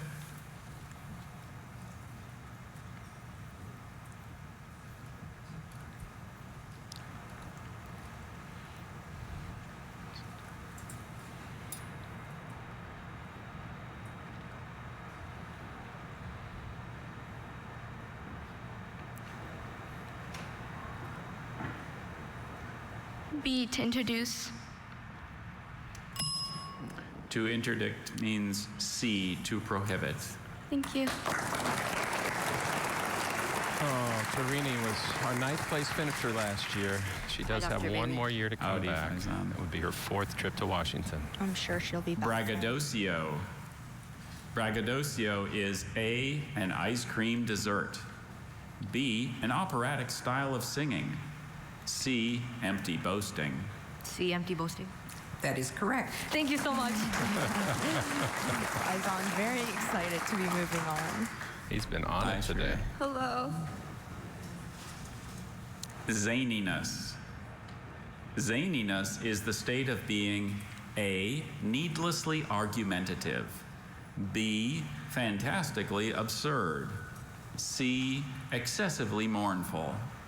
Can you repeat the options one more time, please? Zaniness is the state of being A, needlessly argumentative, B, fantastically absurd, C, excessively mournful. Can you repeat the word one more time, please? Zaniness. Thank you. Zaniness is the state of being B, fantastically absurd. That is correct. Thank you. Another on to the semis. Hello. Good afternoon, Dr. Bailey. Dovetail. If two things dovetail, they A, collide violently into each other. B, proceed along parallel paths. C, fit together in a unified whole. Could you say the options again? If two things dovetail, they A, collide violently into each other, B, proceed along parallel paths, C, fit together in a unified whole. Is it B, proceed along parallel paths? If two things dovetail, they C, fit together in a unified whole.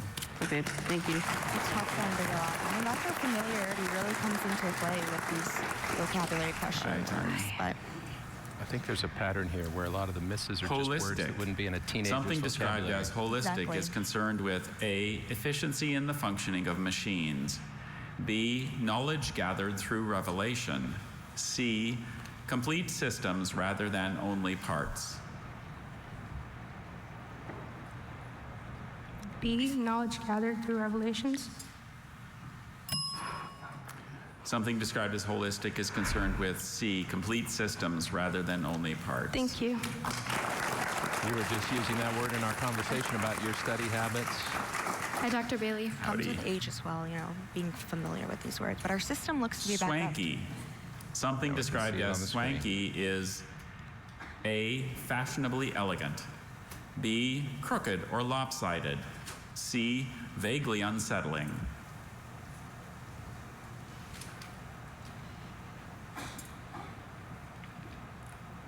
Something described as swanky is B, crooked or lopsided. Something described as swanky is A, fashionably elegant. Thank you. Oh, another contender felled by the bell in the vocab round. Our repeat spellers. Hello. Here's another one. Kirsten up at the mic. Zestful. Someone described as zestful is distinguished by A, their lack of interest in most things, B, their tendency to put themselves first, C, their vitality and keen enjoyment.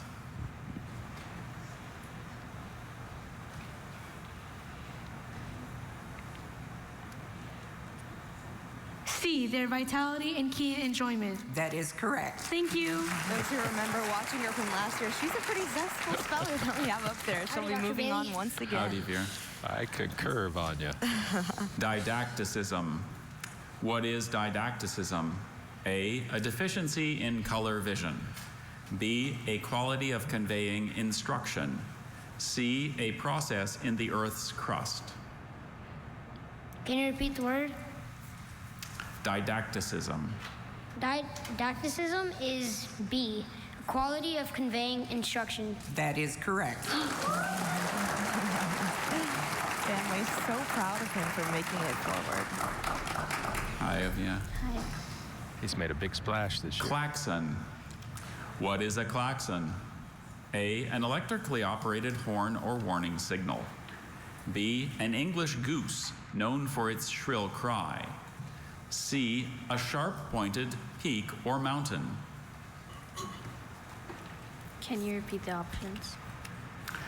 What is a klaxon? A, an electrically operated horn or warning signal. B, an English goose known for its shrill cry. C, a sharp-pointed peak or mountain. B, an English goose known for its shrill cry. A klaxon is A, an electrically operated horn or warning signal. Thank you. That was a really obscure one. It's an obscure one. I don't know where she would have been able to see that Hello. one before, but she gave it her best. Howdy. Ecru. What is ecru? A, a color. B, a flower. C, a spice mixture. A, a color. That is correct. So we see that infamous element of chance in the vocab round, just like the spelling. I mean, luck is a big part of this competition, and just the way the words are played out. Otolaryngology. Otolaryngology is the study of A, the heart, heart valves, and blood vessels. B, endocrinology, diabetes, and metabolism. C, the ear, nose, and throat. C, the ear, nose, and throat. That is correct. Thank you. We were talking about medicine, Paul. Here it is. These are the words. I don't know if I'll be an otolaryngologist, but maybe she will. Hi, Roy. She has the root knowledge. Nargis is moving on. Conflate. What does it mean to conflate things? A, to merge them together. B, to puff them up with air. C, to invent them using the imagination. A, to merge them together. That is correct. Thank you very much. He tied for 12th last year, and he has a chance to go even further. Hi, Declan. Hi, Dr. Bailey. Dilettantish. Someone described as dilettantish. A, possesses great physical strength. B, shows frivolous or superficial interest. C, acts in a rude or annoying manner.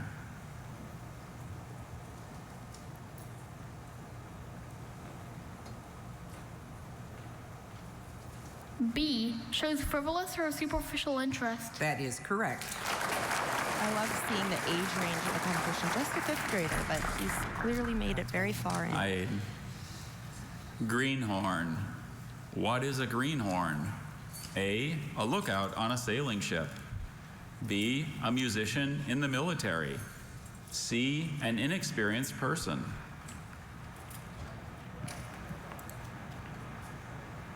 Greenhorn. Could you repeat the options? What is a greenhorn? A lookout on a sailing ship. B, a musician in the military.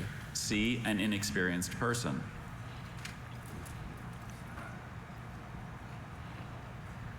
C, an inexperienced person. That is correct. Thank you. Which certainly does not describe Aiden Wijaya Kulasuriya, who's here for the third time in Washington, D.C. So now we know which spellers are going to be semifinalists later today. We had 13 incorrect responses, so that means we have 46 moving on to the semis tonight, all trying to make the finals tomorrow night. The quest to crown the 2024 Scripps National Spelling Bee champion continues tonight. 8 p.m. is when you can watch the semifinals. Thanks again to Vanya Shivashankar and our whole crew. We'll see you at 8 o'clock.